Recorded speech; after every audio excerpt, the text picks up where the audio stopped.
Are we live?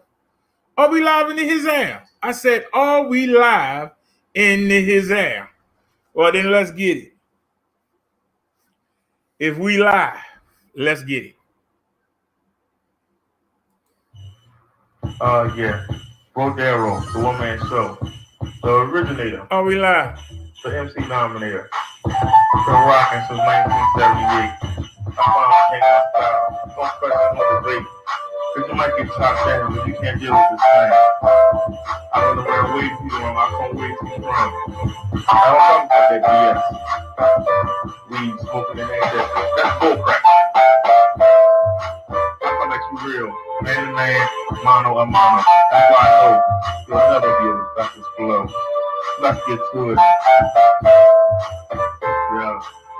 Yo. There's the link. Anybody want to call in? I'm spraying out like a machine gun. I'm hotter than a volcano. Your brain, so you're gonna need Drano. Let's see if we can do on the screen, yeah. Let's see if we can do on the screen, yeah.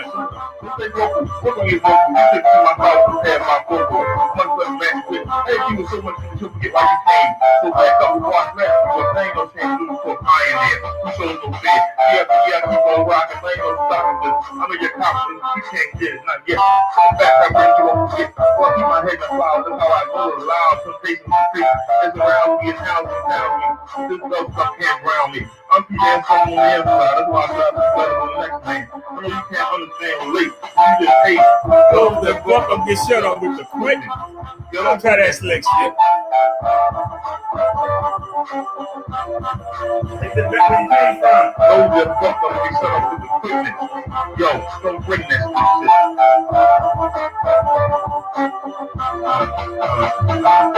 I'm like a mama making you some sugar and shake. I think like a break dance and fucking your feet like a panther. Eating your asses like cancer. I'm a serial killer. More gold than Stephen King Thriller. I think so. I think so. Pick up over the part like Tyson. Look at that root kung fu. I'm the one fighting the Tyson those that fuck up and shut up with the quickness. Don't try that slick. You can't hang with this. Sometimes they had a wind up brain deck. You doing what you want. Bring that dope. Start your car. Back the case to duty bar. Bring you get a award. But don't wait. I'm bringing crap because none of that crap can help your ass rap. And that's a fact. You gotta get drunk to blow. You need to buzz to blow. You need to voice to blow. I need no prop to put on so. That's my moniker. I'm over here on a $6 million man. What? I'm confident to be awesome. What? You fucking on bars and stuck to me. Wind up in the car with 6 feet deep. With a creepy bars. You wanna be bars. When I wanna laugh, that's what I call you. Yeah, those that buck up, get shut up. Say what? Yeah, those that buck up, get Shut up with the quickness. Don't come around here.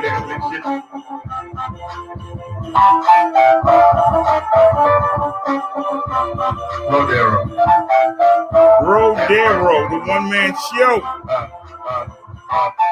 Yo, I don't need to reverse this is the last word in analog. I'm not individual. I'm going to get physical. Born and bred on the west side, the east side is where I reside. Which is better? I don't have a preference. What's the difference? Even the people, things change. Some things always stay the same. The game gon' bang, hoes gon' hit. The cops gon' hook, the thing will cook. Well, I'll never get out there on the door of the pen. It's an eyesore. You honest citizen. You made a house, you know good uncle. You sacrificed that life for extra V's. Ugly navigators. I see you at the car wash. Then I see you ride up a police auction. That's why I don't get it. The street life, I ain't with it. I'd rather have a little something hard time because it's mine. To have a big something wind up behind bars with my fork riding in the front of a car. You feel me? I ain't let no one deal me a bad hand. I use my own back. I protect my neck. Who cares about respect? Who cares about envy? I criminal. I thought just been a prison number. The word of the state. At the mercy of CEOs no longer citizens. Cause who you think? A prison inmate. Cause get shut up. Yo, the fuck up. Shut up. The fuck up and shut up with the quickness. Don't come around here with that weak.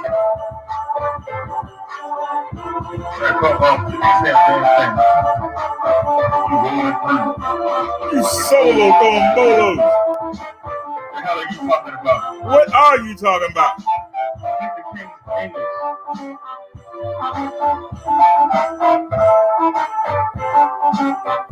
I'm out of here. Go there. Real. Y'all say y'all gonna keep it real. So, one of my raps that I grew up with. Yeah, ruining it. All right, hold on a sec. For some reason, I'm not saying it. Why am I not saying it? Rodero, the one-man show. Why am I not saying it? The originator. There it is. The MC nominator. All right. Y'all know what we got to do here. Let me drop that animation. All right, hold on a sec. We got a problem here. Where is it? Shucks. Hold on a sec, y'all. We having a problem here. There it is. So we got to start this over. And let's do it again. Oh, crap. I can't move it back. Let me minimize it. The stop sharing button from StreamYard's in the way. There we go. All right, let's get it.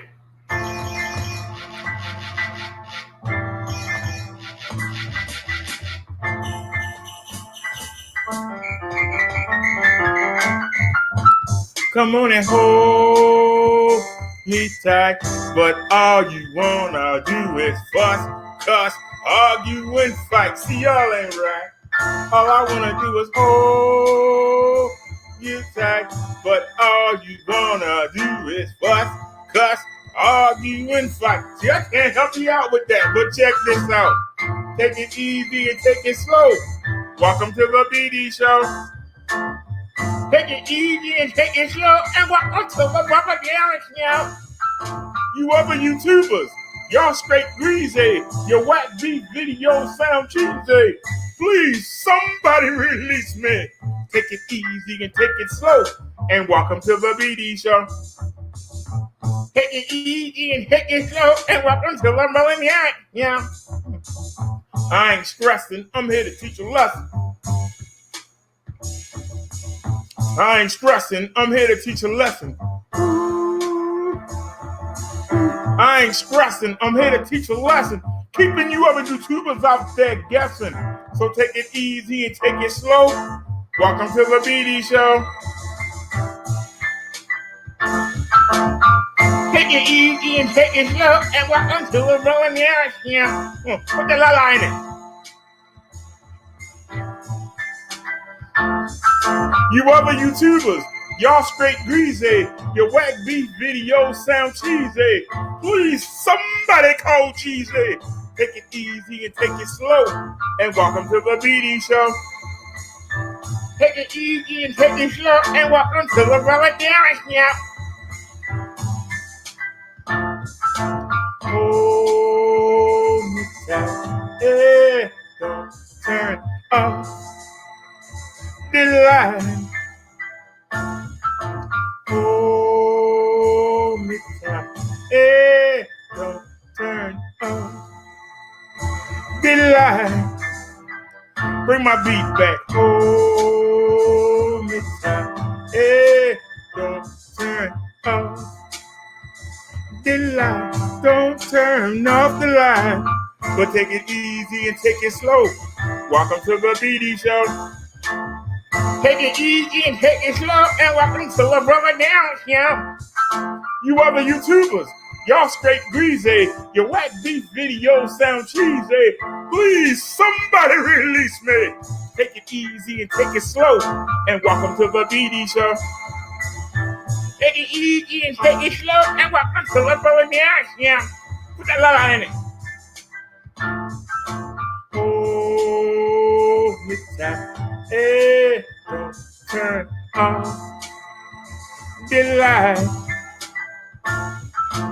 Oh, Mr.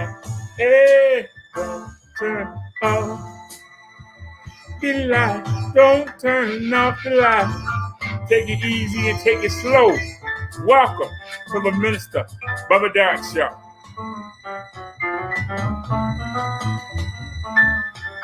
And let's get it. Welcome to the show, everybody. How's everybody doing today? How was your day? Rainy and sorry. All day here. I was really tired after yesterday.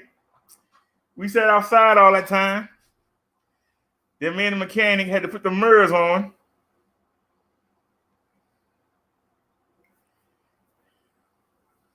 Naya says, I recall you exploring another platform. Yes. We actually signed up for it together. And yet none of y'all go over there. Well, I'm going to take you there. Because if you're not going to watch them, you can at least go click the video and give us a view. We supposed to be bringing up the Black YouTube, but nobody go over there. I look at the other people and nobody watching them neither. Why is it that we don't support each other? It would take you a few minutes to go over there and just click on, even if you don't want to watch them, if you already seen them, you could go click them and show your support. There are a lot of good YouTubers over there. But nobody goes and looks. Everybody comes here. How are they supposed to challenge YouTube if we don't go over there? How are they supposed to compete with YouTube if we don't go help them out?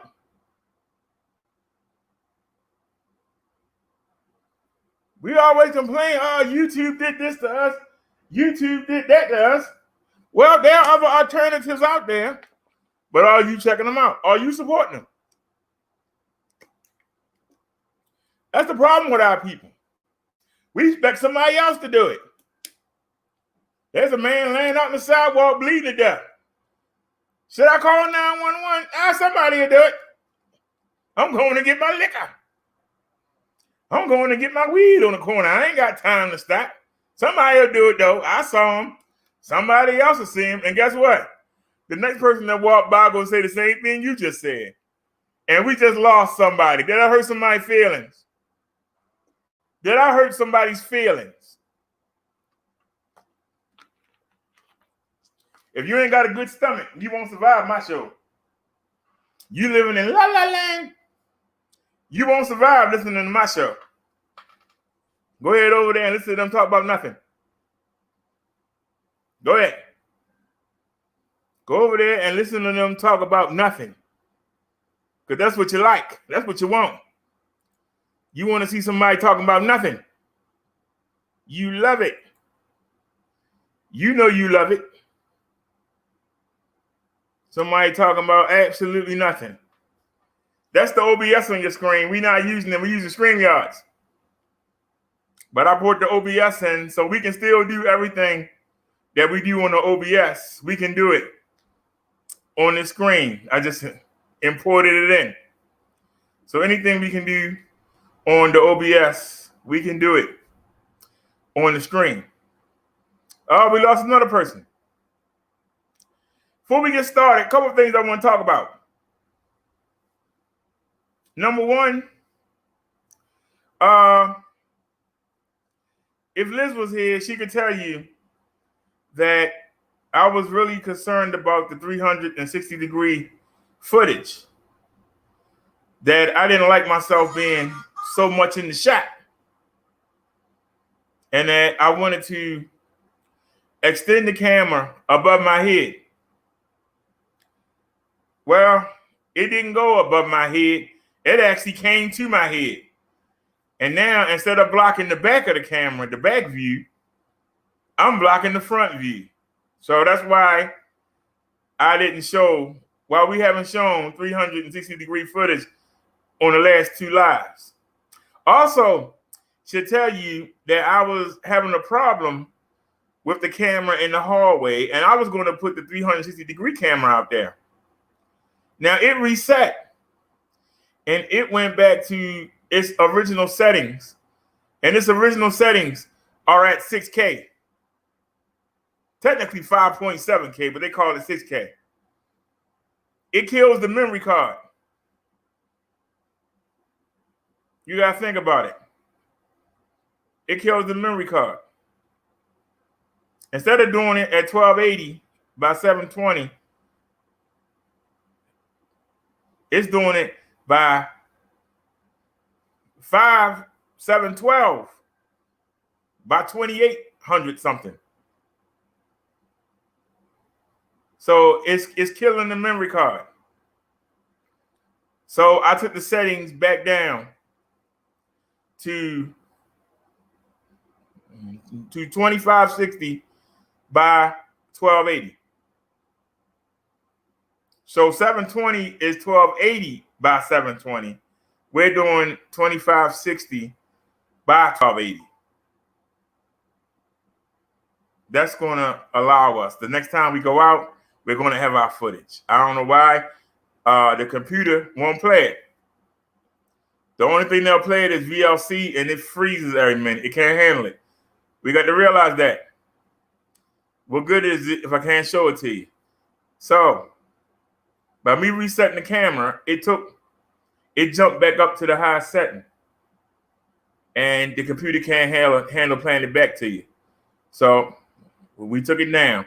Also, y'all know that we ordered 2 microphone stands by accident. Because the first one we ordered, it didn't come with the connection to the table. So there was no way to hold it up. So we had to buy a whole nother one. We had to buy a whole nother, the same price too.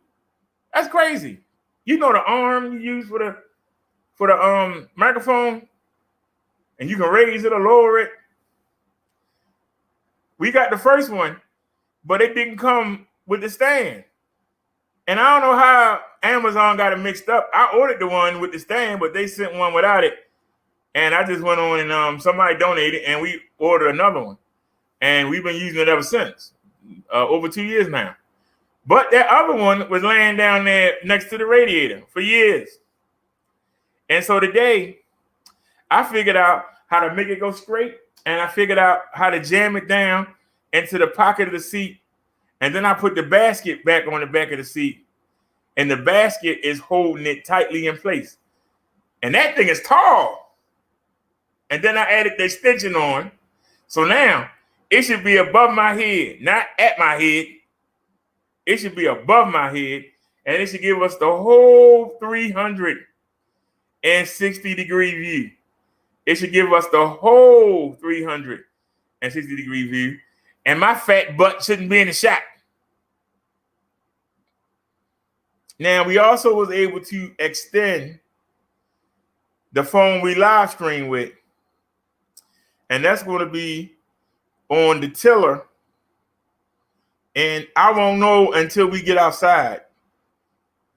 Or the mirror is going to be in the way. Is that mirror, am I going to be able to rig it up so it don't touch the mirror? That's my job. I got to figure out how I'm going to do that. But we'll do it. We'll figure out how to not. You saw how hard a time me and the mechanic had putting that mirror on. Y'all know how hard a time we had putting that mirror on. I ain't moving the mirrors. They on there, they going to stay there. Even if I get a whole new scooter, we're going to order some new mirrors. I'm not taking them off. I'm not. If we decide to go back to using the bike, we're going to buy a whole nother set of mirrors. We not touching the mirrors. So we'll figure out what we got to do. Now, I got it mounted right next to the control panel, and hopefully the camera will go right under the mirrors. That's what I'm hoping. But if not, like I said, we'll have the 360-degree view, and it's going to be total 360. So you'll be able to see all the way around. You won't have me on the sides. The sides will be the back. The straight middle will be the front. And then the two sides are going to be the back. And as we pass something, you'll see it do this. Woo! Behind us. Woo! Some people say it make them dizzy, but you can't say you didn't see nothing because it's in the front. And then it come back and it go away.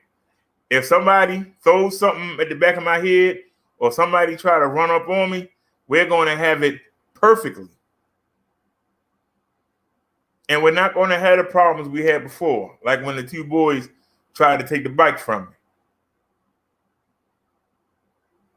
The daggone camera, this one, went dead. Why did it go dead? Because you can't plug it up and use it at the same time. You cannot plug this up. You can see the two lenses on there. Now, like I said, we only paid $15 for this. So we got a good deal, but it can't stay charged. This one stays charged. So, like I said, by me resetting it, it went back to the high 6K settings. And Windows Media Player, VLC Player, Microsoft Windows and Movies, none of them can play the video. So there was no way for me to show it to you. So the last 2 lives, we haven't been able to show the 360 video. But now, I ain't even got nowhere to go. But God darn it, we going somewhere. We going somewhere. I don't know. I might go back up to the market. I don't know. We going somewhere. Because we need to test it. Am I finally going to get what I want and finally have the 360? Y'all remember when I used to wear it on, when I used to wear this on my helmet?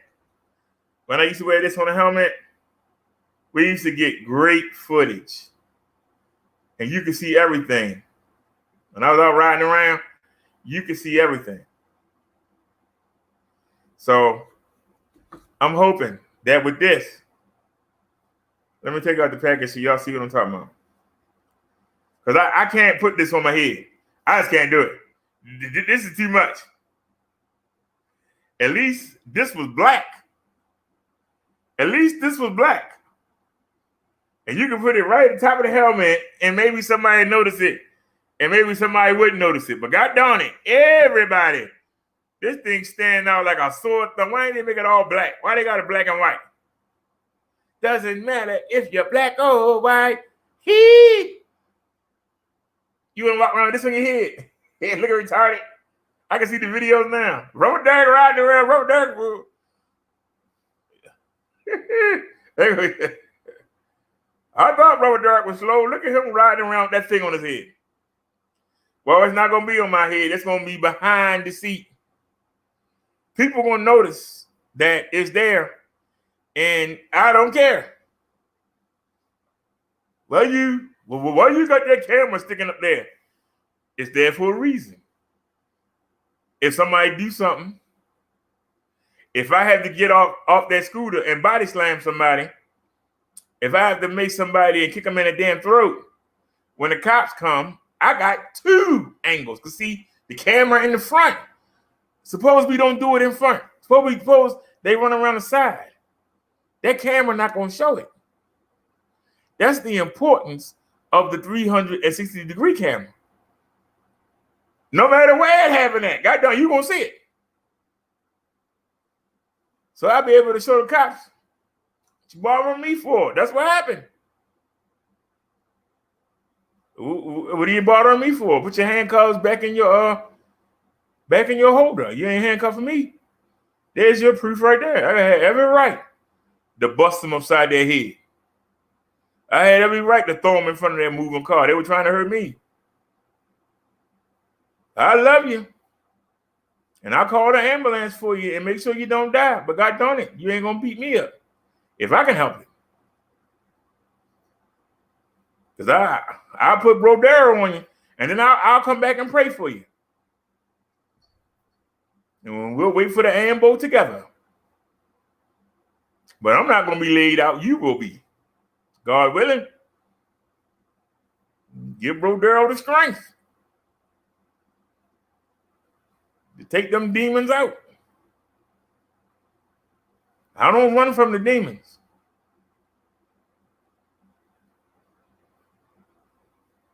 I'm here to turn these demons into apostles. I can't do it if I'm scared of you. I can't do it if I run from you. You're not going to respect what I say.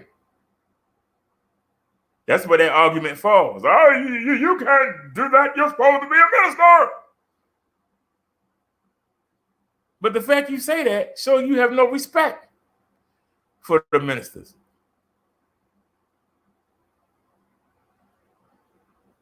So letting you beat me up is going to make you respect me more? Yeah, you know, he let us beat him up. We stole everything from him, you know.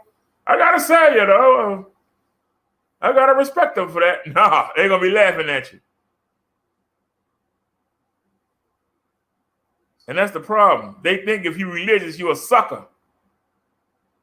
They don't realize that they're going down the wrong path. They don't realize. They ain't going to realize until they stand in front of Jesus. And it's my job as an apostle of the Lord Jesus Christ to make sure you're ready. That's why I got the song. Listen to the words that I compose. When God comes back, only Jesus knows. Are you ready or are you sin heavy? Stop, look, and listen. Please stop resisting. It's a new day. Let's try a new way. Are you ready or are you sin heavy? What I say makes sense. You heard somebody yesterday say that they like the passion that I use in the song that I played to open with. If you listening for the passion, you missed the point. Listen for the message. It's okay to bop your head. It's okay to get up and do a dance step. But are you listening to the message? That's what separates me from everybody else. There's a message in everything that I do. There is something to learn. Something that you can take and use in your own life. Are you born again? You never know when Jesus will descend on a white cloud. If you're ready, say it loud, say it proud. I'm born again.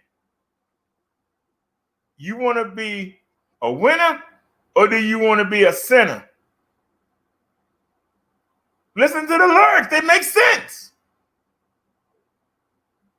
Doesn't matter what music playing behind them. Listen to the message.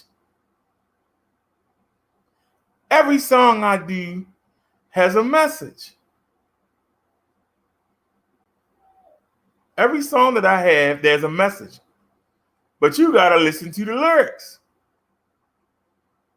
Stop trying to follow the beat. Stop worrying about a flow. But listen. Get the message. Put it to use in your life. This is why I can't get with hip hop. And I make a distinct separation. And somebody will come in here and say, see, you need to get with the young folk and you have more people in here if you adhere to the young folk. Well, I can't get with the young folk right now. Because the young folk don't want to hear a message. They don't want to think. They think that her and slur is words. Yeah, but the herd and the slurred. What? I got the heathen. I got the heathen. They ain't saying nothing. I'm freaking at the club. My car got dubs. Like what? Who listens to that mess? Brainless people. They ain't said nothing. And if all you worrying about is going to the club, if all you worrying about is getting a piece of butt, if all you worrying about is lying, steal, and hustle to get money, you ain't thinking about Jesus, you ain't thinking about God, and you ain't got a chance of not going to hell. If that's what you like, my job is to put you on the right track. It's easy to do those things you said. You make it sound like it's something special. All you need is a 40-ounce, a chicken box, and a bootleg DVD if you want to smash. When I was in my heyday, that's all I needed. And I placed a taker. Why are you bragging about something that everybody can do? I'll ask. Anybody want to call in? Why do they brag about stuff anybody can do? You know what's hard? keeping your body in check and keeping it clean and pure so that you are acceptable to Lord God Jehovah. That's what's hard to do. It ain't hard to go out there and convince somebody to lay down with you. It ain't hard to convince a drug addict that desperately needs drugs to take your drugs. What's manly about that? What's tough about that? Nothing. You're a coward for not doing it the right way. You are not to be respected. You are to be rejected. But give them credit, because they actually built up a whole music industry around selling drugs. All they talk about is getting cars, getting jewelry. Why ain't they rapping about making cars and making jewelry so that the money stay in your community instead of going out to all these other communities? Why ain't they doing that? And that's the reason why the government don't mess with them.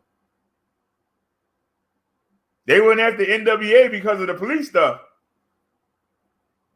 But as far as these out here talking about hustling, hey, your kids are not competing with their kids in the job market. As long as you ain't breaking into their gated communities, they don't care what you do. They'll send the cops to come rough you up. They don't care what you do.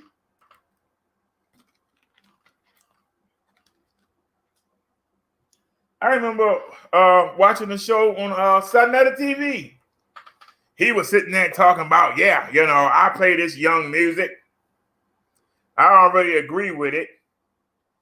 But you got to listen to the young brothers. You got to see where the young brothers are coming from. And everybody was in the chat, and I'm sitting up there like, what? What? Ain't no young brother going to tell me how to do my taxes. Ain't no young brother going to handle my finances. Ain't no young somebody going to marry me. And I find out 20 years later that they had the right credentials. No, you don't listen. You listen to the young folk and then you correct them. You don't go along with what they say. That's why we got the problems that we got in this country. Why they don't have no values. Why they don't care about each other. The young folk should be looking up to the old folk. The old folk shouldn't be looking up to the young folk. Now, if I'm wrong, somebody tell me. I'll put the link. I gotta stop sharing the screen, but I'll put the link in the chat. Anybody want to come in here and talk to me about this? I love doing this because I have a whole different direction I'm supposed to go in. I got a whole different direction I'm supposed to go in. You never know where you're gonna go. There's the link right there. Anybody want to call in debate? Anybody? I just brought up a real issue here. Anybody want to call in here and debate? Anybody? Ain't nobody young listening? Come in here and tell us why us older folks should follow y'all. While y'all out there doing all that rioting, why should we get behind you? What's your point? What's your end game? How you going to follow it up? You just going to stop doing it and go back to status quo? Every once in a while, when something happens, you're going to get up and get riled up and then go back to the status quo? That what you're going to do?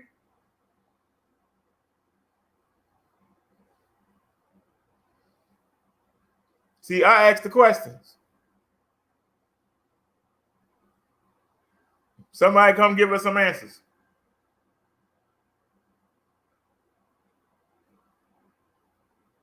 Because there's an old phrase, the young shall lead them. Young people can do something that older folk can't. The young, they can go out there and challenge the government. They can go challenge the police. They're young. They got years to do what they're going to do. They haven't got anything yet. They ain't got nothing to lose. But some of you people, you know, you got your little house, you got your little car, you got your little job, money in the bank. You're not willing to risk it to speak up. That's when the young folk come in handy. Because the young folk will. What they got to lose? They go to jail, you go bail them out. They need a lawyer, you get it for them. They young, they can restart after they blow over. They ain't got nothing to lose, but you got something to lose. Well, you know, they complaining, but I'm doing good. They ain't gonna mess me up. I got 5 kids I'm taking care of. You know, I can't be going out there fighting with the police. Then back them up. You ain't got to physically be there. You can send resources, you can send money, you can get them ideas on how to do it, but you ain't got to physically do it. See, that's the problem. When you're doing well, you don't care about those that ain't doing well. You say, well, I did it. Why you ain't do it? Instead of saying, maybe I had everything, all my stars and planets. For those of y'all that deal with astrology, all my stars and planets was in line. Something was off with you. You got the same potential I had. But something with you wasn't lining up. Let me help you line up your stars and your planets. And when I get you going, you can go get somebody who you know just ain't lined up right, and you can get them straight before you know it. You got 100 people straight off of just one. Naya said she'd be right back. All right, hurry back. But see, you don't want to do that. That takes effort. You selfish. I'm trying to do me. I see that young man on the corner. He'd be great at the job I work, but he might outwork me. I'm getting old. This young man might come in there and be a whirlwind, and they might find a way to get rid of me early. I like to bring them in, but you know, I gotta look out for me. And that's why we don't grow, why we don't have nothing, why we keep fighting over the same things. You ever notice? If you ever watch anything on the biker gangs, they always trying to expand their reach. When you look at the minority gangs, they fighting over the same territory. Why is that? How do you grow fighting over the same territory? I got the corner this year. Next year, they're going to come shoot us up and take the corner. The year after that, somebody going to shoot them up and take the same corner. Why don't they expand their corners? I don't want just a corner. I want every corner. But no, that's the best one, and I want to take that. And I want all of them.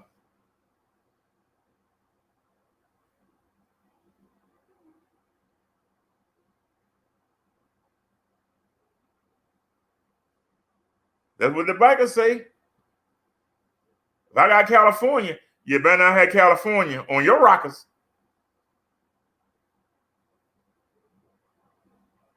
If I got Texas, you better not have Texas on your rockers.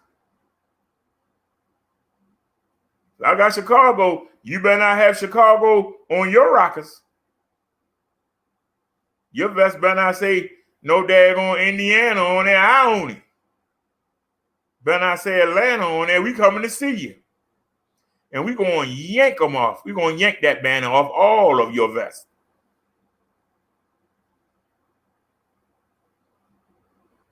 But that's a whole city.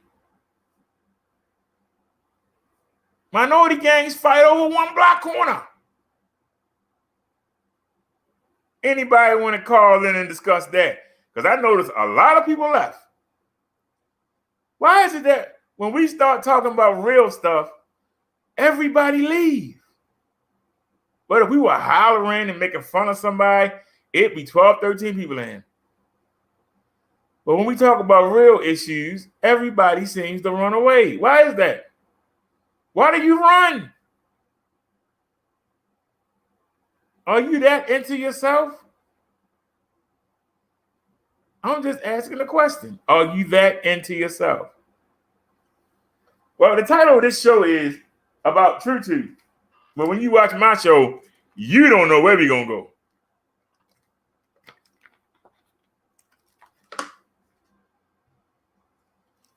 I'm led by the Spirit, so I don't know where the show going to go. I can name it one thing, and we might never get to it. But we 41 minutes in. Y'all helped me set this page up. We did it live. And why don't you go visit it? What was the purpose of having me set it up if you don't go visit it? So let me open up. Let me stop screen sharing because I got the OBS up. Let me stop screen sharing. Hello, everyone. We are live. We are live. Let's open up a new window. All right. Now, we're going to go over to the link and we're going to pull it up. You asking me to sign in? I keep hitting remember me. It never remembers me. So how you expect somebody, to support you when you ain't even doing the basic stuff? All right, let's go to share screen.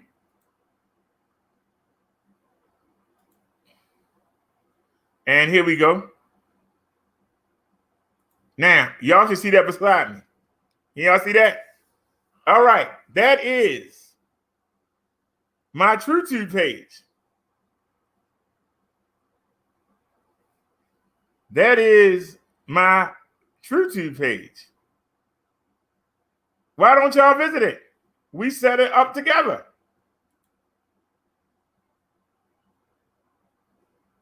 Let me put the link in the chat. Copy. Let me see if YouTube might not let me do it, but let's see. Where did it go? Okay, but this is supposed to be the black version of YouTube. Sometime, why don't you support the black version of YouTube? Somebody made a black version of YouTube. Why aren't black people supporting it?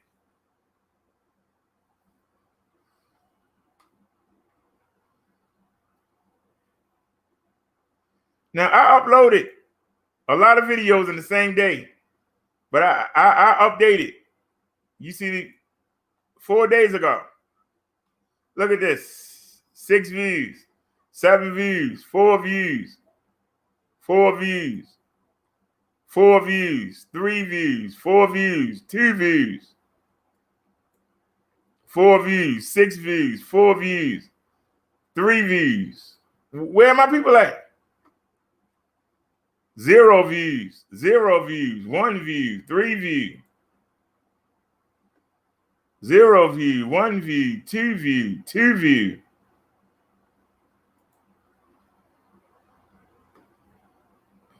$34 views 197 days ago, 30 views. So we got to wait 197 days for it to go up to 30 views.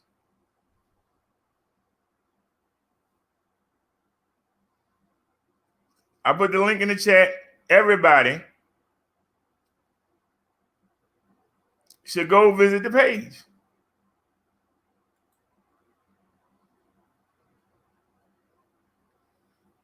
Now, while we here,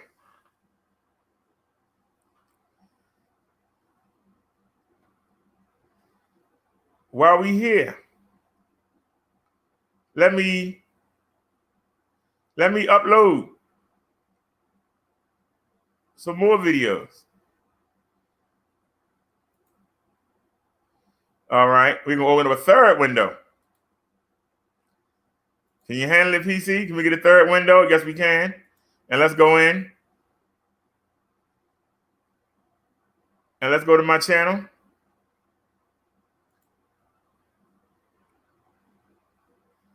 Well, we do a lot with a phone. I tell you that. We do a lot with a phone. Yeah, he's what you want to say. All right, so find something.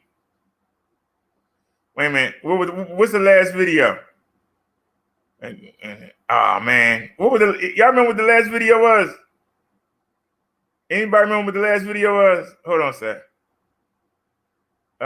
Media library. We continue our coverage. Okay, that's the last video. All right, go back to uploads. I mean, shoot.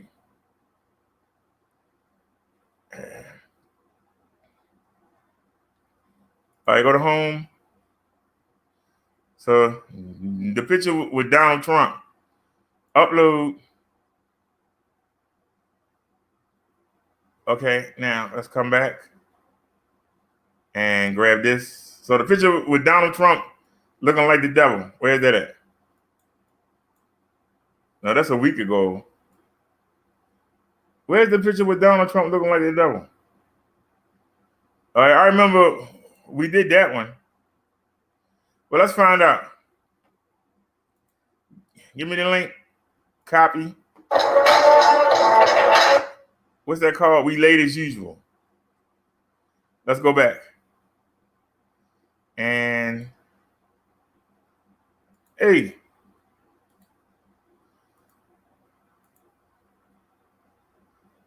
Oh man, I don't want that. Grab video is what I want. There you go. Grab video. Paste. Find video. All right. Now upload.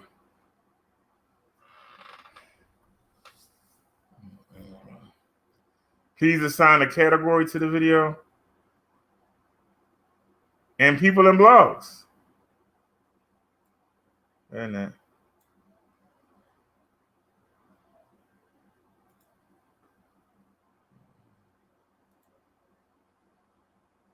No, that doesn't help.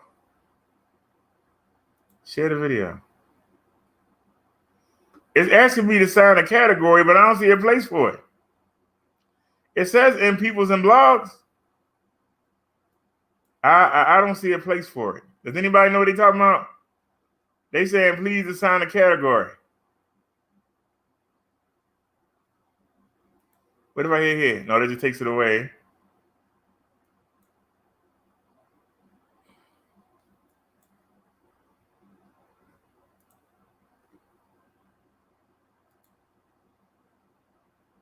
I don't know why it's asking me to assign a. Oh, I see it. Bam, my bad. Let's do entertainment.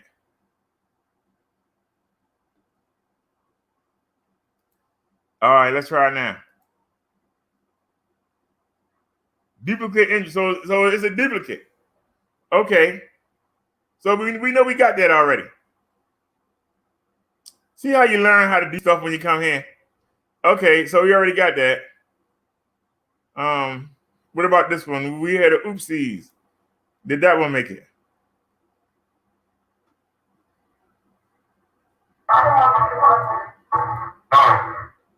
Copy. Pause. Let's go back.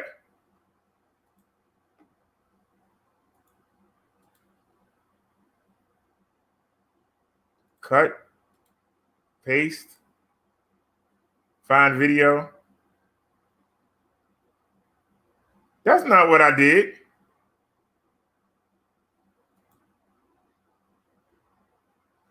Wait a minute.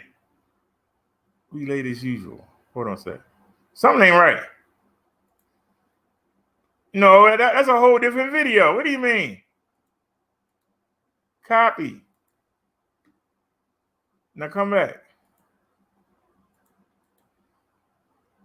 Where is it? I don't see delete. So hit cut. Now paste it in and find video. And it's still coming up. Look at this. That's what I'm talking about. That's crazy. Y'all see me getting rid of the daggone video. What are they doing? Let me do it again. Let me do a refresh right here.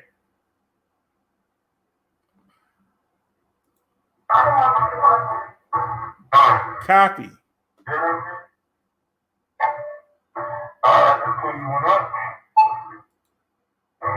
Paste. Find video. All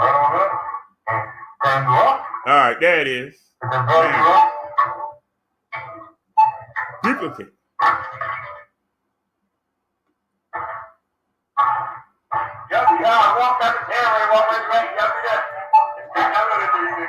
All right, go back. I updated more than I thought. Let's try this video. Well, we got 236 views on that video. Go ahead. Girlfriend is not wife. Wife means you two are combined for life. Two people become one. Right now, you two separate entities. And as long as you're separate entities, somebody can separate you because you're already separate. All right, we added that one. Become one.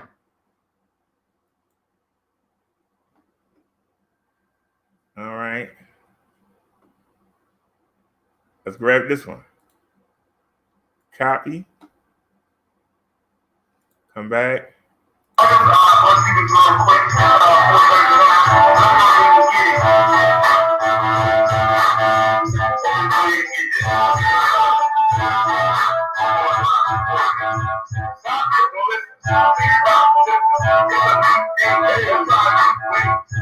Oh, that's already there.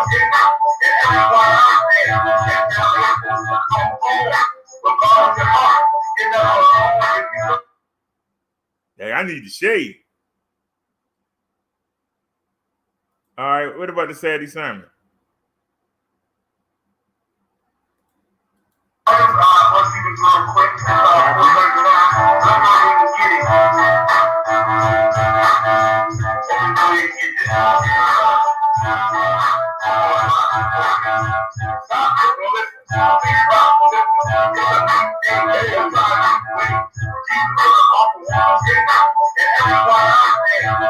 All right, that's added.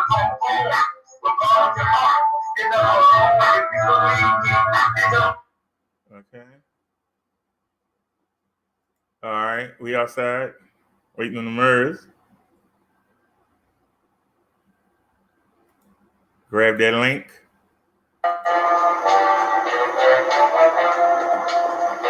I gotta say, I can't complain.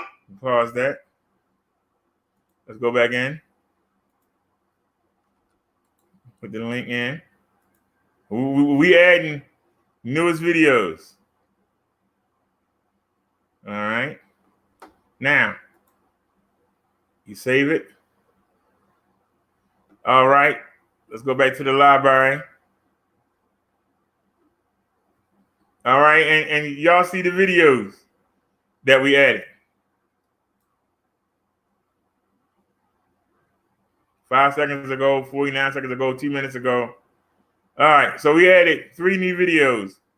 So can y'all come over here and give me some hits?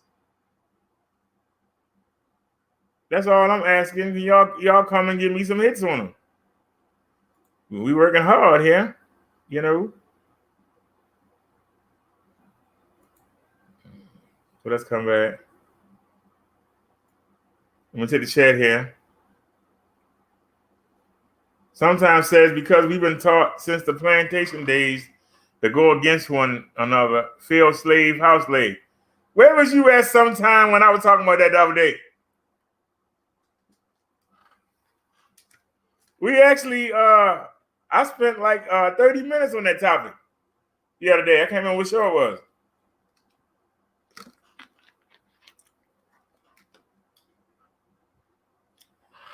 But this is an example of what I mean when I say we are the most hybrid show in the sector. You think of something, we got a video on it.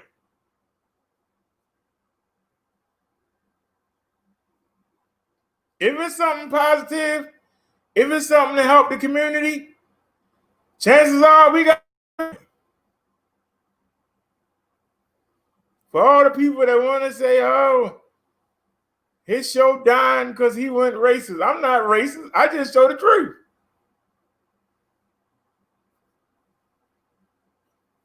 If you can't handle the fact that this country is built on racism, that's your problem. You can't blame me for that. You ain't got the gall to go out there and challenge the people who do make it this way. But you'll take the easy way and say, well, I just won't watch Minister Bubba Dark anymore. That's easier than admitting that what he's saying is true. I just won't watch him no more, that's all.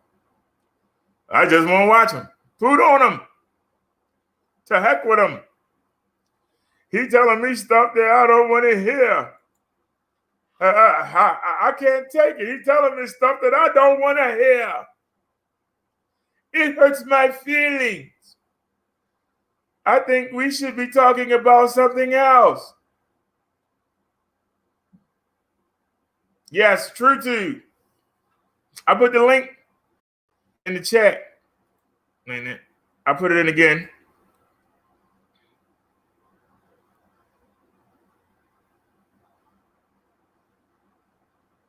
My bad. No, that's a StreamYard. Whoops, I messed up. Hold on a sec. Well, you got it now. You might as well go ahead and post it. That's if anybody want to call in. There's the StreamYard. But let me grab that Truutube link. Copy and paste. There you go. There you go, Naya.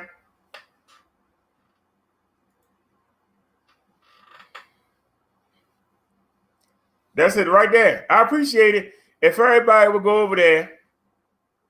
And if you already seen the videos, just click it, let it play for a minute, and then go to the next one. Click it, let it play for a minute.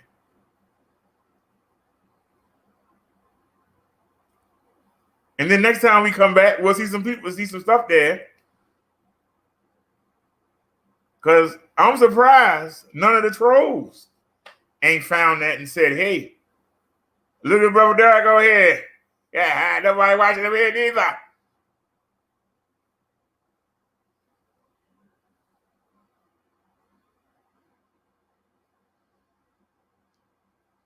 Y'all had to realize the demons don't have no problem supporting what they doing. They have no problem. They want to make sure that show every day for them to come there and act the fool. They want to make sure that show every day for them to come there and forget their own reality. Because a lot of them trolls got bad lives. And they can come on here and they can pretend to be something they ain't. And you don't know that, and you don't do your history. And until they get into a beef, you're welcome, Naya.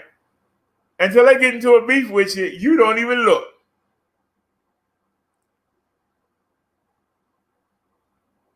Until you get into a beef with them, you don't even look them up. And then you find out, hey, you bragging about you got a house. You live at home with your grandma in our basement. Hey, you keep talking about you got this fancy condo. You live in a dorm room. You keep talking about you got this fancy car. You got that old bucket. That old bucket from 1978. You sitting there driving that old Starsky and Hutch buggy. You talking about you got this fancy truck. You driving that old Sanford and Son.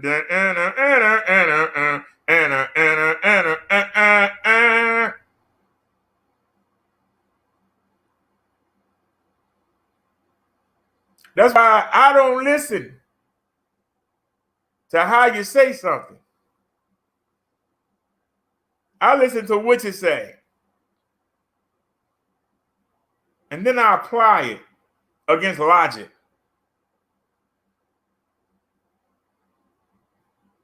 It's amazing how somebody bragging about they got a car, and then when they live stream, they in the damn subway.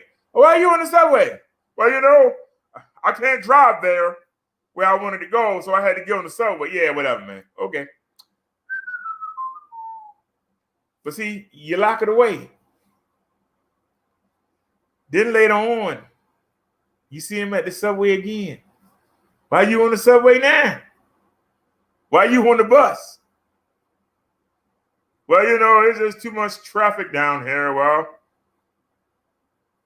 I don't see no traffic. You live. I don't see no traffic. I see you on the bus in like 2 cars. Why you couldn't drive there? Stop asking me questions. I'm just going off what you said. You said that it was too much traffic to drive. But what you showing us is no traffic. Don't get mad because I actually listened to what you said. You can't get mad. If you say it and I throw it back at you, you can't get mad.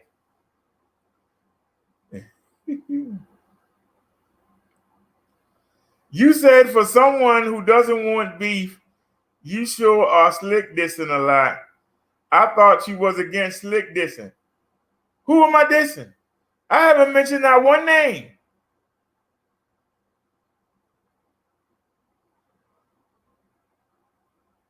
I'm listening. Let's talk. Who have I dissed?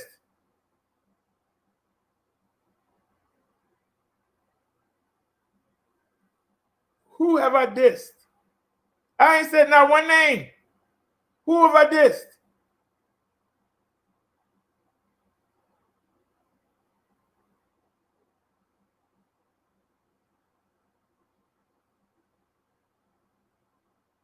The Spirit is telling me to talk about this. So you confirming that there are people you know, and you say I'm dissing them. I'm setting an example.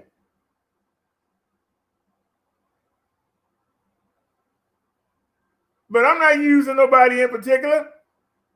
But who am I talking about?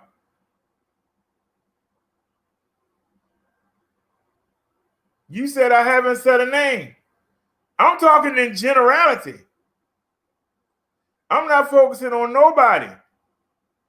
But I've touched something in you.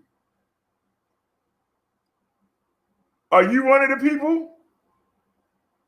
Is somebody you watch one of the people? Somebody you care about one of the people? I'm talking in general. Just generally, what I've seen in general. I haven't specified on one person. But what I've said has blown a nerve into you. What I've said has touched a nerve in you. So let's talk about it. You say I'm slick dissing. I'm not slick dissing. I'm telling you what I see. I'm telling you what the Spirit says to say. We teach here. We ask questions. You got some answers for us? You can call in. Do you have some answers for us? Let's talk the facts. Because apparently, you say you ain't said nothing. Name one fact you said. You said I'm slick dissing. Who am I slick dissing? I'm talking in general.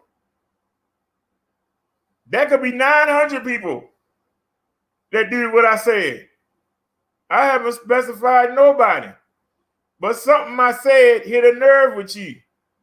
Something I said got stuck in your craw and you decided to say something. And I don't get mad at you. I'm inviting you. Please. This is how we learn. This is how we correct each other. But you got to be willing to talk.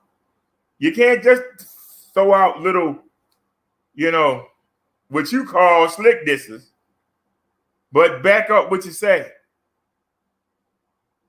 I ain't talked about nobody in particular.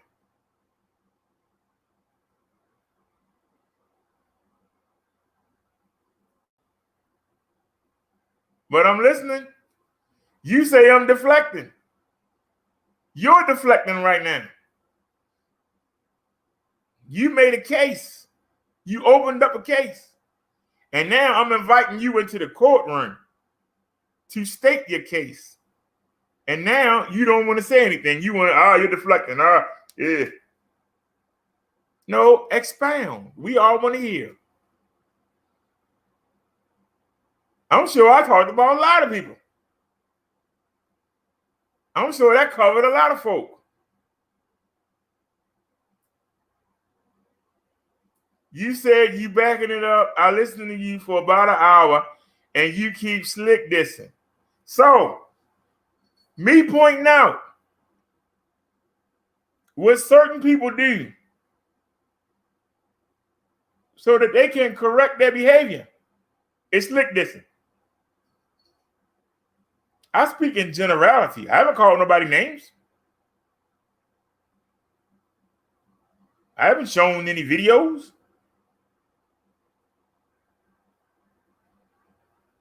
I haven't narrated over somebody else's stuff. But you feel. You said we know who you are all talking about. You feel some type of way because the person is pulling more people than you, and you are sour about it. Well, let's talk facts. We know who you are now. The people the person you talking about. Really? Really? If I had your line of thinking, I wouldn't be thinking about somebody that small. I thought you was going to say Tommy. I thought you was going to say Ralph Bottles. I thought you was going to say a Chucky. I thought you was going to say a True Freeman. You thinking about that little YouTuber. Really? So we know who you are. Let's talk facts. We know who you are.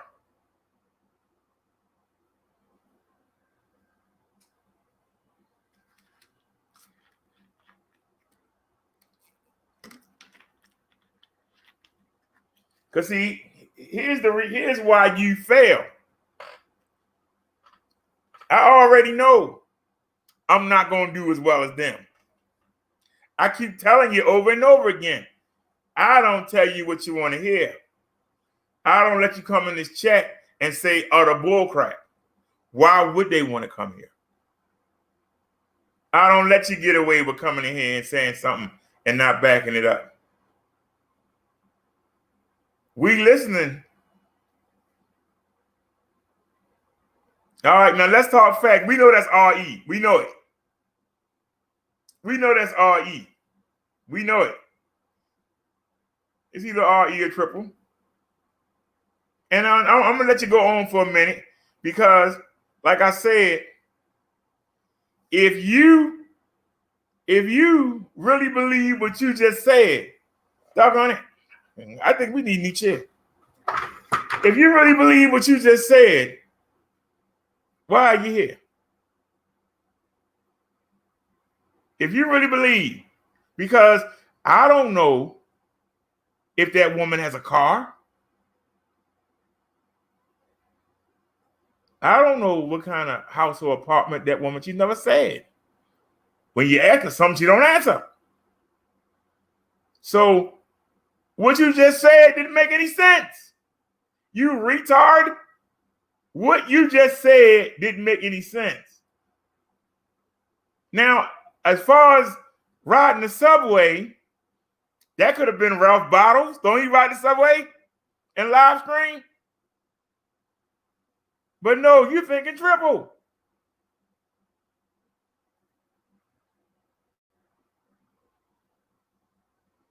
Don't come over here and say something if you can't hang. I don't know what kind of house RE is in. She doesn't say. Not that I've seen. So you just trying to bring up the name RE and Triple. I'm not talking about them. I'm talking about people in general.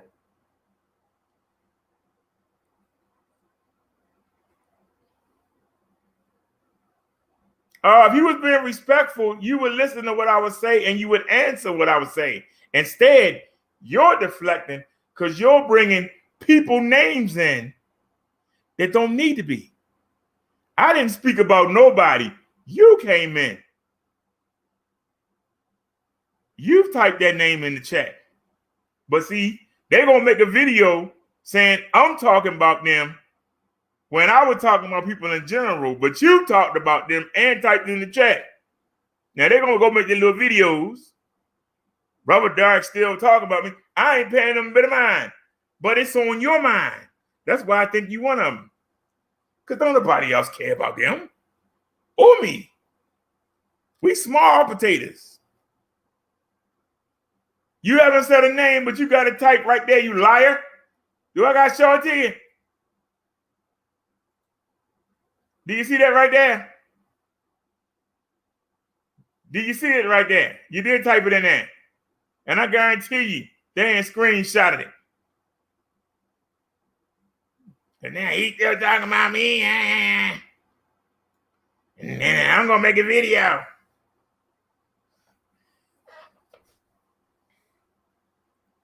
Well, I got it on the screen right now.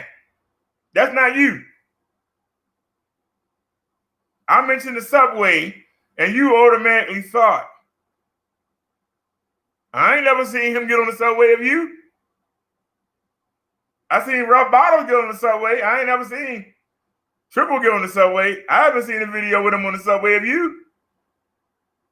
I'm listening. I ain't never seen that woman on the subway of you. But you came over here and you brought them in.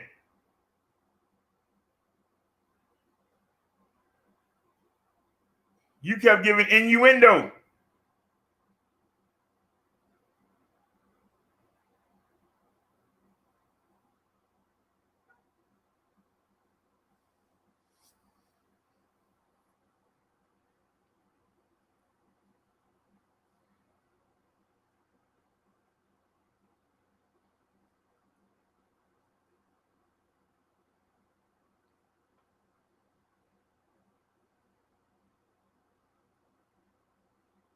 But see, why you reply at all? You could have just said, I'm not them. But no, you made sure you typed their names in the chat.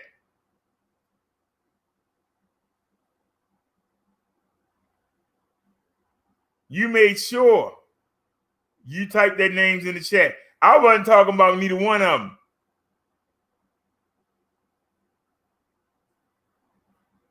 We got stuff on deck about Donald Trump. We ain't done the stimulus yet.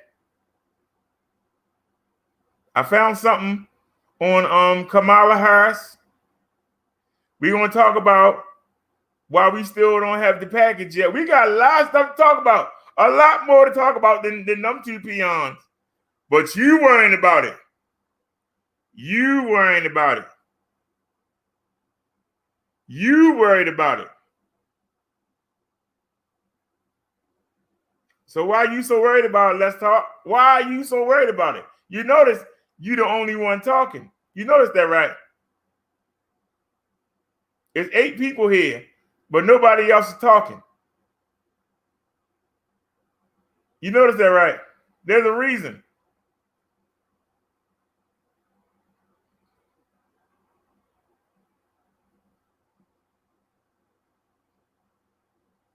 Now you gonna put that name in the chat again.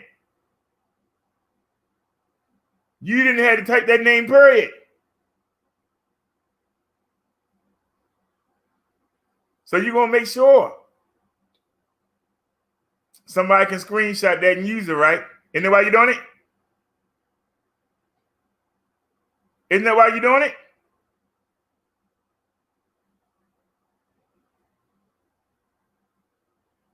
I don't care how many people in here.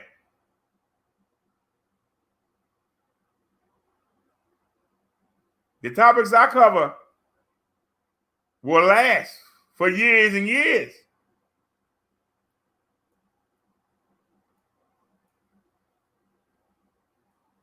When somebody look back on this election, my election coverage will be right there. Ain't nobody gonna look back in 5 years and wonder what the heck and the jokey is or what a Chucky is.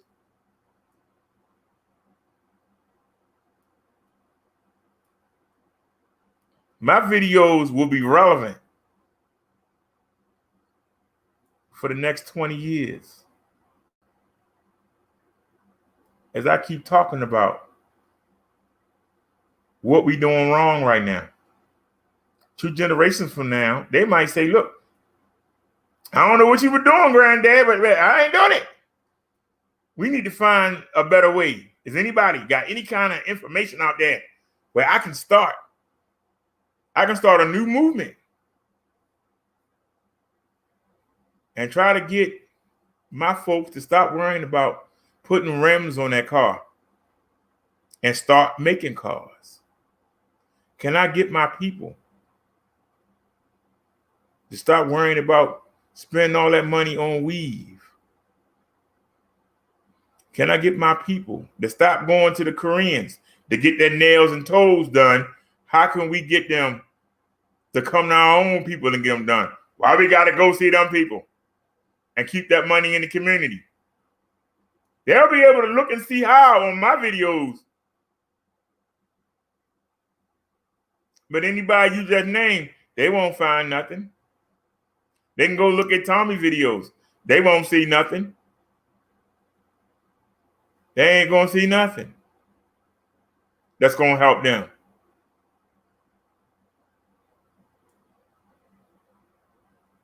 These videos are for the future generations. I said it many a day. People today is comfortable. You comfortable. Long as you comfortable, you ain't going to make no moves. I make these videos so they have something to start with.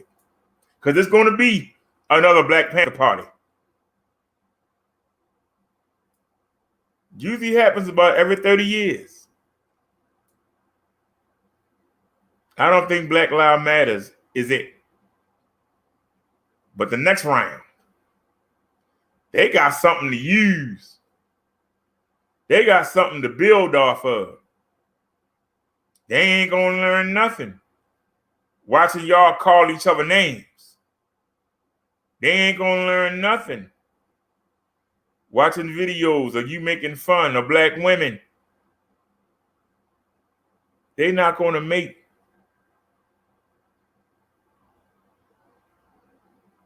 no progress off of watching videos of y'all emasculating the Black male.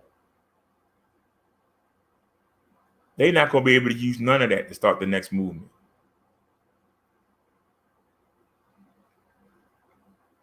Now I'm waiting. Come on with your comeback. Because I know you got one. You've been thinking all that time. Come on with your comeback.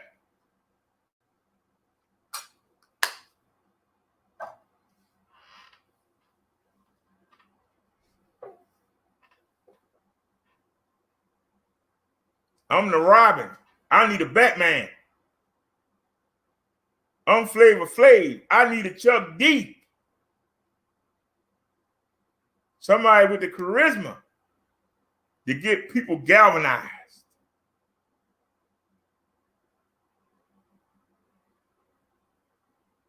Where's our Martin Luther King so I can be the right-hand man? Where's our 2020 Malcolm X so I can be the right-hand man?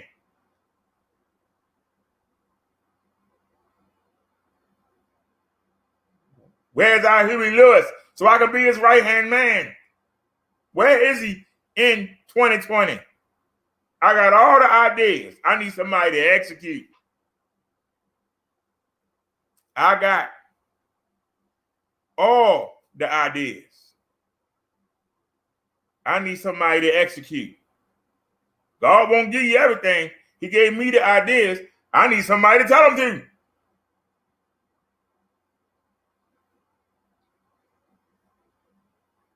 I'm 50 now. Can't be on the front line, but God darn it, I'll be manning the phones. I'll be giving you what to say. All you got to do is go execute.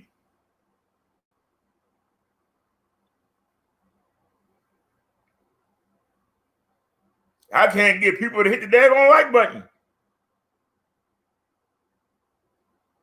How am I going to galvanize a whole nation? But I can be the right-hand man.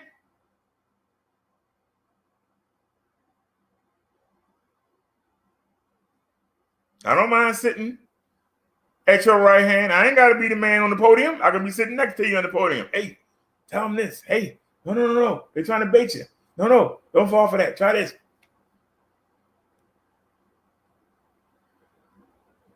I can be the counsel, the advisor. I need somebody to be the front man.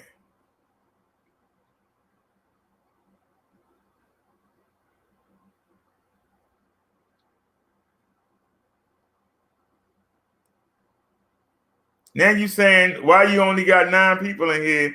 Shake my head. You should go to Buddy Lee chat and get some more views. Okay, Ronald, I'll play with you. Explain to me what the topic is in Buddy Lee chat. Explain to me, type in, what's the topic in Buddy Lee chat? I'm listening. What's the topic in Buddy Lee chat? I'm waiting. What's the topic?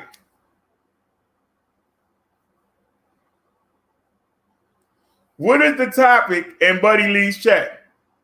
We just lost 3 people when I asked that question. Why is that? We lost 3 people when I asked that question. But y'all want to run now? Y'all had to go over there and look? You going to tell me to go look at somebody, but y'all had to run over there and look. That's not good.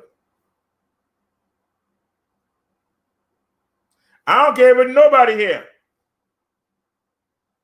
I'm putting on a good show. Not a show for the day, but a show for the next 20 or 30 years. Or still be relevant.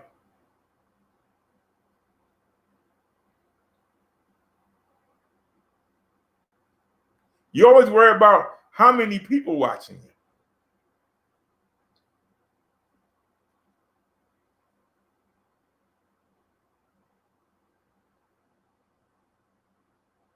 How did I get my 1,000 watch hours? Probably all 4 or 5 people.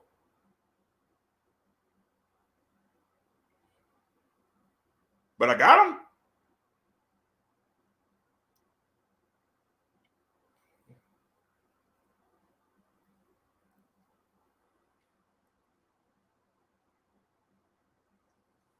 You say he in timeout.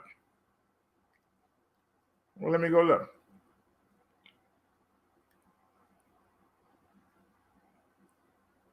I haven't seen Nightbot say anything.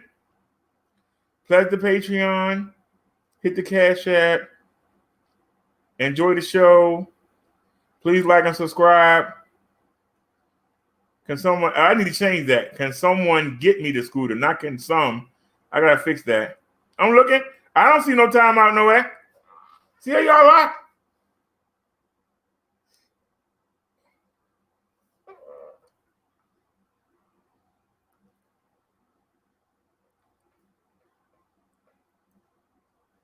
Let's scroll back up.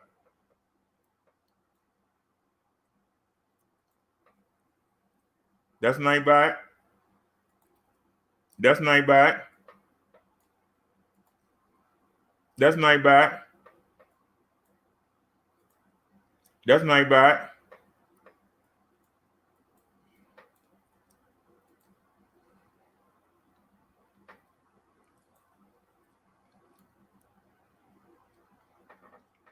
You say he in a timeout. I just showed you all the Nightbots. Nothing say timeout.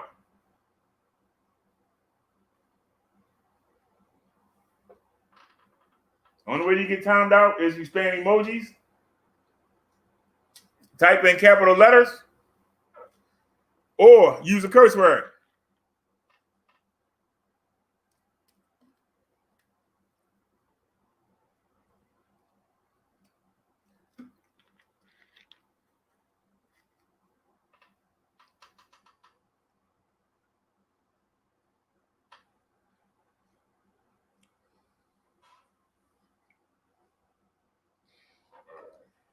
I'm going to show what you said. You said you are a coward, brother Doug. You say people challenge you, and you know good and well Naya is timing out people and being a helicopter moderator because she's protecting you. You are not tough. Well, why don't you call in? Why don't you call in?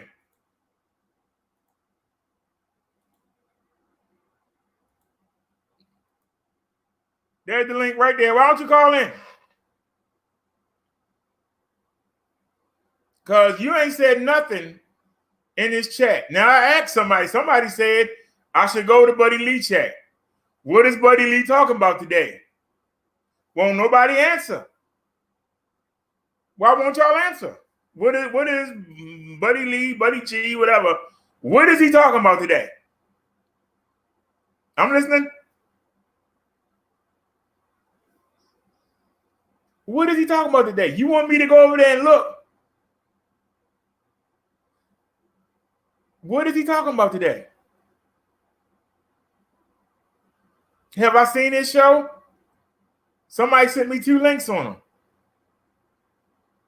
I see somebody that sit back and have people call in and let them go at it. That's what I saw. So what's his topic today? Who we got over there sparring today? Who over there sparring? You talking about the popularity. It's the total opposite of what you said. You scared to come here and get this work. You the one that's hiding your face. You the one that's using a fake name. Use your name. Hold on, somebody just called in. Hello?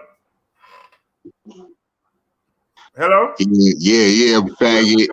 Get 100 people to watch you. I you $100 in your cash app. Get 100 people in your chat, and I give you $100 in your cash app, bum ass nigga. You see all that? You get see all that money? Yeah. All that money. You showing that damn drug money. Let's go ahead and mute him. You still here? Just muted you. You showing that drug money. You sorry, bitch. You can't get nobody to watch you. You get 100 people. Show your ugly face. Show that ugly mug. Like I said, and do a live stream. You see that? And don't try. I'll give you all that, son. All of your cash app. Let me get 100. That's all you doing. All right, goodbye. I let him have his. I let him have his 2 minutes. I let him have his 2 minutes. Did I give him 2 minutes? Think I gave him too many. That's all he got. You sitting there making that poisonous money off your people. I'm talking about how to build my people up and you bragging. But yet you still live in a damn building with 1,000 other people and y'all all come out the same doorway. What good is that money doing you? What good is that money doing you? Because if somebody want to get you, if somebody want to come get you, all they got to do is wait by the doorway. That's the only way you can get out. And there's so many people going back and forth, you won't be able to look before you come. How do you think I'm impressed by that? Yeah, you got some illegal money. You out there selling that poison, you taking the easy way. I'm in opposition to that. That's the easy way. But what are you doing with that money? You start your own business? Are you providing jobs instead of giving people biscuits?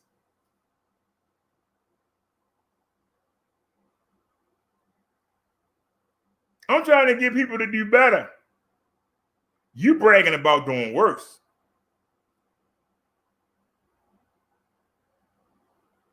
You take the easy way. That's the easy way. And the sad part is there are people who think what you do is okay.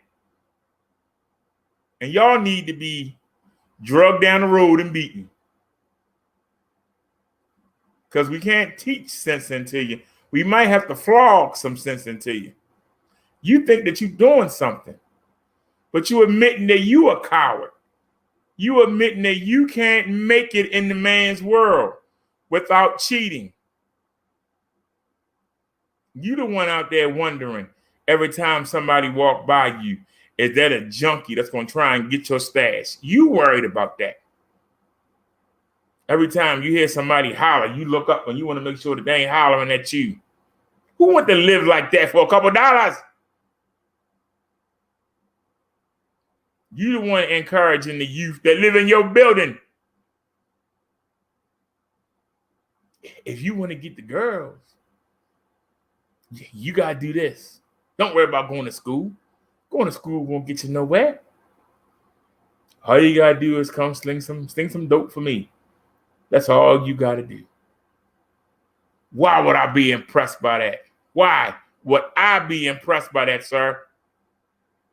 I seen what it does to people. Why would I be impressed by it? Explain.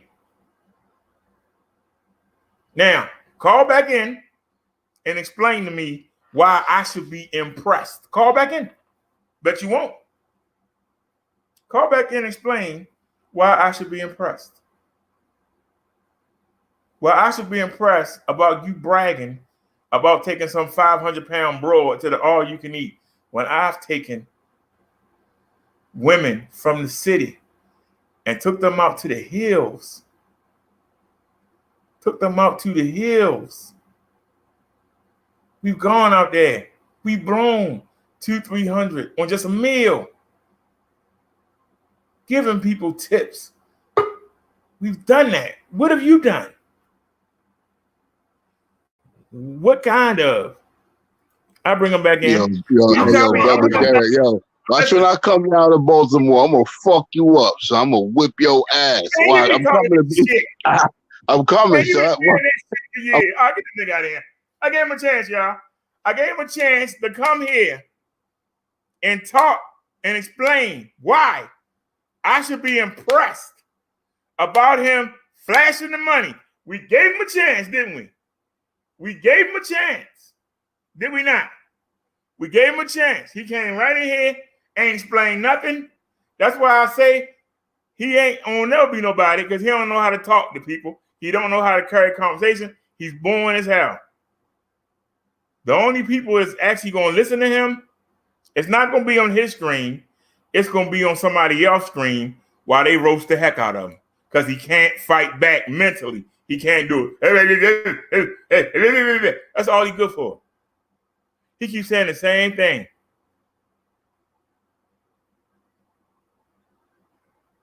I'd rather be broken and have Jesus than have to deal with all you deal with.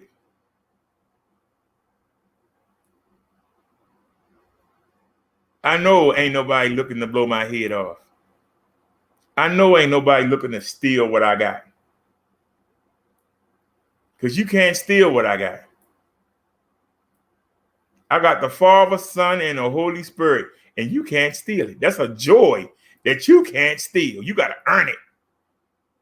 And you don't know how to earn. Because if you knew how to earn, you would have a real job.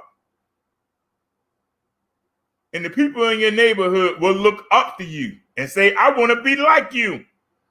For the right things. But you do the wrong things. And you really expect somebody to be impressed. And why are you going, why everybody, we know who this is.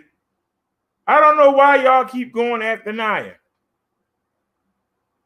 Naya hasn't done nothing to y'all. Why y'all keep going after Naya?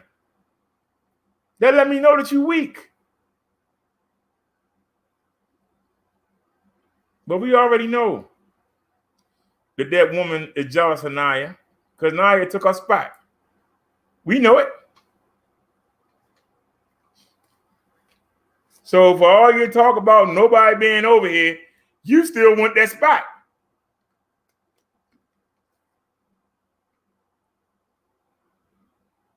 And for all his talk about all his money or whatever, Triple still mad because he ain't got no ranch. Now, answer that.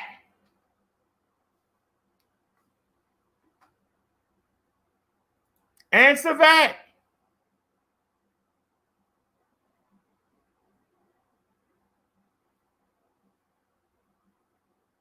Somebody come in and answer that. You won't.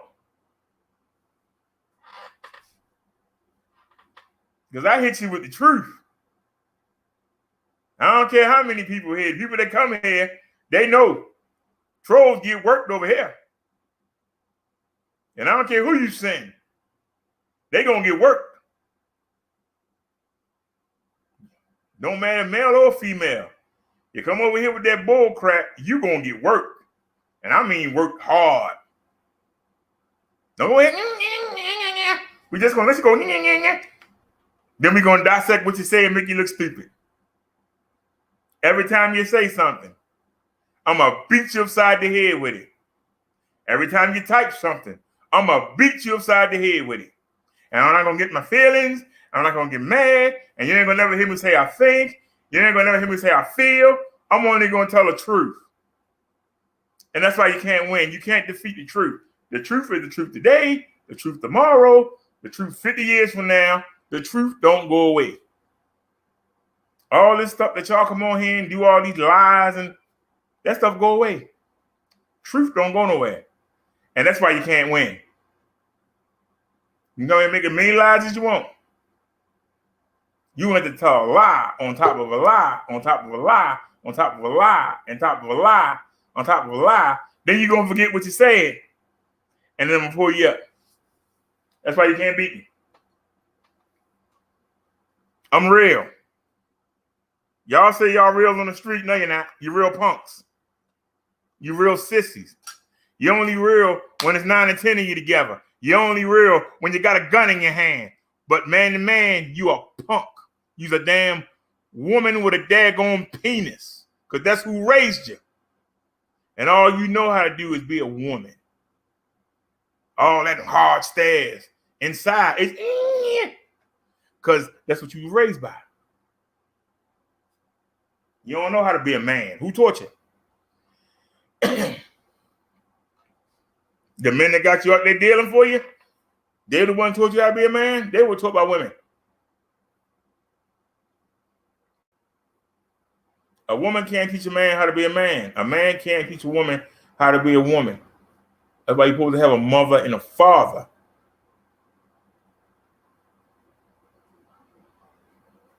You can't substitute. The proof is in the kids right now. That's the proof. And it's showing up in kids of all races, not just black people.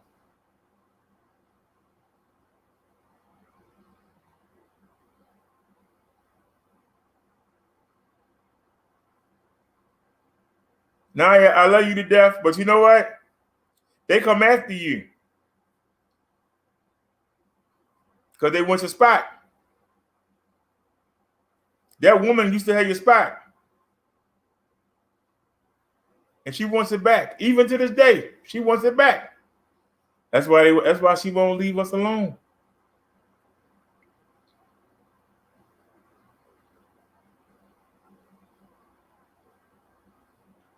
She wants that spot back so bad.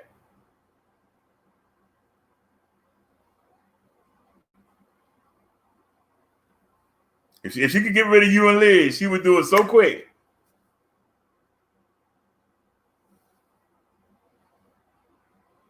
They hope to run you off.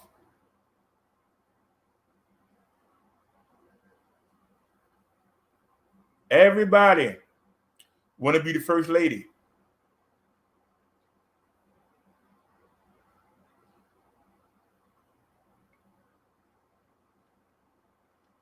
Fact of the matter is,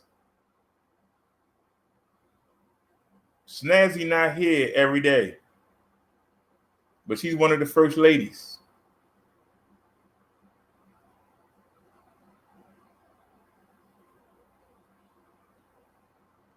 Smoothie got us back on track with the Family Feud.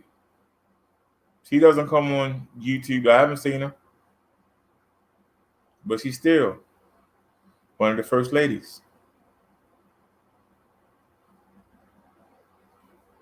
No Night by Cares is upset with us because we were covering the 4th of July. And she didn't like us talking about white people. That's why she ain't been around.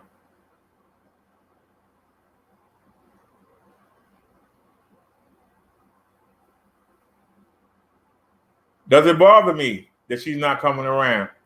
Yes, it does. Do I regret doing them shows? Nope. I told the truth. It was upsetting to me when I was doing them shows to learn what I learned. But I learned it. Not only did I learn it, I shared it. And if more people were able to listen and say, you know what, I do that, maybe I ought to stop. Maybe we can get along. Maybe we can all get along. But as long as you want to keep doing something that ain't worked for 400 years, and you still want to keep doing it, and you don't mind the tension that you keep pushing under the rug, you can't keep pushing stuff under the rug. It comes out. Why was everybody so surprised that after the riots in Minnesota, riots broke out all over the country? Because everybody got 15 George Floyds in every state. They got 15 of them, but you put them under the rug. Right now, we got Breonna Taylor, right? We got Rashard Brooks, shot in the back by a coward police officer. You got Ahmaud Arbery, killed by those 3 racists. We sat there and watched George Floyd die under the knee of a white man, pressing all his might into his damn neck. We sat there and watched it. And the people said, I'm sick of it. And they ran out into the streets. Here's the problem. Instead of running out into the streets, they should be running here to get knowledge on what to do before you go run out in the street. But they don't do that. They just run out in the street. Why don't they come to somebody like me and say, hey, we need a leader. We need somebody to tell us what to do. We tired of this. Running out there and tearing everything up and getting the guard called on you is not going to solve it. They just going to quiet you down and keep doing the same thing to you. And you're going to rise up again, and they're going to quiet you down and keep doing the same thing to you. Why don't you come to the expert who can explain, who can set the example? For those of y'all that don't know, Louis Farrakhan said that once. Come to the expert who can explain, who can set the example. But nah, you want to run after Jose. Nah, you want to run after Becky Ann. Nah, you want to run after Susie May. But you won't come get the information. You won't come put the work in to get done what you want done. You rather go out there and run behind other people who look flashy, people that can show you money, that can let you in the club and be in the VIP. You want to go run after those people that can't do a damn thing for you except bring you down or keep you where you at. They never want you to rise up, but you follow them like dogs. This is the problem. Now, if anybody want to call in and talk about that, I'll welcome it. Anybody want to call in and talk about that? But you'll call in and talk about Chucky raping 2-year-olds. You'll call in and talk about Vic light fixture or the Cadillac converter, Cadillac. You'll call in for that. You'll call in. Tommy talk about the women with the weave. He dating a little young 20-year-old. You'll talk about that. Talk about zone wife on the internet. But you won't come talk about the real issues. You won't come because you got no ideas. All you can do is worry about with somebody who does not affect your life at all. If you've never turned one of them on, it would not affect your life. But the next time there's a new Black Panther party, when you're hearing the kids talk like me, you're going to realize we could have done this 30 years ago. Brother Dark was trying to give us the information. How come our grandkids is taking it? Why we didn't take it? Why didn't our kids take it? Because you won't come to the expert who can explain, who can set the example. You won't come because you're too busy running behind what the devil wants you to do. You're too busy chasing your own selfish desires. You don't care about your fellow man. You don't care. R.E., I'm not putting you on my show because you don't answer questions. I ask questions and you don't answer them. Why would I put you on the show? Just answer the question. Type it in the chat. You came here, type it in the chat. You won't answer any questions. And I ask the questions. Why do I need you on my show? Just anybody? Anybody? Purpose of you calling in, you won't answer any questions.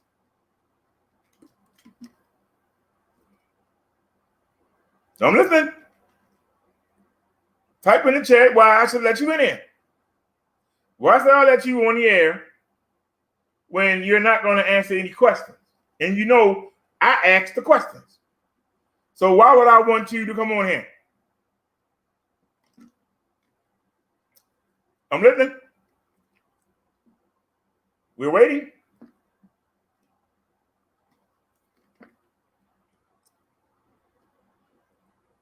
You never answer any question somebody asks you. You even said it yourself. Anybody remember the video? I'll pull it up. Last time you called in. I ain't answering no questions. But what the hell you call in for?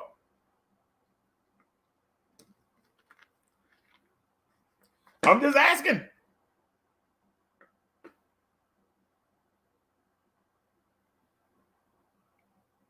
That's what I do. I ask questions.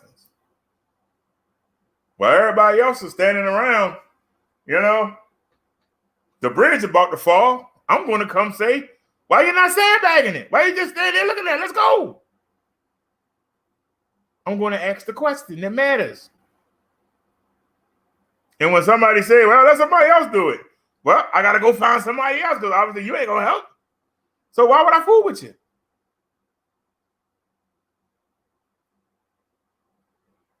See, I make sense. You don't. None of you do. That's why you don't have a chance.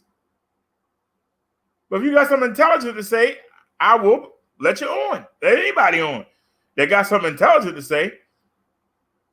But if all you can do is, oh, you're fat, are you this, man, to take that back over there and leave it there.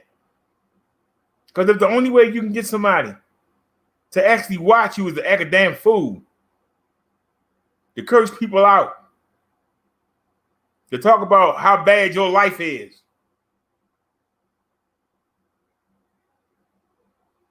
Want to know how you thought that you sounded intelligent when you admit you still want a man that you believe 5 or 6 other women, one who he married to, was messing with. You still drooling over him. And we supposed to just sit here and go, that was very insightful. No, you just showing you a dumb trick. You think you look cool and say what you want to say. Yeah, and Victor Moon was exercising. He was looking good, too. He was reminding me of Bone. But you didn't say that, though, right? You liar. Miss Joyce to grab you by that nappy nap you got, the old bitty beads around your neck, and slam it through a damn pane glass. Sitting there drooling over somebody else's husband. You half-dead wench. Do you want to go? Because you're not going to answer no questions. So why do you want to come on my show?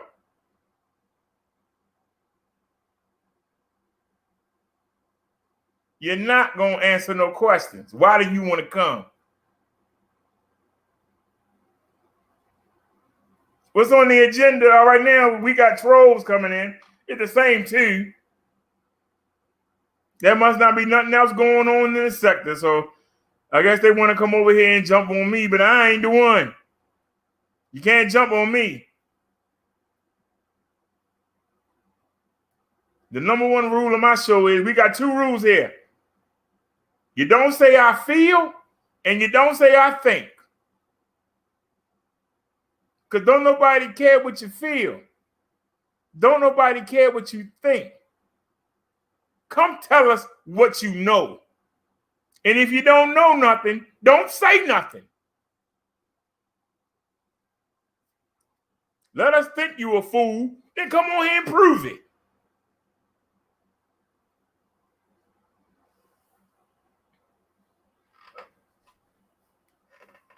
I'm supposed to be impressed because a man don't have the cojones, the self-discipline to get an education and get a good job. And then brag.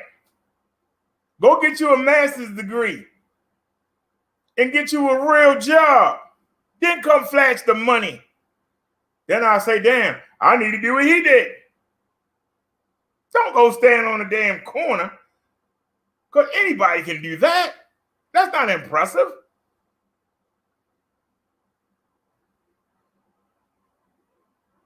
How's somebody going and standing on a corner? All you got to do is go to school long enough to learn the difference between a 1, a 5, a 20, a 50, and 100.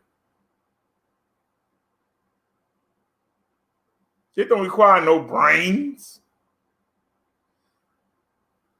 You said you know that you can feel and keep your feelings to yourself. I'll give you an example, Demaya, since you asked. See, I can answer questions when somebody asks me something. Do you have any kids that play on a little league team? Do you get irritated when the moms want to give everybody a participation trophy? Your kid sucks. Her kids suck. They're not going to get no better if you give them all trophies. If they don't get a trophy, they know they got to go learn and work harder.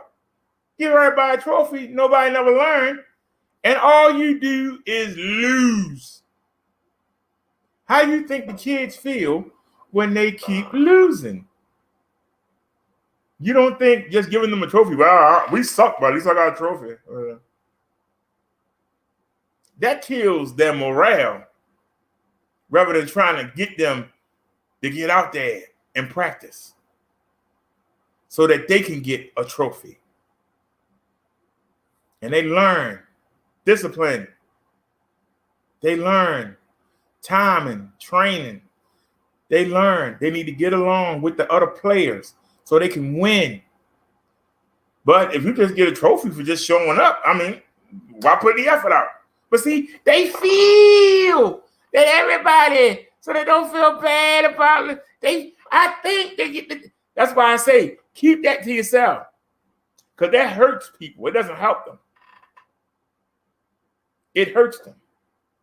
Do y'all understand? It hurts people. It doesn't help them. You actually retard their growth. You don't make them try and do better. Why do better? Why should I focus on my studies when I can go out there and sling drugs? While you going to school, I'm making money. I might get locked up, but it's part of the game. I might get shot. It's part of the game. I'm going to have to have my kids and my teens so I can at least see them get to 10 and 11 because I might get killed. But it's part of the game.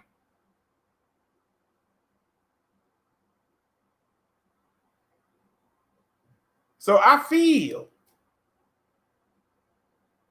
Actually, I did have one, and she died of SIDS. She lived 40 days.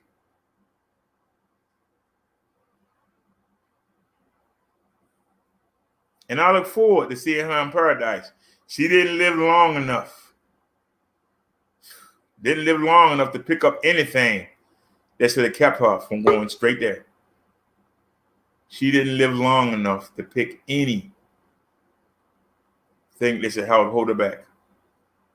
All right, the mayor, I'll listen.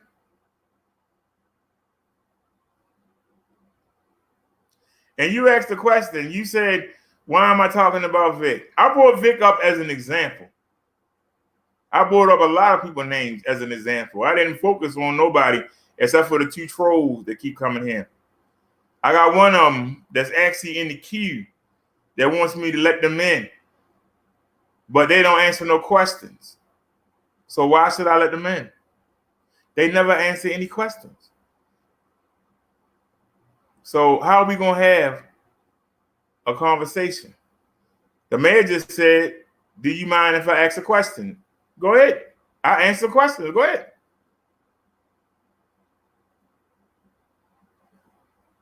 Come on, the mayor. What's your question, sir?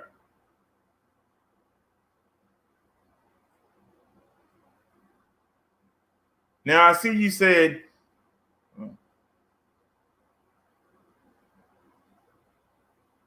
I just told you what problem with Ari is.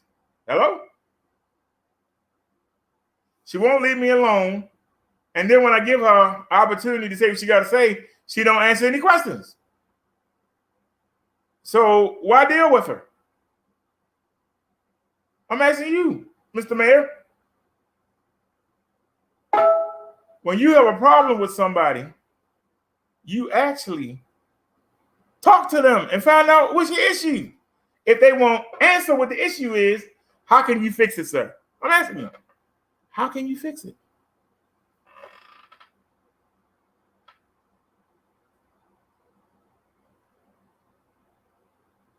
All right. Hold on.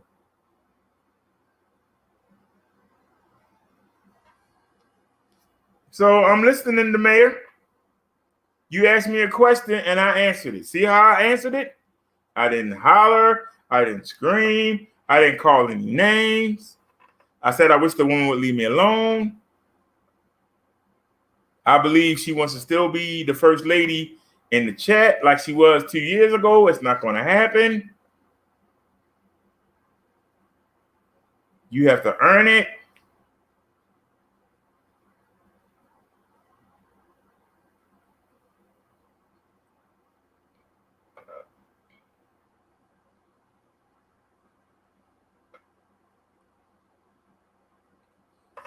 Hold on, y'all. I'm going to show y'all this answer. Let me show the question. There's the question. And here's his answer. This is why I say it's something wrong with our people. Mr. Mayor, didn't I just tell you that she won't answer any questions? So how are we going to talk anything out? If I ask her something, she won't answer. How you communicate with somebody that won't answer? All they say is something smart back. They don't answer the question. And so I asked you a question. And you just said what I said back.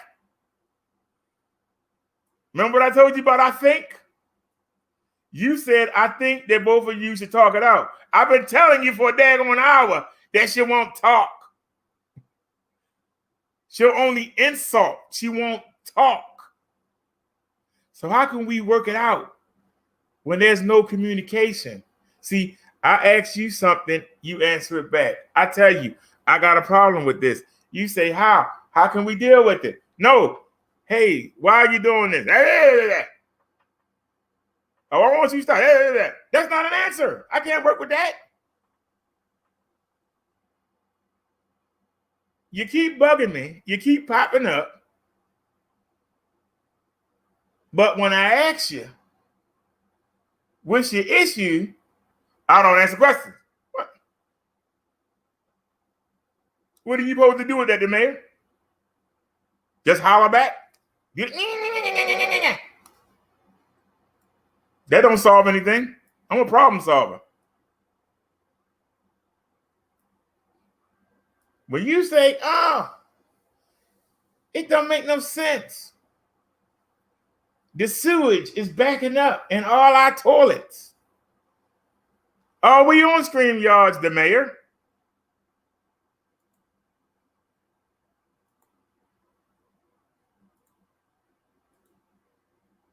I don't know how many hours I got left on the we on the free version, but we on it. There's a link right there.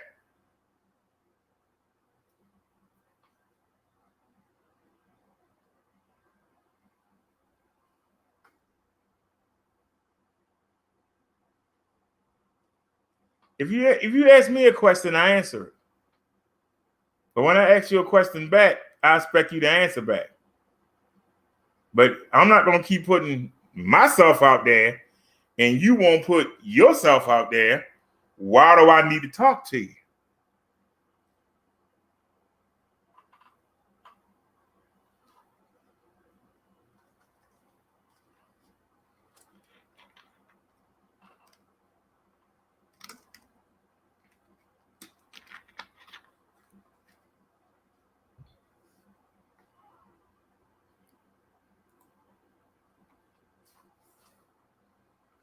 At the StreamYard right there.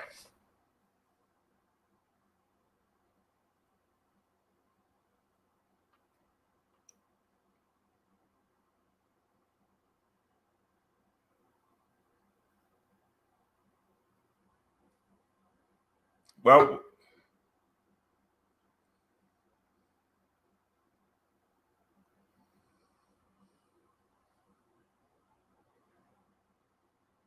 that's not the mayor. You think I'm stupid?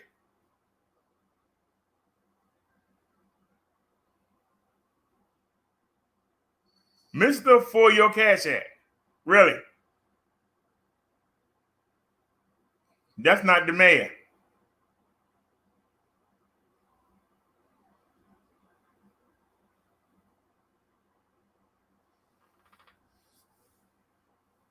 Come on, the mayor. We're waiting on you, sir. I gave you the link.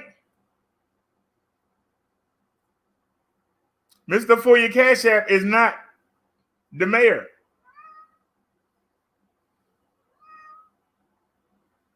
Baby, go sit down.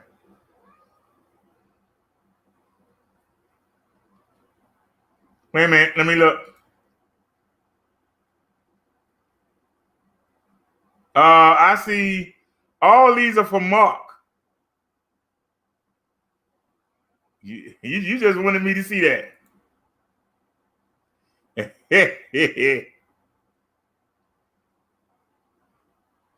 No, you need to come in here as the mayor of Detroit. That's who I'm talking to. I'm not talking to Mr. Yo Cash App. There ain't nobody but Triple Dalton who ain't stupid. Come on. You need to come in here as the mayor.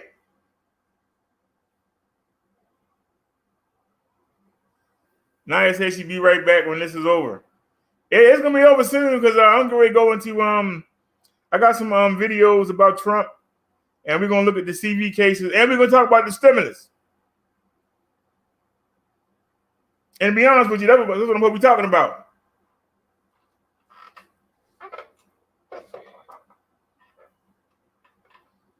Right now, the Republicans and the Democrats, the reason why we don't have this bill passed.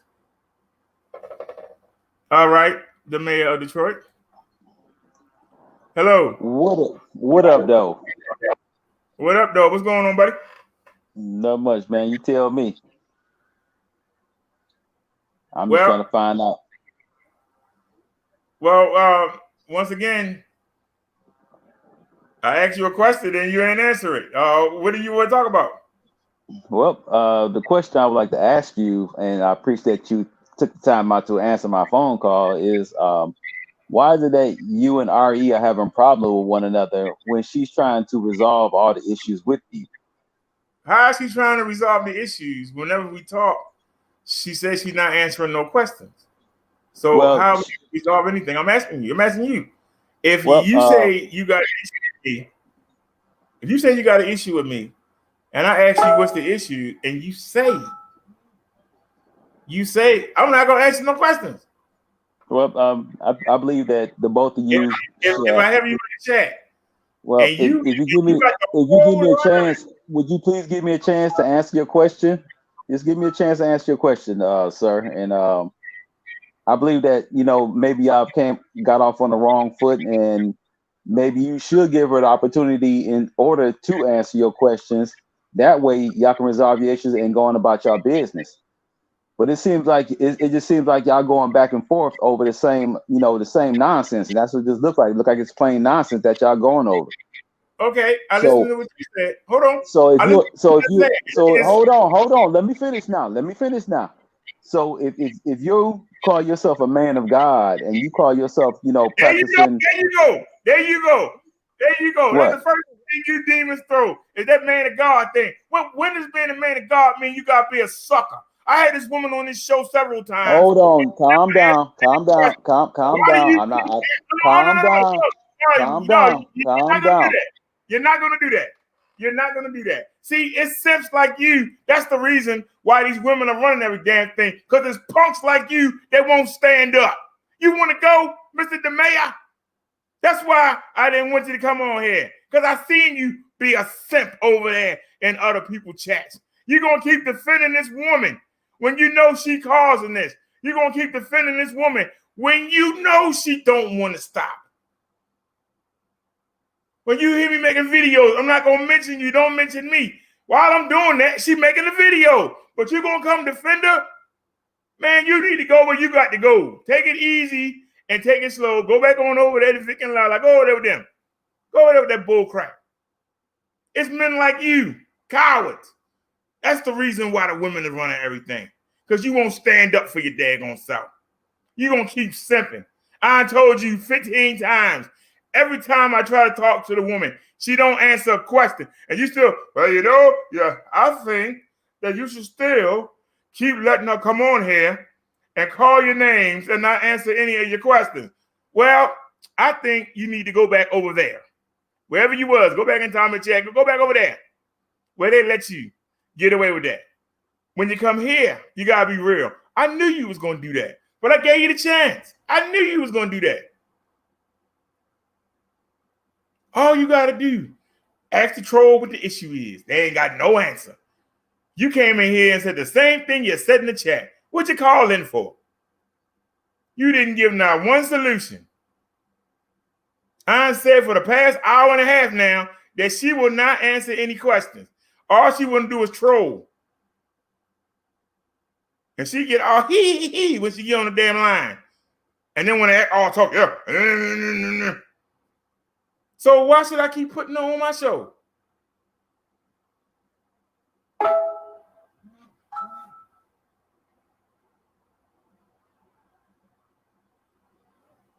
But that's all it is. You want to be entertained.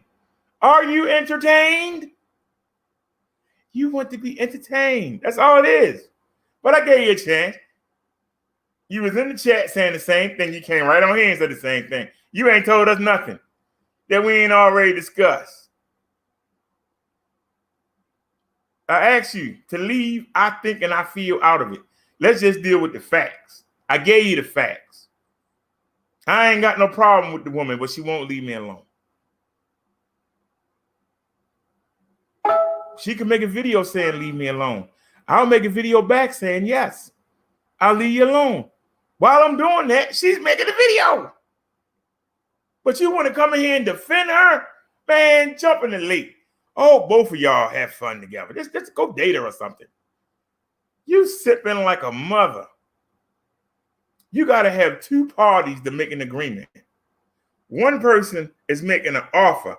The other person makes a counter offer. You got to have that to have an agreement. Offer, counter offer, offer, counter offer. If you offering and they not giving nothing back, that's not a relationship. That's not an agreement. Can never be made because one person will not open themselves up so that you can agree on something. You got to have both people willing. She just wants to be seen. She don't want to do anything. And then she want to go make a video. That's what she wants to do. And as long as she wants to do that, she's going to keep doing it. But her making a video doesn't bother me. I'm not here for YouTube clout. I'm not here for YouTube fame. The majority of the people she's talking about having in the chat wouldn't help somebody walking down the daggone street that was bleeding. It would just say, oh, somebody else will help them. I ain't going to help them. So why would them in the chat? Hold on, y'all. Somebody sent me your hangouts.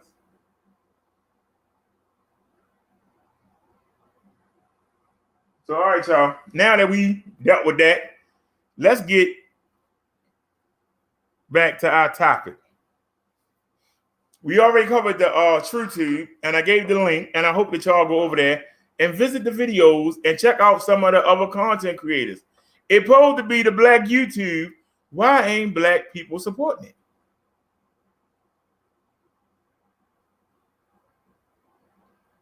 It's supposed to be the Black YouTube. You complain about, YouTube is cutting me off and they can give my money and all that. But there's another YouTube, it's called Truutube.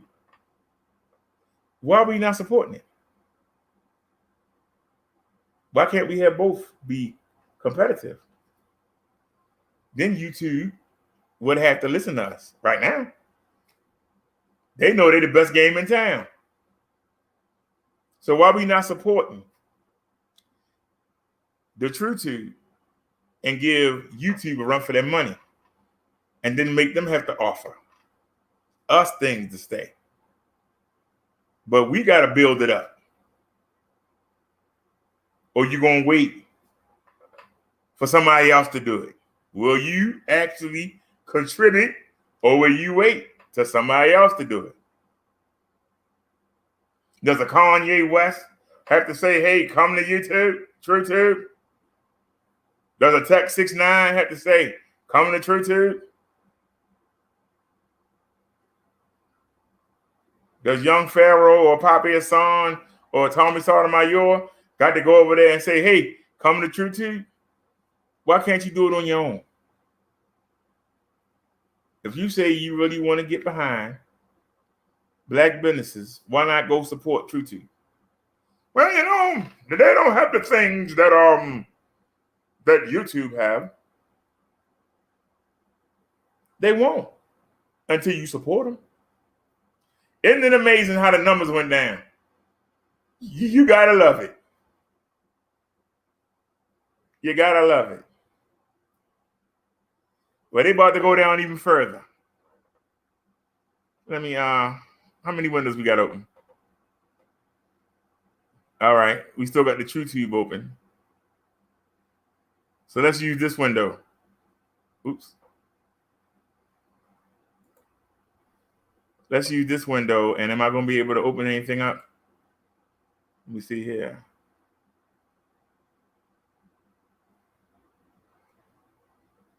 All right.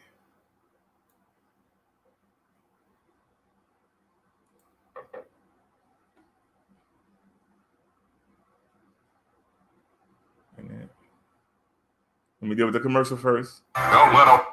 Mm-hmm. And while that's going on, let me see if I can bring it in. No, we need screen share. All right. We need a screen share and okay. I gotta hit this. They're bringing it in. All right. All righty, y'all. Just give me a second. I'm learning here. Give me a second. All right, skip ahead. Interested are you in this year's presidential election? Fox has been asking that question several times every election season, going back many years. And right now, the results are off the charts. Take a look at this graph. This is the 2008 response to the question of how extremely excited are you in the election? Are you extremely interested in the election? You can see every year that the amount of interest grows. But this year, 2020, 62% of Americans say they are extremely interested in the election. Most others say they are very or somewhat interested. People are tuned in, both Trump supporters and Biden supporters. They are paying attention, and you can see it in the polling. You can see it in the TV ratings. People are very, very plugged in to this election cycle. And that means people are also paying attention to the threats against this election, the threats that are coming from inside America's own house. From the president's wild lies about voter fraud to his own admission that he is undermining the Postal Service to make it more difficult to vote by mail, every day Trump chips away at America's confidence in its voting system. Here he is yesterday on Twitter saying, maybe we will never know who won the election. He is kind of like a hurricane. I want you to picture a beach that's taking a pounding from waves and wind. Inch by inch, minute by minute, hour by hour, the sand erodes, it washes away. And the next morning when you wake up, you look at the seashore, the sand is gone. That's what he's doing to Americans' confidence in the voting system right now. He's eroding it inch by inch. Here's today's New York Times front page story. Growing crisis in Postal Service alarms voters. And let's go to the Washington Post as well. Trump's USPS ire took root in 2017. Now that's really important to keep in mind. This goes back to the last election and the president's faulty, foolish belief that he actually would have won the popular vote were it not for millions of illegal votes. Now, of course, that's a lie. That's a foundational lie that his first 4 years in office have been built upon. And now he is taking these steps, disrupting the 2020 election because of that faulty belief from 4 years ago. These stories are all connected, whether it's about the Postal Service or about other threats to the integrity of the voting system. And the press has to keep connecting the dots. I know somebody who's great at that, so let me bring him in. The legendary investigative journalist and CNN political analyst, Carl Bernstein. Carl, we need your wisdom at a time like this. We've been through another week of these really dangerous lies by the president with regards to mail-in ballots. The Postal Service is now national news. When's the last time that happened?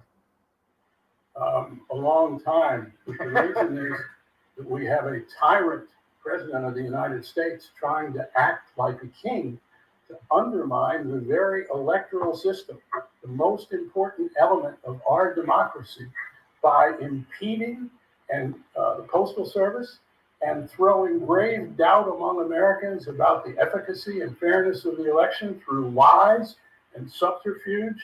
This is a real national crisis, and it requires a Republican Party that has enabled and gone along with this undermining of our electoral process to come to the fore and help save our democratic process at this pivotal moment.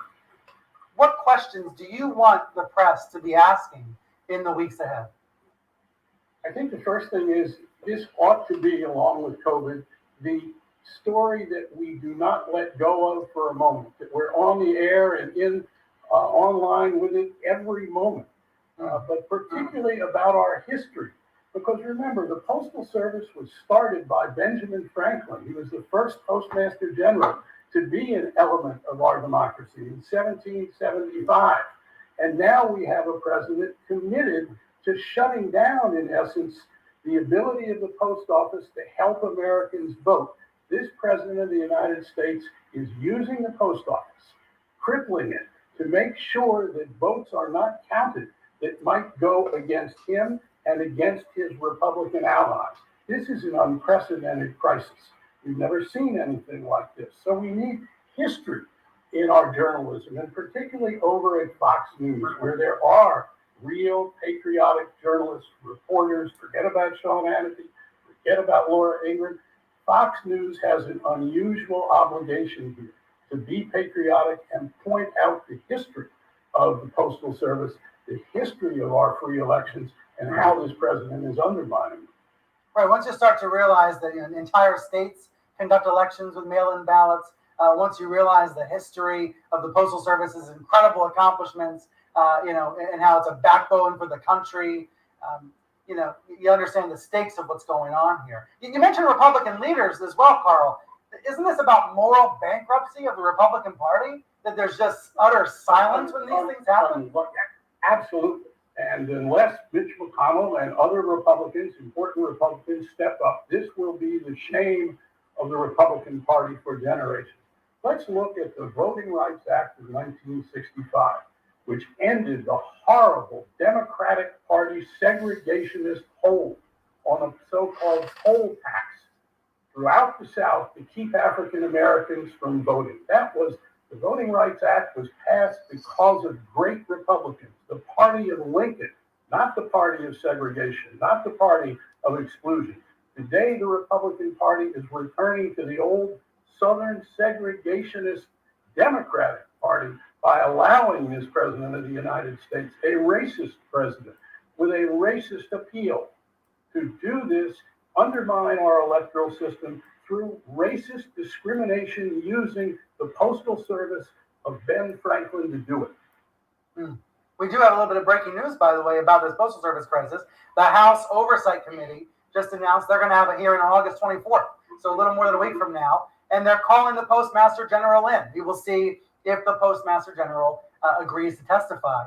But this is action by the Democrats to show they are taking this matter seriously. Carl, before I let you go, I can't help but notice you do sound pretty worried about the state of the country in a way that's not normally the way we talk about, on the eve of conventions. These are usually celebratory times for the country, for the political world. But this season's so different. This is a national emergency. It's a national emergency caused by a despotic president who is unique in our history. We've never had a president of the United States who has tried to undermine our most basic institutions. We have never had a president of the United States who is in public, even admittedly, trying to hijack an election by excluding people from voting. This is unique.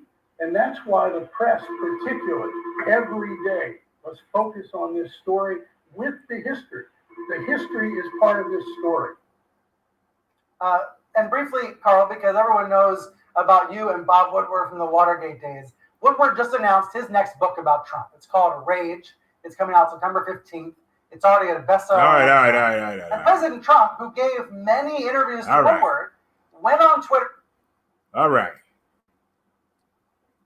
Let me pull the screen back up, see if I missed anything. Sorry about that. I couldn't watch the chat. Oh, nobody ain't said nothing anyway. All righty, y'all. Let's talk real quick. Well, Brother Derek, why did you play this? Because this is something you need to see. Trump trying to steal the election right in front of your eyes. In this stimulus package,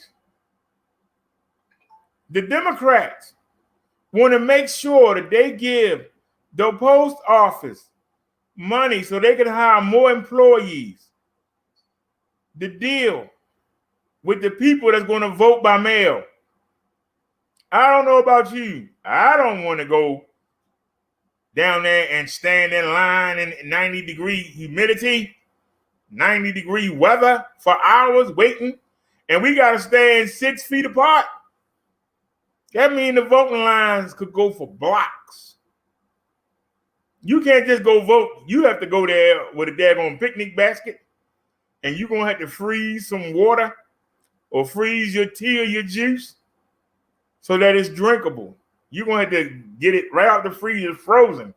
You might be out there for hours out there in the heat waiting to vote.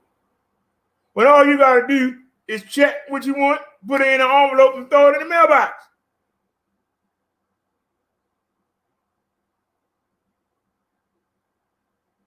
Trump is so scared that somehow the Democrats is going to make up some phony envelopes and take the election that he wants to make you stand outside in that heat, and you got to worry about catching the CV. I keep telling you, Republicans don't give a damn about you. And I keep showing you and showing you. Y'all come in, it's not Trump's fault. The man is screwing you again. He signed those 4 orders. They temporary, but he signed them. The blindside you. Yeah, Trump ain't that bad. He signed the orders, and the Democrats won't give it to him. I'm voting for Trump. While you doing that, once again, with one hand doing what the other hand doing. He trying to steal the election because he know most of the inner city people are not going to stand outside for no daggone 4, 5, 6 hours in no heat. They're going to say, oh, I'll skip this election. That's what he want. Old folks ain't going to be able to stand outside. They the one dying from the CV. You want to put them outside in line?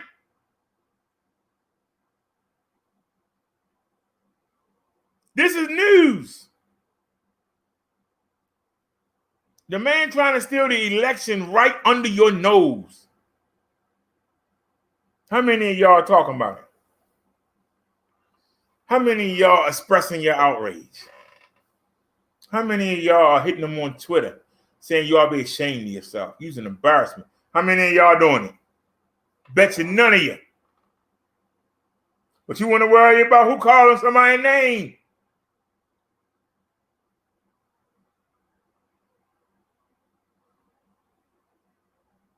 This is something you need to know. That man trying to steal the election. The Republicans could have been passed that stimulus package. They doing this to make the Democrats look bad. They doing this to make the Democrats look bad. Triple Darkness, you don't have no opinion on this? Why are you trying to come in here, man? You don't have no opinion on what I'm talking about. Why are you trying to come in? Do y'all understand what I'm saying? This is something you need to know and you need to get off your butt. And you need to be telling your neighbors and your coworkers about it. Are you going to sit there and let this man get away with it? Are you going to sit there and let this man do this? You just going to roll over? You're just not going to say nothing. I'm making a challenge to everybody that might watch this video. Make sure you go and vote. Make sure you go vote.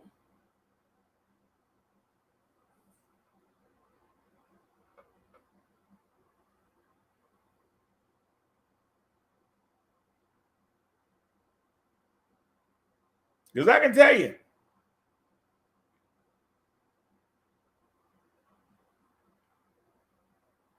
for me to go vote, I'll be risking my life.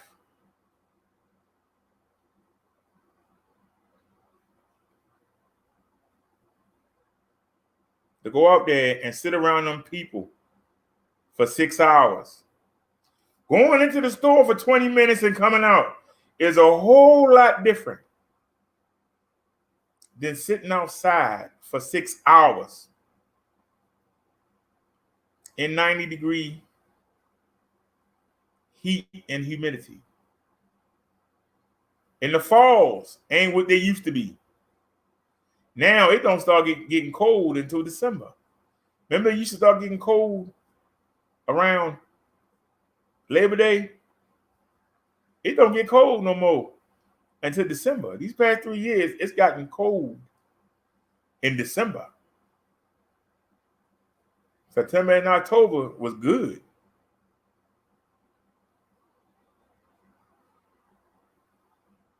And hopefully it won't rain that day.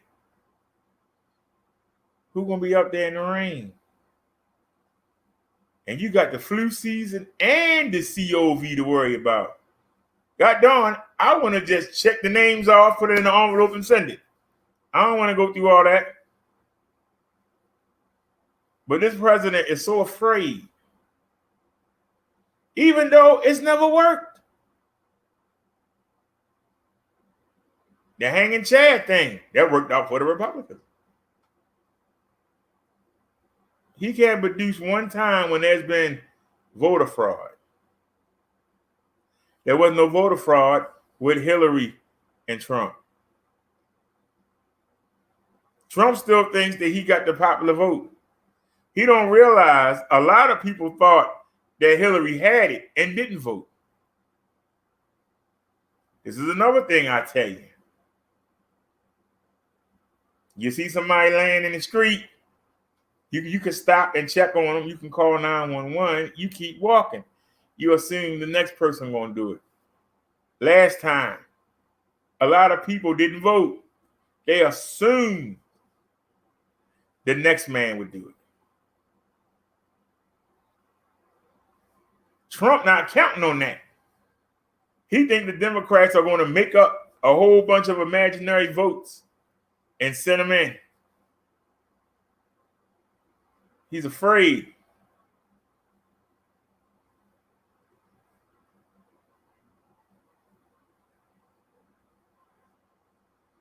Somebody says, bro, calm down. Don't be begging for people to support your other website. We just subscribe because your George Floyd live stream. That's it.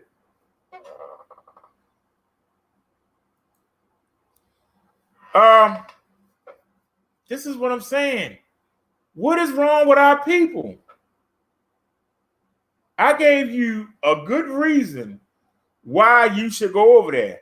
And I didn't just tell you to go to my website. I told you to go see if anybody else over there you like. That's supposed to be the Black YouTube. Why won't you support it? Look at all the trouble young Pharaoh been having with YouTube. Why isn't he supporting Truutube? Why isn't he taking his thousands of followers and going over there and trying to build it up? I'm trying to get my followers to go build it up. And you're right, it is sad that I have to make a video telling people to do what they should already be doing. You're right. But don't put it on me. Put it on my followers. Put it on the Black people that's not supporting it. Because when I go look, it's not a lot of people that got more than 30 views. So that means the people are not supporting it. So you claim, I wish I had one of our own, but we get it and you don't support it. And instead of you saying, yeah, we need to get behind this, you want to turn it around and put it on me. See, that's why we don't get nowhere. That's the reason why YouTube ain't worrying about Truutube. They know Black people don't support their own stuff. They know it. But you got your own that you can go build up and make it compete with YouTube, but you're not doing it. Why? But I'll listen, sir. Why? Why, Mr. Subfist? Please explain. How you doing, the driver? Please explain, Mr. Subfist. Now, I just told you that Trump signed a bill to distract you while he's trying to go after the post office and keep them from delivering your votes. Because he knows the racist people are going to stand in line. They're going to be out there with the picnic baskets and the Confederate flags, and they're going to have the country music playing, and they're going to vote. They don't care what the weather is. But he's worried about you sending your votes in. He's worried. And he's trying to dupe you into going after the post office. In the stimulus package right now, what they're arguing about, what's holding it up, is two things. money to help out the states and money for the post office. Money to help out the state, money for the post office. That's what's holding the package up. And Trump want to distract you with the holdup and blame the Democrats. Whether you like the Democrats or not. The Democrats are trying to give the post office the money so they can hire extra people so that the votes can come in on time. But Trump don't want that. He wants the post office to raise their rates so they can afford it themselves. But not because they don't want to give them the money, but Trump doesn't like the owner of Amazon. And Amazon uses the post office to deliver things that are too costly for them. Like my delivery for the MERS. They had to get it within 2 days. They sent the U.S. Post Office out on Sunday rather than sending somebody from the warehouse. It's a warehouse here in Baltimore. We got 3 of them. 3 Amazon warehouses. The closest one is 5 miles away. But rather than have them send somebody out to drop it off to me, they send it to the post office. It's still cheaper to send it through the post office. Trump want to bring them down. The driver said, "Did you see the video about me today?" Nope. I'll be honest with you. I spent the day watching Jim Cornette talk about the wrestling, and I watched a lot of videos on mobility scooters and bikes.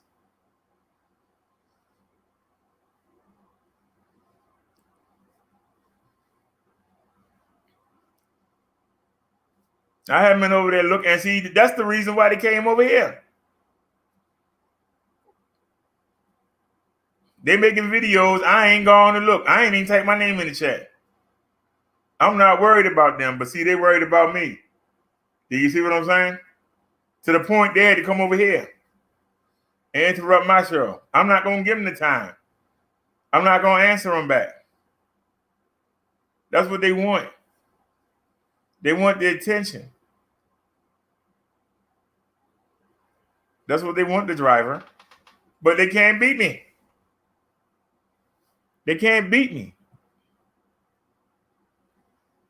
Naya said, I read today one college had to resume online studies due to a CV outbreak and postal employees aren't feeling protected in the workplace.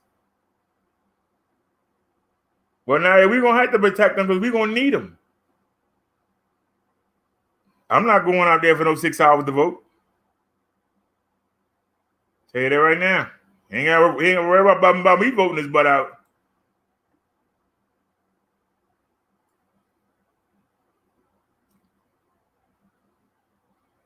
All right.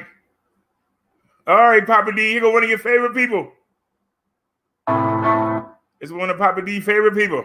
Yeah. He gonna get you. All right, it's not showing up. Wait a minute. Let me go in. Hold on a sec, y'all. Wait a minute, that's not where I was. Where are we at? Where are we at? Hold on a sec. Uh-oh. That's what I did wrong. Hold on. The stream, y'all. No, we don't want to bother that. Leave that alone. You want to go here. So go here and then hit it. All right.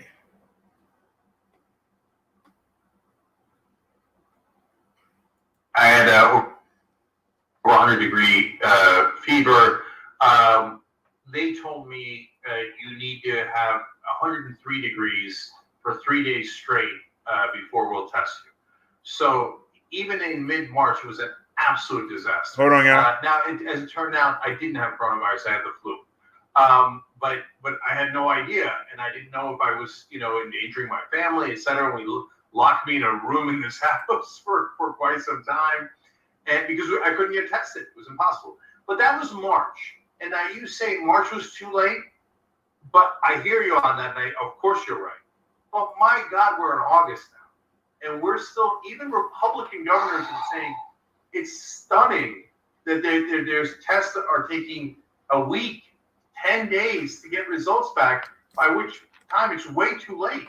And so how could we not have the testing fixed already in August?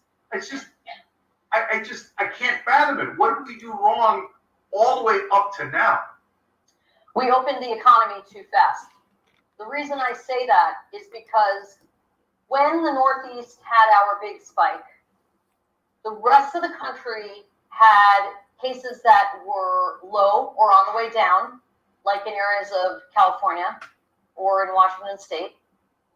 But that was the time that economies were supposed to stay closed and open in a phased approach so that PPE could be collected, so that testing supplies and reagents and swabs and all these things could be mass produced when the virus should have stayed low throughout the country.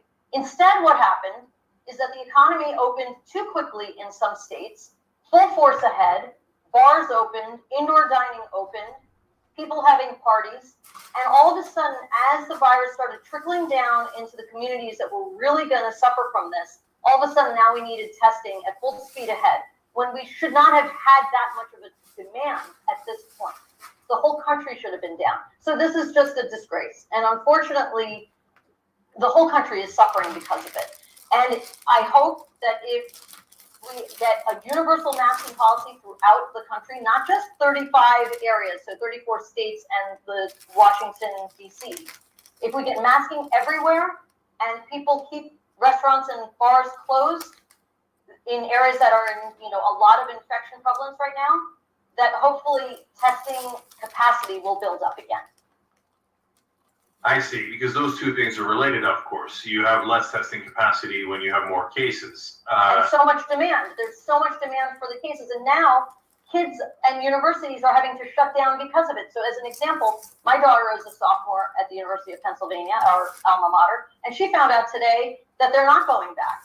And they can't go back because they can't quarantine all the kids who are going to come in. They cannot even provide the testing capacity because of delays in testing and reagents and turnaround time. So our kids are going to suffer, education is going to suffer, the economy is going to suffer. And I hope we can get back on track soon. Now, finally, Dr. Chitami, before we let you go, I got to ask the two, of course, questions at the top of everybody's mind. And obviously, this is your best guess at it. But when do you think we get past this new surge of coronavirus and can safely begin to reopen? And then when do you think we'll have not just the vaccine ready, but actually have enough Americans take it so that it goes back to quote unquote normal? It's a real tough question. Cenk, I was really hoping when we went through this in the Northeast in the spring that by now we would be in some sort of normal. When I look at the map of the United States and I see the Northeast with lower cases now, but I see hot spots in the South and, in the Southwest. And then I see a lot of parts of Middle America that don't have that many cases. And those are the same states that don't have masking policies. I worry that those states are going to be full of COVID when the rest of the areas are starting to get better. And so are we just going to keep doing this? We're going to keep going round and round like this? I really hope not. I really hope not. And I hope that we do have a vaccine, at least one or two or more in the fall. But I think, unfortunately, 2020, I see almost sunk as a year. And I'm hopeful that in 2021, we can get back to some kind of normalcy. Oh, boy. I can't help but ask one more. How about herd immunity? We shouldn't be in a situation where we're close to herd immunity, but I think we might be. So is that partly what happened in the Northeast, and is that likely to happen in places like LA, Texas, Arizona, where it's raging now? It happened in certain communities in the Northeast. So, for example, there's an area of Queens called Corona, ironically, where the amount of immunity in that population is almost 60 to 70%, I think 68%. It's a very close-knit community. A lot of people live very close to each other. So herd immunity, I believe, exists in that community. But in most of the rest of the Northeast, that's not really true. There may be pockets, New York State, it's about 20%. You know, states like Connecticut, it's lower than that. So we're nowhere close to herd immunity, I think. But I do think if we get herd immunity in some areas that are densely populated, it might help areas of the country that are not as densely populated. And that might be okay with a vaccine as well. I can't stop asking questions. One, I swear, last one. Me too. And I don't know how much expertise you have in this particular area, but how much protection do T cells afford us, and how much does that affect herd immunity, and how much could that help? So basically, it's your body having some sort of memory of how to respond to a virus. So, you know, there are 4 coronaviruses at least that circulate regularly and cause the common cold, not the novel coronavirus. But when you get exposed maybe to a coronavirus again, you might have some immunity. So maybe sometimes you don't get as bad of a cold as other times, depending on what you're exposed to. So I think that if you've been exposed to the coronavirus, our hope is that even if your antibodies wane, that you may have some recognition of this virus if you're exposed to it again, and so that you may have immunity. And maybe that way prevent you from bringing it into your household, so maybe that little herd of your own household may be protected. That may be one way to think about it. Okay.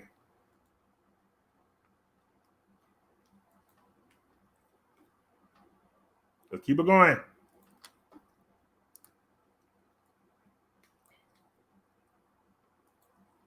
All right. Continuing on with the same people. Sorry, Papa D. I know you hate them. But they had a good argument.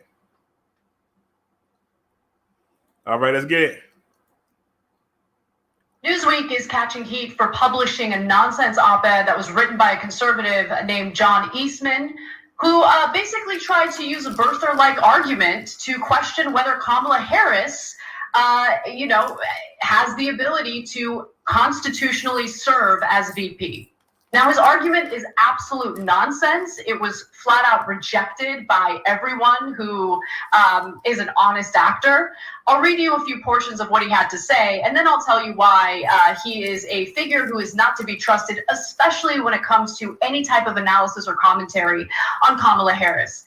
So he writes in Newsweek, the fact that Senator Kamala Harris has just been named the vice presidential running mate for presumptive Democratic presidential nominee Joe Biden has some questioning her eligibility for the position. Oh, really? Who are those some? Like, how about you name some specific people? What do you mean some people? Are you talking about yourself? That's what he's talking about. One person, right? So he floats this birther-like theory, and let me give you the details. Kamala Harris's father was and is a Jamaican national. Her mother was from India, and neither was a naturalized U.S. citizen at the time of Harris's birth in 1964. By the way, she was born in Oakland, California. That, according to these commentators, makes her, and by the way, he never specifies who the commentators are. That, according to these commentators, makes her not a natural-born citizen, and therefore ineligible for the office of the president, and hence ineligible for the office of the vice president. Really? And so he gets into like this weird interpretation of what the Constitution says. Were Harris's parents lawful permanent residents at the time of her birth? If so, then under the actual holding of Wong Kim Ark, and that's a previous Supreme Court ruling, which I'll get to in just a second, she should be deemed a citizen at birth, that is a natural-born citizen and hence eligible. So what he's referring to was a Supreme Court case, back in 1898. It was the case of the United States versus Wong Kim Ark. And the question had to do with whether Wong Kim Ark was a U.S. citizen. And the Supreme Court said that since this individual was born in the United States, this individual was a naturalized U.S. citizen, okay? But what Eastman is trying to say is, if Kamala Harris was born on U.S. soil at a time when both of her parents were not U.S. citizens, then she's not a natural-born U.S. citizen. I mean, it's just absolute nonsense. And Look, even Eric Erickson said that it's nonsense. Get ready for a whole new round of birtherism, and it'll be as stupid as the first time. A lot of other people had similar thoughts, but later Newsweek had to update the article, the op-ed, with this admission. The biographical note has been added to include that Eastman ran for Attorney General in the Republican primary in 2010. He was defeated by Cooley, who was then defeated by Harris. So maybe a little salt there. And it's also important, Cenk, to point out that in 2016, the same individual, Eastman, wrote an op-ed for the National Review. And what was the title of that National Review? Well, it had to do with Senator Ted Cruz, who was born on Canadian soil. Senator Ted Cruz is eligible to be president. Let me give you a few pieces of that, and I want to hear your thoughts, Cenk. So he writes, the latest charge against Senator Ted Cruz, first pushed by Donald Trump, is that because Senator Cruz was born in Canada, he is not a natural-born citizen and therefore ineligible for the office of president. No serious constitutional scholar adheres to the view that the meaning of the natural-born citizen requirement contained in Article 2, Section 1, Clause 5 of the Constitution applies only to people born on American soil. So I'm going to skip ahead and go to the two last graphics here. Under that widespread and longstanding interpretation, Senator Cruz is clearly a natural-born citizen and therefore eligible for the presidency. His mother was born a U.S. citizen, born in Delaware, as well as a longtime resident of the United States who happened to be living in Canada when Ted was born while her husband was temporarily employed there. So let's move on from this particular silliness and get back to the business of choosing a president from among the broad slate of well-qualified and fully eligible candidates before us. Again, that was written in 2016 in regard to a candidate who was born not on U.S. soil, but on Canadian soil. All right, so let's review a number of things. First, Ted Cruz not born in America, but a natural-born citizen, according to Eastman. Kamala Harris, born in America, but not a natural-born citizen, according to Eastman. I mean, you can end it right there. It's absurdity on top of absurdity. But let's continue for a second. He says in defending Ted Cruz, who, by the way, cannot run for president, according to, if people care about these so-called precedents, right? I actually think everybody can run, and the 14th Amendment has vitiated all of this. But they say, but Ted Cruz not only born in Canada, his parents were voting in Canada at the time. There's no question they were not U.S. citizens. They were Canadian citizens voting in Canadian elections. In fact, according to Eastman and the Kamala Harris story, he says she's not even allowed to be a senator because she never became a citizen. That's also true of Ted Cruz. So we should immediately make sure that Ted Cruz is removed from office. That's not also true. That's only true of Ted Cruz. Kamala Harris was actually born here. Ted Cruz wasn't.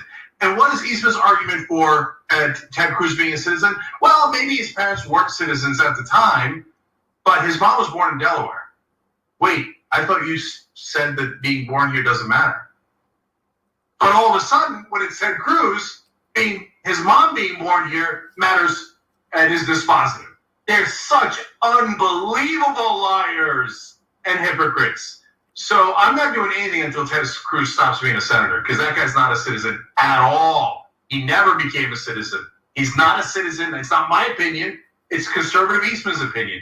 Is this racist? Of course it is. They never bring it up against white people, including white Democrats. Nobody ever questioned if Bill Clinton was a citizen. The minute there's someone, a person of color, every time, like clockwork. The one other thing I want to just quickly mention is look at the kinds of disgusting tricks Republicans have to resort to because they know that their ideas are not popular and that they're not winning. So they have to accuse Kamala Harris of this racist nonsense. You have Donald Trump trying to dismantle the post office and destroy, any expansion of mail-in voting. You have all of these dirty games happening, right? Because they can't win on the ideas. They know their ideas are unpopular. Polling indicates that.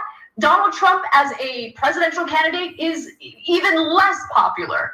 So, you have to be careful of people like this because they don't have any ethics when they're doing what they're doing. They don't care about hurting anybody. They don't have any morals. all they think about is doing what it takes to win, even if it means resorting to destroying someone's life or putting outright lies out there about people. It's sad. By the way, one of the editors of Newsweek that published that, conservatives cheered when he was selected as editor of Newsweek. Now we know why. Thanks for watching The Young Turks. I really appreciate it. All right. Another way to show support is through YouTube memberships. You'll get to interact with. Now, Papa D doesn't like us using the Young Turks, but they have the good articles. Yeah. They have the good articles.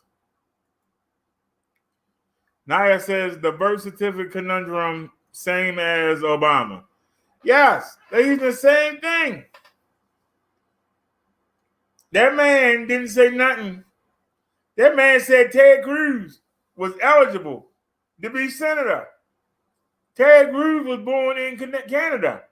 Right now, Ted Cruz need to be taken out of the Senate. And if you don't do it, you're a racist pig. Do you hear that, Trump? Get Senator Ted Cruz out of the Senate. Get him out. He's not a naturalized born citizen. He was not born on United States territory. He wasn't born in the USA. He wasn't born in Hawaii. He wasn't born in Samoa. He wasn't born in Guam.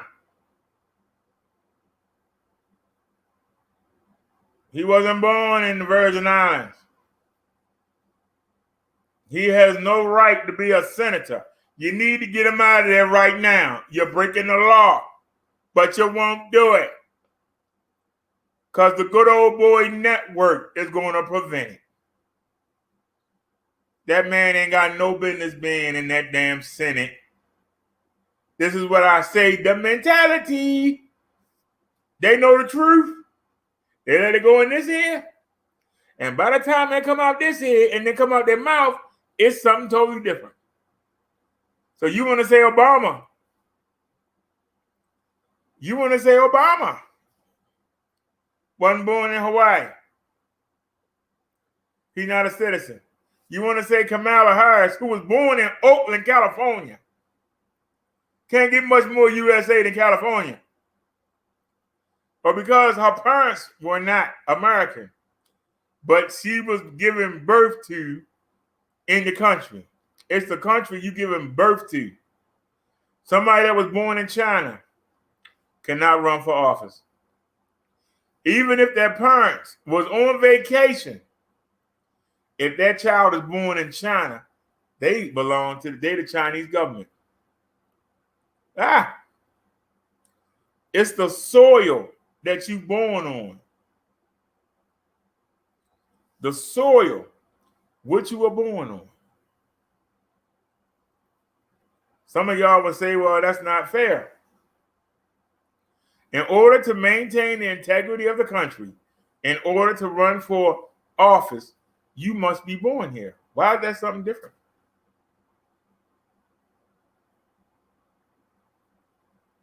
Somebody from another country might try to put their country over and bring what they learned from over there and might try to enforce it here. That's why it's not allowed. Now, Papa D says the Young Turks ain't no good. But not only did she show the man saying that, she also showed the first time some white racists tried that back in 1898 when the Oriental tried to run for office. Even though he was born in the United States, he wasn't white. You ain't white, you can't run for office. They doing the same tricks over and over again. From 1898 to 2004, or was it 8? 2004, 8. Ridiculous. And now in 2020. They got to always lead with the racism. I'm sure that woman did some stuff when she was a state prosecutor. They could nail on. I'm sure she had views as a senator they could nail on. The fact that she wanted to give $2,000 a month to Americans like Canada's doing, they could get on. Oh no, that won't work because the people are like that, dog. They can't do that. Do y'all see where I'm going? Do y'all see where I'm going?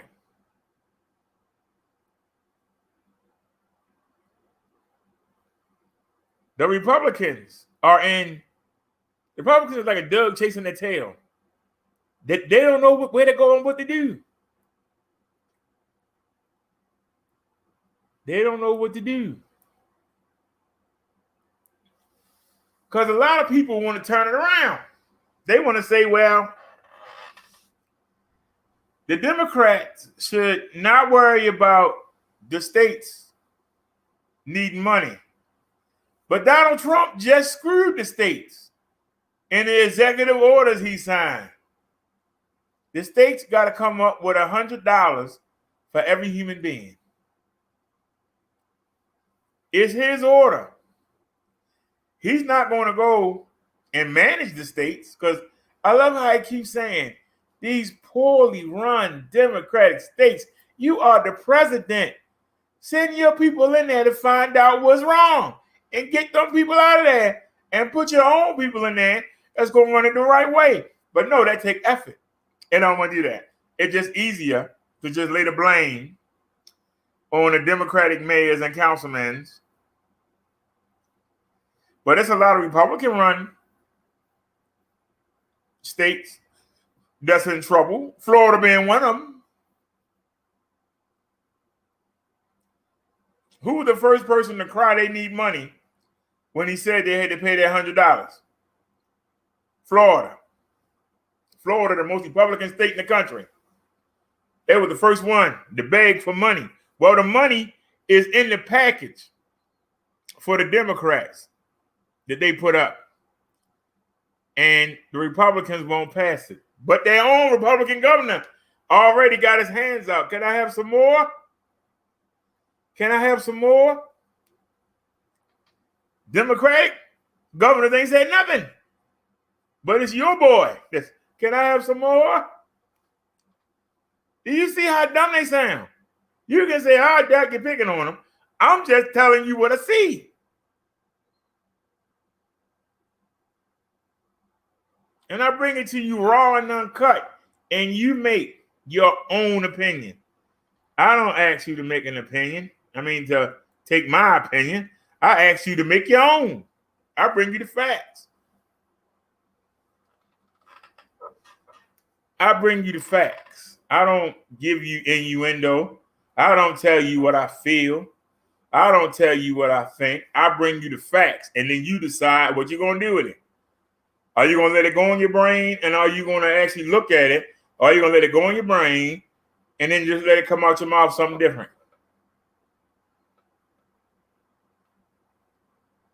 They trying to make the Democrats look bad while they trying to screw you behind your back. Trump signed those plans hoping that you vote for him.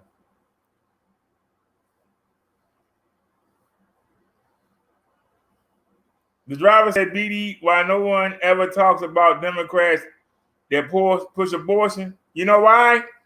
Because of the women. The women will tear you up.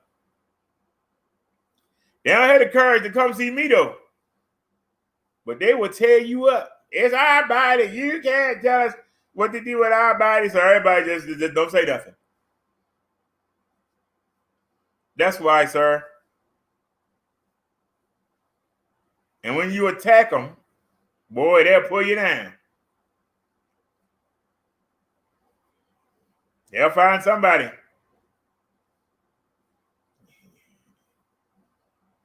You supposed to be married. What were you doing having sex with that woman? She coming forward. We gonna get you.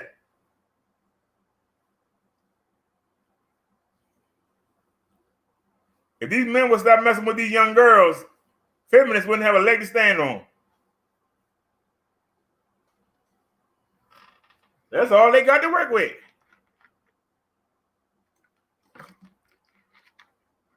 That's why I said they get rid of the casting couch. It's going to be a whole lot of unemployed women. You ain't got no talent. I don't care how you look, you can't act. But, you know, what if I do some favors for you? Get out of here, you bum. You ain't going to get me trapped up 10 years later, 20 years later. I'm about to retire. You going to come back and try and get me locked up? Oh, heck no. When the men wake up, women going to be in the cold. Women going to be in the cold. Whatever happened to that woman that was fooling around with Donald Trump? They gave her like $300,000. And they were trying to get her to talk, and she wouldn't talk. Naya says, yes, the feminists won't handle it well. Let me show the drivers our comment, and then let me show Naya's. Feminists gonna tear them up. Anybody that say something, you better not have nothing in your past. Yeah. Naya says the Me Too movement. Some of y'all don't like it, but I've said it, and I say it again, and some of y'all might leave and know well. Hear it before you go. I said it before, I'll say it again. 99.9% of women don't build nothing. They wasn't supposed to. They supposed to be home. Don't tell me you're not getting the same pay on a job as a man. You ain't supposed to be there. You're supposed to be home with them kids, being that first teacher. You're not supposed to be the teacher. You're not supposed to be the cop. You're not supposed to be the fireman. You're not supposed to be the mayor. You're not supposed to be the senator. You're supposed to be at home teaching your kids, not giving your kids to a daycare provider.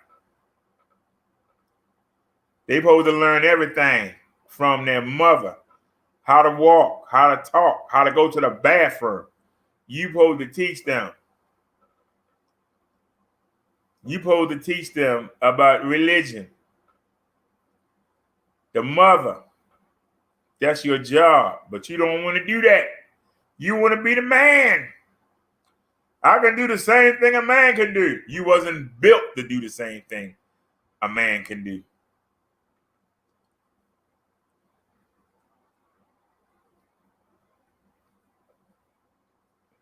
You say, so do you think that Christ liked to vote Democrat? Christ wouldn't vote for none of them.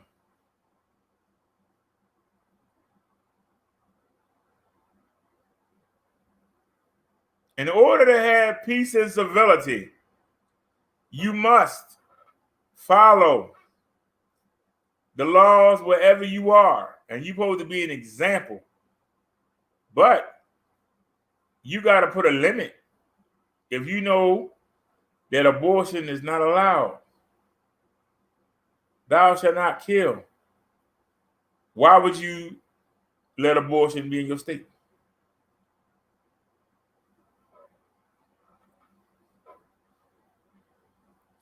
I'm asking the question. Anybody gonna answer it? You know, thou shalt not kill.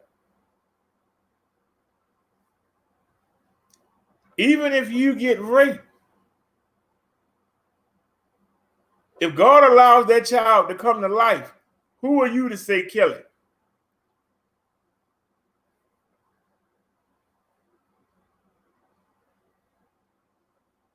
See, I ask questions that make sense. And they require a sensible answer. Not from emotion, not from I feel, not that I think. God said you should not kill. That baby ain't done nothing to you for you to kill it. What's your excuse? I'll listen. So the driver says, so us as Christians should be against Democrats. Us as Christians, I can only tell you what I was taught.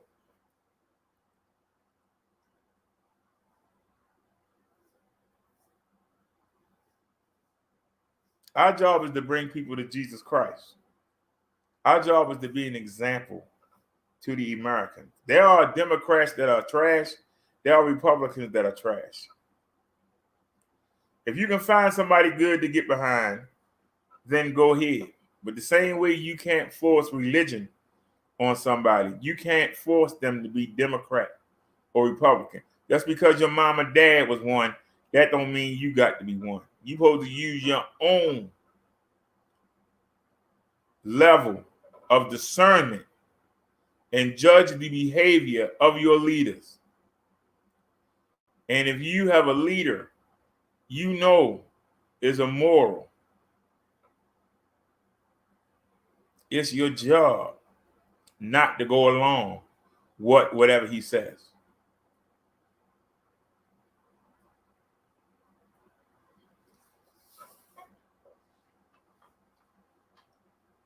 Their behavior that you're seeing, the Democrats know that they need the Republicans to push this bill through. The Republicans know that they outnumber the Democrats in the Senate, and they got the White House. The Democrats are doing what they could do while they could do it. That's something you won't say to driver. If they give in on one thing, the Republicans are not going to come back to finish it. You know it, and I know it. Republicans want to spend $1 trillion. The Democrats wanted to spend $3 trillion. Republicans say they'll do $2 trillion. Some people would say, okay.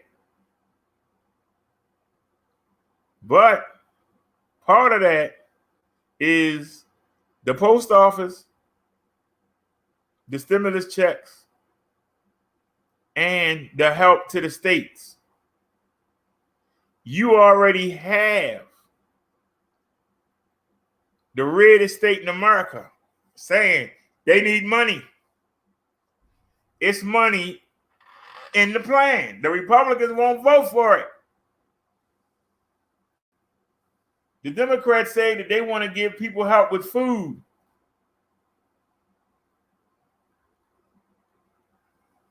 Maybe some people with medical care. They ask for billions. I think it's 1 or 2 billion they asked for. The daggone, Republicans said we'll give them 250,000. So if you got 15 million people that need help right now, putting food on the table or getting medicine to save their life, they got to divide 15 million by 250,000. You gonna tell me the Republicans ain't cold-hearted, the driver, but you want to keep pushing them? How 15 million people gonna divide $250,000? What's that, like 8 cents for everybody? Hey, I got my 8 cents. Can I get my medicine? Hey, it's 4 of us and we hungry. Well, they gave us 8 cents. What can we buy with 8 cents? But that's acceptable to the Republicans. And you wonder why I rail on them. I can show you. The driver says, why are we following behind the same group that want us to keep us in slavery? Because the driver, they realized that they couldn't do that anymore. So they switched it up. Now, instead of them being down there and being able to take what you got, now they rather you give them what you got. They still don't want black kids and white kids sitting in the same classroom. They don't want that. So we'll break up the family. And we'll give you handouts to keep y'all separate. And not only did we take the man out the house, we got the children growing up with no kind of logic at all. No kind of logic at all.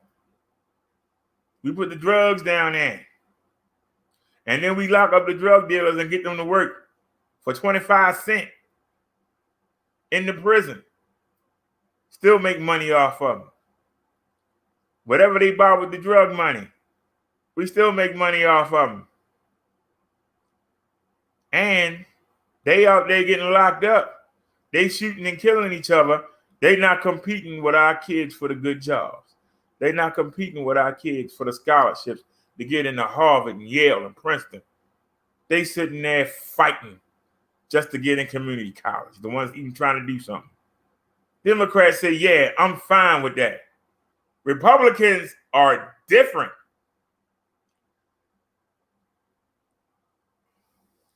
The driver says if we stop giving so much, we can help the elderly, disabled, veterans, and more.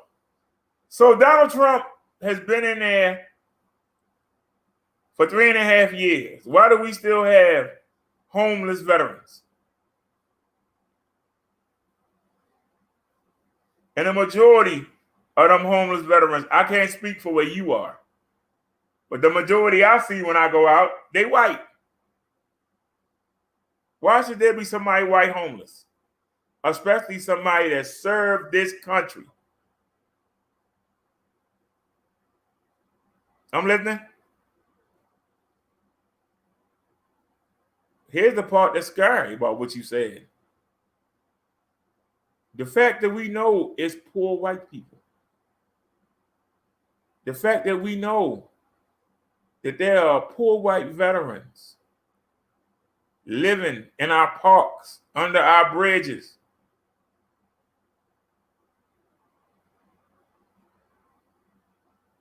They don't take care of them neither. Why do you expect them to take care of you? Why do black people expect white people to take care of them? They don't take care of each other.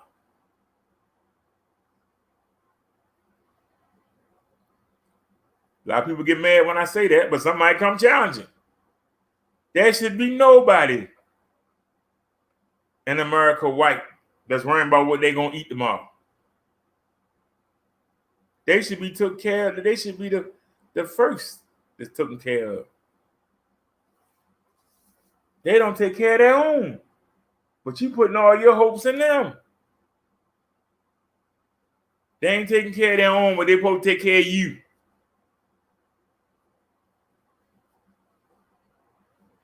You said the reason is single mothers are taking up all the funds. I keep saying that we need to get these kids to keep their legs closed. All right, y'all, Jay from Jersey. I don't see the private chat though, but what's up, Jay? I was good, brother. How you doing? Hey, I'm doing pretty good. You want to come join in the conversation, buddy? Yeah. You know what you talking about, brother? Yo, school me in, dog. You know I'm coming in to show some support, dog. What you talking about? We talking about the driver asked, why am I always getting on the Republicans?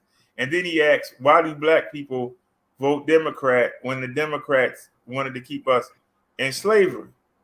And I explained to him that the Democrats, after the 15th Amendment, they realized, okay, we can't do what we've been doing. We got to switch up. Now we can't take that stuff. So now we got to get them to give us our stuff. We can't take it, but we got to get them to give it to us. And we'll offer them things that look like we being nice to them, but in actuality, we separate. We get the men out the home. We got the women thinking they don't need the men. There's no man to mentor the children. The children are growing up and acting like females. Don't have the common sense that usually the male brings to the table. And they know that they put the drugs in. And so now we fighting over the drugs. We fighting over the guns. We claiming blocks. We killing each other. While we doing all that, we not competing with their kids for the good jobs. We not. Well, let me ask you this then. What is your opinion about reparations? Do you feel that you deserve reparations as a black man? Yeah, we deserve reparations because our ancestors helped build this country, and very few of us own anything. And the few that do own, we had to bust our butt to get it. Well, a lot of people So just that's it right there. So just cut it, just knock it. You can knock everything out right there. There's no debating about nothing else, bro. Give us our money, right? Give us our money. Hey, yo, listen. 500,000. I'm pretty sure. What would you do with $500,000 that you deserve right now? What would you do with that? I guarantee you, if you gave me 500,000, I guarantee you, if I live another 20 years, I'll probably still have 350,000 of it. 20 years? Come on. I did serious. Are you serious? Yeah, I was serious. Man, you get used to living on $1,000 a month, and I'm still getting $1,000. Gee, I mean, right there, if I spent 200 a day, I would think I was living it up. You know how long it would take the $200 a day out of 5,000? I won't live that long. No, but see, you gotta think about it from a business perspective because you're in the bikes. Think about it. You can like really you can monopolize bikes and shit. You know what I'm saying? That's not what you asked me. You asked me. I told you that if I didn't do anything right now, that I would still have 350,000. Now, if I was to do what I want to do, and probably would, I would go out and try to start building businesses with that money and trying to get people to come in with me that got that 500,000 too, and maybe we can actually build a little community. There you go. Great answer. That's a great answer, brother. I would still have 350,000 left because we would be opening up businesses and money be coming in. That's a great answer, though. That's a great answer because the answer is that if you got 500,000 and you reaching out to somebody else that got 500,000, you're reaching out to somebody else that got 500,000. Do the math, bro. Just do the math right there. You know what I'm saying? That's a business like a motherfucker right there. You know what I'm saying? Here's the problem. For people like me and you, we're gonna be good. Right? Yeah. But get this though. The majority of us are gonna do what? We're gonna go out there and waste that money. We're gonna get some new cars, get a nice fancy house with my mom. We're gonna get our new shoes, new clothes. And then guess what? Within 6 years, everybody's gonna be broke again. But this time they ain't gonna have no excuse. At that point, they'll no excuse. They can't have no excuse at that point. If they're gonna fuck off 500,000, there's no excuse for them. There's no excuse. And there ain't gonna be no welfare no more. Ain't gonna be no We gave you $500,000 and you still sitting here broke. That's why we didn't want to give it to you. We gave it to you a little at a time with the welfare. Exactly. No excuses for you. No excuses. Because that's the first question I'm going to ask them. What the fuck did you do with your 500,000? Well, what happened was I bought this gold chain and then I bought a $500,000 Mercedes Benz. I get the fuck out of my face. Get the fuck up on out of my face. You know what I'm saying? No. That's not what you're gonna ask them. When they kick your door in and try and take your $500,000 because they blew theirs and then there ain't no more welfare, that's when you're gonna ask them what you do with your money while they got a gun in your face. That's what's gonna happen. Oh, yeah. Yeah. Back to robbing and stealing. Yeah, back to robbing and stealing. Yeah. And you know what? And then after they get everybody else 500,000, then they're gonna figure out, all right, now we gotta go after the white folk. We ain't robbed all the black folk. We gotta go after the white folk. Now we going to break into them gated community. We gonna have to take out their security. We gonna have to get the road cops, get them out of the way. Boy, it's gonna be wild, wild west. Yeah, that's scary, right? You know, it's all about common sense, man. Just having common sense, you know, and just doing what's right with your money, man. If you got the money, do what's right. Build your foundation, man. Don't fuck it off. You know what I'm saying? And if I hit the lottery for $20,000 right now, I would move. I would go ahead and see if I could find a doctor I could bribe that would allow me to go get my license back. I'll get me little car. It wouldn't have to be nothing fancy. It was a little car to get around in, And then I probably get some clothes, some shoes, and maybe some equipment for the show. And then I would stop. I'm good. But most people, we got to get this. I'm going on a cruise. I'm going to Jamaica. Come to Jamaica and feel all right. I'm gonna stay over here for a whole. You know what? I wanted to ask you though. Are you able, because I know we talked about your personal business. You got we established that you disability. You got your disability and all that shit. Are you able? Can you drive? Are you able to drive? Do you have a driver's license? I let it expire last year because they told me they didn't want me to drive. But I mean, if I can find a doctor that turned their head, yeah. Yeah. No, I'm serious though, man. Because if you're able to, can you drive though? Are you able to drive, bro? Serious? Yes, but if I get in any kind of stress, I literally could die behind the wheel and kill people. Oh fuck, man! Damn, that's what I did see. Yeah, I didn't want to hear that, man. So, but see, if I was going to do that, I'd be doing the same thing that the people don't want to wear masks. I know I could affect you. You could affect me, but I want to do what I want to do.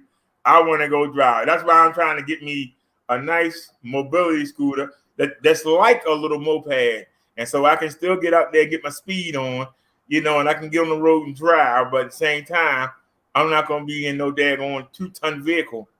If something happened, I might kill somebody. All right. Well, what's gonna happen to you if you pass out behind a moped or a bike and shit? What if you pass out behind that? You can be sitting in the car and have the windows up and be nice and fine. When you out there on the road, you got the wind in your face, and that kind of keeps you alert. Plus, you got to watch out for the other cars, because you don't want to get hit. Chances are you're going to be the one to die. So that's going to make you be more alert. And also, if I do find myself getting drowsy, I can find someplace safe and I can just drive on in. I already got a seat and I can just pull in that, find a place to plug up, add this man a couple $, and take me a nap in the corner. And hopefully nobody won't kill me, but at least I won't kill nobody. But if I'm on the road and that happens, ooh, child. Oh, I hear you. Are you as far as whatever medications are you taking? Are you sticking to your regimen as far as what you need to take every day? Are you good? Yeah, I can't, man. I gotta take I ain't even counting them. I think it's like 9 or 10 different medications plus insulin. It's like, man, I feel like a daggone. I don't know how old you are, but you ever seen the old junkie movies from the 70s? Them old exploitation films. That's what I feel like every time I take the meds. I feel like I'm one of them junkies, Sparkle or somebody. I talk about what was the name? Billie Holiday, Lady Sing the Blues. I feel like that. I hate taking that medicine, but if I want to stay alive, I gotta take it. You know what I'm saying? I can't stand it. Nah, but you know what, dog? I got family members, man, and I got diabetes. The diabetes running my family, and they got this thing. It got Monday, Tuesday, Wednesday, Thursday, Friday, and it's just certain pills that you have that you got to take a certain day, throughout the day, every day. Yeah, so you know what I'm talking about, then. You okay? You know what I'm talking about. And they just increase. They just doubled my my metformin. They doubled it. First it was 500 milligrams, then it was 1,000. Now it's 2,000, man. It take all your desire away, man. I mean, seriously, it'd be like, all right, say I was married. My wife would have to wait 2 days and let that metformin wear off, and then we could have all the fun in the world. And then the next day, I gotta take it back, and then it's like, well, we had to wait 2 more days. yeah, that's what we had to say. Wow, that'd be crazy right there. You're like, I'm ready to go now. Well, hold on, we gotta wait because you got. Hey, you know what, dog? Let me tell you something, dog. Let me tell you something. For you, when you find your queen and she deals with you with your medical condition and she understands who you are for who you are, that's a real queen right there, brother. And you know what, man? I will definitely, if y'all gonna get married, I will definitely contribute to your wedding, brother. I definitely will contribute to that, brother. I respect that shit. You deserve a real queen, brother. You know what I mean? Well, I'm looking, man. I'm looking. I'll tell you, we're down here in Baltimore, man. It's It's a tough. I know it's tough. I know it's tough. You know, the problem It's is, tough. I'm trying to stick to. I'm really trying to stick hard to the religion. And how am I going to find a virgin in Baltimore City? How am I going to find that's marriageable?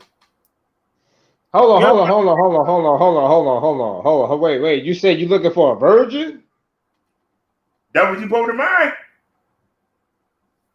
No, hold on. You were breaking down. I just want to make sure this shit was clear.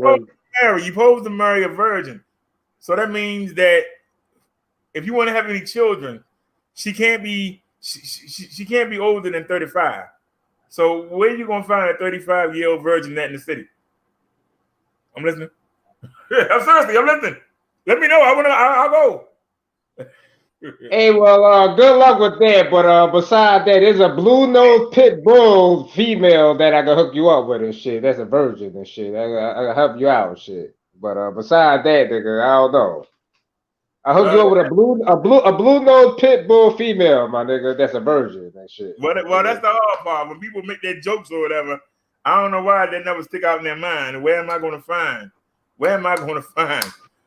a female of any race? Unless I get on the boat and go somewhere and go over to Japan or something. Nah, I'm not. I'm joking. I'm not trying to discourage you, dog. But it is tough. It's tough. It is tough. I'm not trying to discourage you, but it is tough, though. It's tough. It is tough, bro. It's little girls out here 12 years old that got babies. Yeah, no, yeah. That sucks, though. That's for them to be so young, man. That sucks. Don't even think about that, bro. Because if you ever don't even think about that. Look at the screen for a second. Naya said, "Yes, BD, if you're a virgin." It's not the man, Naya. It's the woman. The woman is supposed to be a virgin. If she's not a virgin, then she has a husband. Whoever you slept with the first time, that is your husband. If you slept with 9 men and then you actually marry somebody legally, like with the wedding and the white dress on, or how you put a white dress on, I don't know. But that's why I say the mentality of people, just whatever they want to do in their own mind, they're going to do it. But the first person you had sex with, that's your wife. I don't know where she is. I don't even remember her last name. But my first time was a girl named Lisa. I gotta find her. That's my wife. But the sad part is she gotta find me. Because I'm her husband. A man can have many wives, but a woman can only have one husband. Yeah, I agree with that. Yeah, that's true. That's true. Yeah, well, I mean, yo, dude. I can name all. But yo, I mean, come on, L. I mean, brother Derek, dog. I mean, what are you actively? But no, what I'm asking you, are you actively looking? Are you actively looking? Because you know that the woman, the lady that you're looking for, she's not gonna fall into your lap, though. You know what I'm saying? You gotta go out there and search for that, bro. What are you doing? Every time I'm out, I'm scoping. Every time I go outside, I'm scoping. I mean, and I see a lot of ladies, and y'all see me on the lives. I'll be talking, but I can almost sense when I look in their eyes.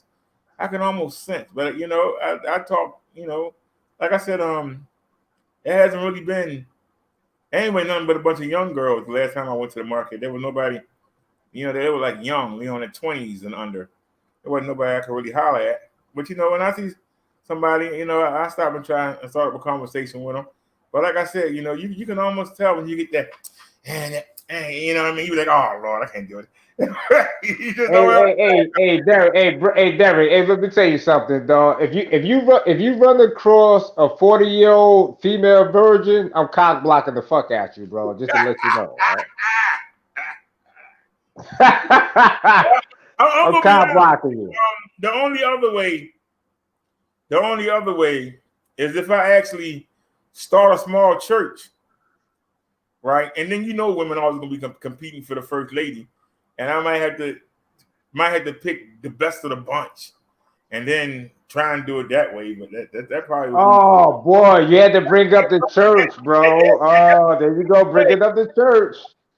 Uh-oh. That would be the only way to make it plausible.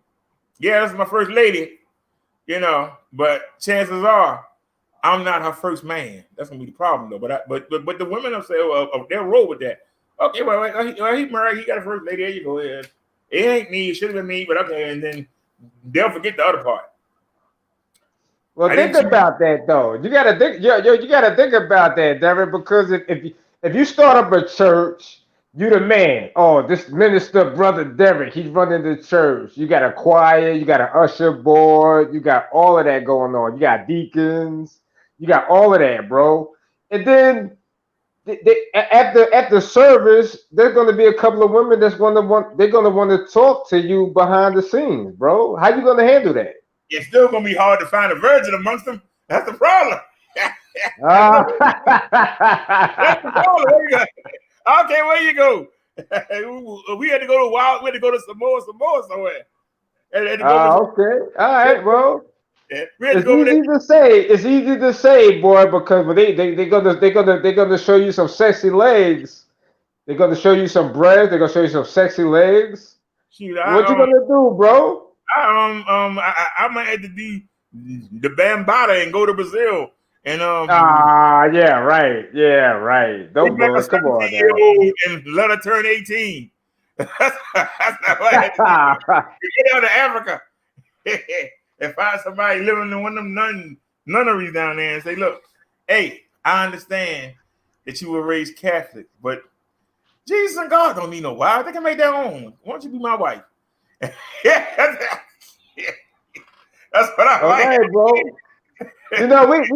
We having a discussion about it, but if you're in that situation in real life, it's easy to talk about it now, but you in that actual situation, it's very different. Yo, dude, you gotta make a decision about fornicating, bro. Fornicating, especially if there's a female that really want to give her body to you, bro. It's gonna be tough, bro. That's why. Thank God for metformin. I probably will be going crazy. I tell you right now, I probably could be going crazy because I can tell you right now. I remember something that Eddie Murphy said back in the first 48 hours. He said, man, I've been locked up for 3 years. He said, I rise up when the wind blows. You remember that comment? Yeah. I remember that. I remember that. Yeah. Because every time something nice walk by, I stand at attention before I got this metformin. All they got to do is just walk by and they ain't. That's why So you understand the temptation then. You understand how the temptation is, though. That's the reason why I keep trying we have to make our young men realize that if you really want to have all that sex, then you need to have one person and just have all that sex. Inside a marriage, anything is legal. I don't care if you like the whips, if you like the dildos and being tied up and the handcuffs and hanging from the swings and all that's legal. Anything within the confines of marriage is legal. So if you want to do all those crazy things, you ain't got to go out no prostitutes. Find you a virgin that willing to do all that, and you good. We're talking about marriage. Now you're talking about marriage. Now let's go back to you having $500,000, right? 500,000, right? You got Yep. $500,000. You know, you fly, you're fresh to death. You want to, you're on cloud nine, and the love of your life comes across your way, and you're vulnerable at this point. I Nope. don't. Nope. Nope. Nope. I see where you going. I see where you going, and I'm gonna cut you off. Guess what? You got $500,000. She ain't gonna kiss your butt until she spend it. After she spend it, then she might come. Hey, you got no, because soon as that money get low, this is gonna be like, hey, did you spend your money yet? Hey, all right, you look good today. How you doing that, son? After they spend their money, that's when they gonna come looking to see who ain't spent their money. You let that part out. Long it's a whole different game. Now, when that money run low or go, everybody's gonna looking around. Damn, who still got money? And then you're gonna wind up with some bitter people. They bitter than motherfucker. Like now they're gonna look back years later, like, oh man, I done fucked my money up. And then because you wasn't thinking with the right mindset, you gotta think with the right mindset. You wasn't thinking. You let the money control you, and you let your lower extremities, with your, you know what I'm saying, your penis. You let your penis control. I'll be honest with you. I would try to get people to start businesses, but I would try to open up, a little church of my own, and I would open up a church of my own, and I would try to find some good. I would try to find some good preachers, to come in, and because they would have experience in how to run the church, but I would have to make sure that they don't bring them bad things, and that they were doing in the other churches, because it's not gonna work here. To sitting there lying to women, telling them, God gonna give you a husband, and you keep on being a slut, but God will give you a husband. I can't lie, and I wouldn't have nobody under me lying to people like that just to get that money. If you throw the money on the altar, he gonna get you that new car you want. You want that job? Come throw the money on the altar. Can I get a hallelujah? If you want to get that condo where they won't let black people in, come throw your money on the altar and God will make a way. Just put your money on the altar. Let God know you're serious. Come on. Let that money hit the altar.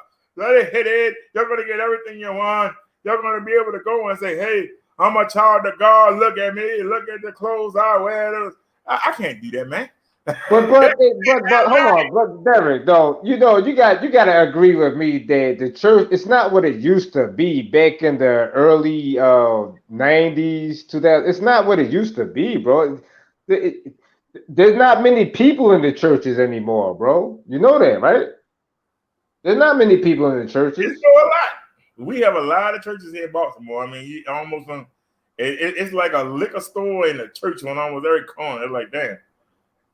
But it's not as far as the congregation. The congregation, there's not as many people as it used to be, though. And it's not a lot of men in there either. Yeah. That's the problem. It's a whole lot, bro. And you can almost see the desperation in some of their eyes. I remember I used to go to the church in Cherry Hill. One of my customers loved that church, and we was on the west side, and that's all we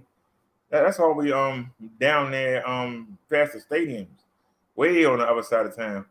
And I went down there, man. It's so many women. They come in there and they got the short dresses on and got their butts hanging out, and they got the cleavage hanging. And you'll see them and start a conversation with them, and then they'll say, "Hold on, let me go check on my children." And you follow her back, and then she got 5 or 6 children sitting in the pew. She's trying to find them a daddy, boy. You gotta be careful. You gotta be careful. Now, does religion? Do you throw religion out the window at that point when you look at them from a sexual perspective? You know what I'm saying? Do you throw religion out the window at that point? No, I can't, because I want to see my little girl again. Yeah, well, I know. Yeah. I want to see my little girl again, and that's the most important thing. I want to see my little girl again, and I don't want to be up there just me and her. I want to try and bring as many people so we can have the rubber duck show up in the sky. Right. Cool. Yeah. That's me going. No matter what happens, I know that my little girl's up there waiting. I don't know if she's still gonna be little when I get up there, but I can't wait to see it. And I want to see what she turns out to, because I know, oh Lord, it'd have been a fight to make her, to keep her a good woman in these times. I probably would get locked up 6 or 7 times. I'm just trying to imagine what kind of, I understand why God took her. It took me 5 years before I realized it. As a black man in the United States, it's hard to protect your children. Yeah, I agree with that. I definitely agree with that. It's hard to keep your children pure with the media, with the feminists, with the police and the court systems. Everything is really against the man, because they don't want you to put out good children. They want your children to be out there in the street. Once again, they're not competing with their children. So yeah, they go ahead. Yeah, the mother's always right. The father, shut up. Keep the child support out and shut up. Yeah. So what does religion got to play with that? See, you understand that, but religion don't play no role in that shit, dude. You know that. Well, religion do play a role, because you got to make sure that your mate is in it, and then you can try to shield the children from that, and try to raise the children to be respectable and stop worrying about what everybody else is doing, because that's what the real problem is. Well, Janie mother let her put makeup on at 6 years old, and she get to wear. Why I gotta wear these little animal clothes when Janie is wearing them daggone clothes and it's showing her belly button and everything? You got me all covered up. I feel like I'm in daggone Saudi Arabia. You might as well go ahead and give me that black suit they wear. Go ahead and give me the burqa. The way you got me dressing, I might as well have the burqa on. It's a lot to raising a child. And they come home and tell you they want a baby because every girl in the class got a baby, and they got somebody that always loved them. You got us. We love you. You got Jesus Christ and God. They love you. Why but you're also not praying that a racist cop is gonna shoot your kid. You know what I'm saying? You ain't praying for that though. You know what I mean? That's another aspect of it. You know what I mean? Yeah, that's the aspect of it. But also, I know you've been pulled over before, haven't you? Yeah, many times, plenty of times. Yeah. And I used to drive for a living, off and on, and I got pulled over many a time. I've never had a problem with an officer, but I've had rogue cops pull me over. And when I say rogue, I mean the good old boy network. Like, hey boy, what you doing out here? That's out there protecting the rich white folk and want to know why I'm making a delivery. Man, what you doing out here? I just told you I'm making, you don't see the uniform on? I'm making a delivery. I don't believe you. Let me see your credentials, because there's too many of y'all trying to come up in here. And, I just look at them and I be like, this is the United States of America. How you going to tell me I can't go somewhere? Talking back to me, boy. Yeah, I'm talking about you. Now, did you pray for that? You didn't pray for that. Did you pray for that? Right then and there, you got to pray. You got to pray. Do you hear me? You have to pray, because if you say the wrong thing, you're gonna be on the news. You got to pray, Jesus, just get me out of this. Keep me calm. That's not cool, dude. Who wants to be in that situation? You didn't pray, but you didn't pray to be in that situation though. So why are you in that situation though? You know what I mean? You're in that situation because the devil wants you. You didn't pray to be in that situation. You didn't pray for it. That's why they pulled you over. He got in their mind, we're gonna pull this boy over here and we're gonna get him. Something wrong with him. It don't seem right. Yeah. He in the work truck. Now that person that did that, do they believe in God? Do they believe in God? That person that did that, do they believe in God? A lot of people say they believe in God, but you got to watch what they do. I keep saying that. Don't listen to what they say. Watch what they do determines who you are, not what you say. I can tell you anything, and tomorrow I'll tell you something different. Day after that, tell you something different. But watch. Yeah, that's what I'm saying, dude. A lot of people they could talk shit and just blow smoke up your ass, and they don't mean what they say. They don't mean what they say, dude. But that's the reason why the trolls have a problem with me. You can go back to my first video all the way through on all 24 channels. I don't change one word. The same stuff that I said back then, I ain't changed the word. I can do a mobile live and replay it and sit here and say something and then say it in live. I know people be like, wait a minute. Right. There when he said it the first time, the same situation come up. He live replaying it. He say the same thing, and then in the video, he say the same thing. I don't change. Can't nobody I think, hey, Derek, I think I'm not sure. Somebody wanna call in. I think somebody's in your chat room. Check your chat room. It was the mayor. He came in here, and all he want to do is talk about RE. You want to talk about that mess, man? Leave that one. Oh, you don't want to talk to him? He could call in and chop it up. You don't want to talk to him? No, I don't want to talk to him. He was already here. He came in, was talking in the chat, and kept asking me the same question, and I answered it. Then he came in to call me and asked me the same daggone question. I called him a simp. He got him out of here. Oh yeah, okay, all right. That's what's up, man. You in control of your shit. Even though it's like 3 or 4 people over here, dog. Much respect to you because you got control of your own shit, bro. Much respect to you, brother. No, I just said I give people the chance. Even if I know that they're gonna come here and nut up, I still give them a chance. And when they don't, I give them the chance and they still do it, why should I keep bringing them back? I got you. He wants me to talk to this woman. I told the woman a million times I ain't got a problem with her.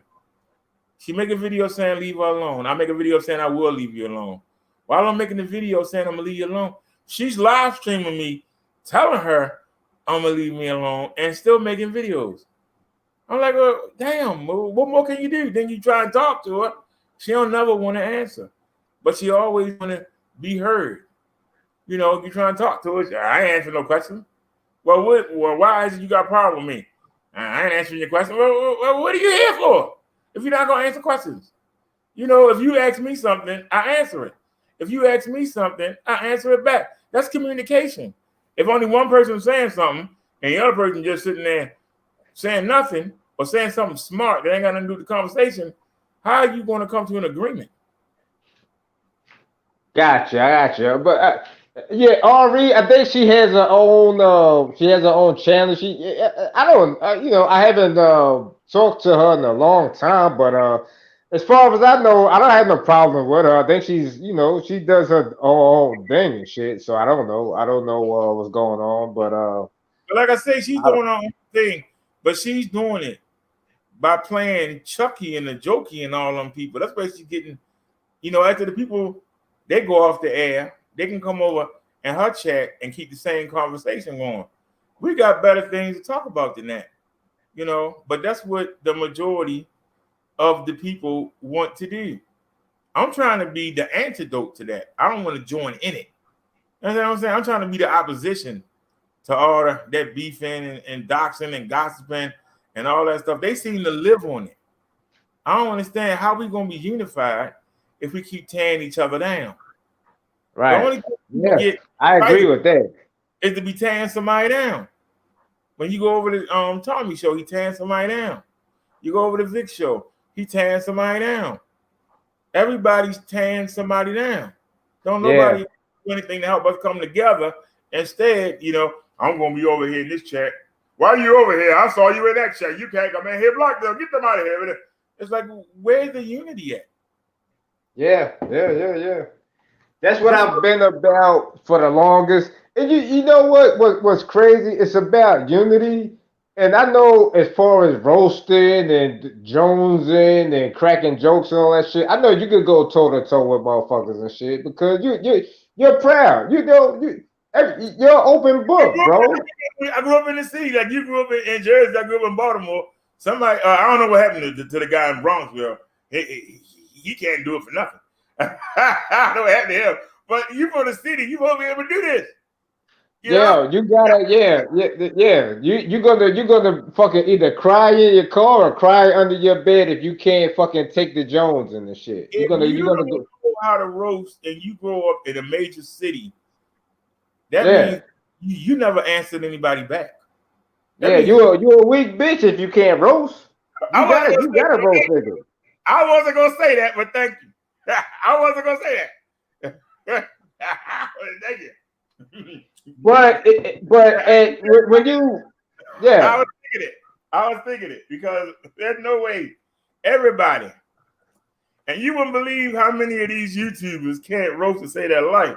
I'd be like, man, come on. He gave you so much. They gave you so much information to work with, and you ain't using none of it. Like, damn, stop talking and listen to what they saying. They're giving you all the ammunition to beat them up. And you just sit there saying something stupid like, yeah, you work for me, or I own you, or like they're giving you all that information to beat them upside the head with. And but Darren, you know what they roast me on? The fact that I get my drink on. You know what I'm doing right now? I'm having a Heineken. You know what I'm saying? I'm getting my drink on and shit. That's what the fuck I do because I bust my ass every motherfucking day. I make an honest living for myself. And if I decide to have a drink, that's my choice. I'm not out here begging motherfuckers for donations and nothing like that. That's my choice and shit. You know what I'm saying? I don't have a handout. You know what I'm saying? That's if I choose that's only if I choose to have a drink and shit. You know, okay. my lady too. Wait a minute, hold on. The driver just said the lady in Atlanta did a video on you. That's what made them come over here. Now, I talked to her on the Hangouts, and I told her that I talked to Candy too. I told both of them, your name is going to come up in this video because I got the Hangout showing where Triple told me to go after each one of y'all. And I showed it. Some of the times that he was in the chat and I was talking back to him in the Hangout because I didn't want the people to see what I was saying, but still, I was showing them that he just started trouble, right? And then she gonna sit there, somebody named Chris Best or something, he sent me something that RE was saying. It was a collection of videos that he had just recorded and sent them to me on the Gmail. I put my Gmail in the WitchCon. I didn't look at it, but I did take a screenshot of it. So she hit me up and she said, you know, why are you talking about me? And I said, nobody is talking about you, but I did warn you that your name was going to come up because you was in the screenshot. I showed the screenshot where Triple gave me the link and said, Lady La going in on you. Translation, right what now? you going to do about it? What are you going to do about it, sir? You talking about right now? She doing that right now? So somebody said that she did a video on me. If you look at the screen, the driver just said it, that she did a video on me. But here's the thing, though. I told her ahead of time your name was going to come up. I told Candy ahead of time her name was going to come up. Candy ain't came after me. Because you know Candy be over here in a minute, and you know it. She ain't came after me, so why is Lala worried? Somebody sent her something that RE said back. What RE said back. Because I guarantee you. Listen, dog. Listen. Now you've been around. Now you're not a rookie in this shit now. So understand. Don't let the trolls instigate shit, bro. Because I'm cool with Candy. And Lady La, she's okay, man. She's okay. I had a conversation with her on Hangouts because I told her I made the video because her and RE know what Triple do, and yet you know when you lay down with Doug's, you get fleas, and you know that Triple can't do nothing on his own. He's going to use women. He uses women, right? He uses them. Most of his wrenches and they're in female chats. He uses the women and he gets them to go after people so he can make his little video on it. He think he gonna get famous. I don't know why. Nobody watches it. He think he gonna get famous doing that. I'm not here to get famous. I'm here to try to get people to wake up. to try to do something, to try to unite. I'm not here for division, but I'm not going to be no coward neither. I know that I'm coming into the roast sector.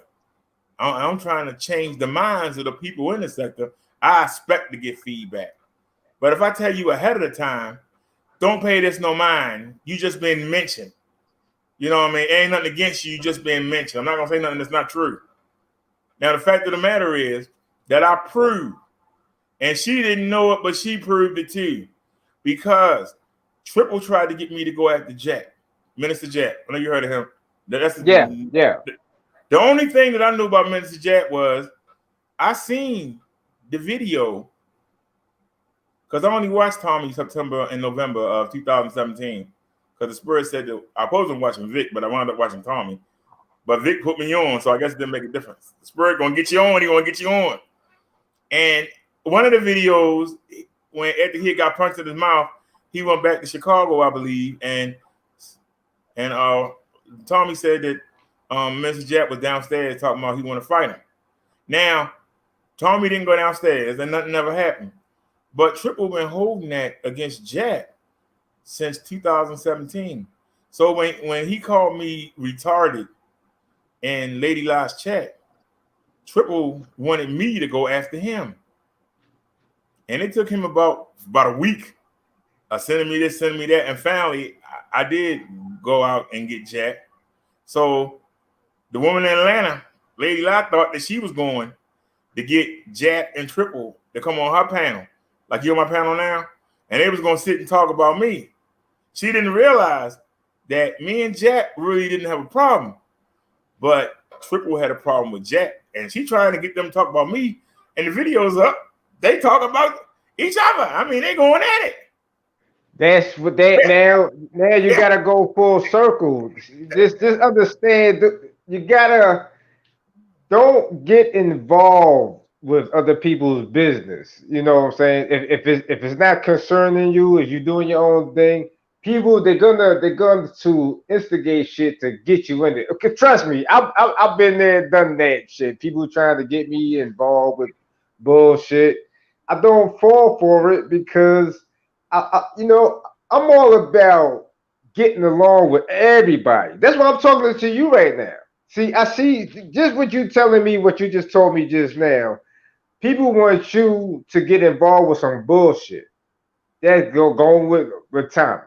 Don't get involved with the shit, dog. Just continue to do your thing and just stay in your lane, bro. Trust me, dog. Trust me. I'm here to tell you. Don't. And I have no problem with none of these people that you mentioned. And I never will, because it's a 99% chance that I will never ever see these people in real life. You always got to keep that in mind, bro. Keep that in mind.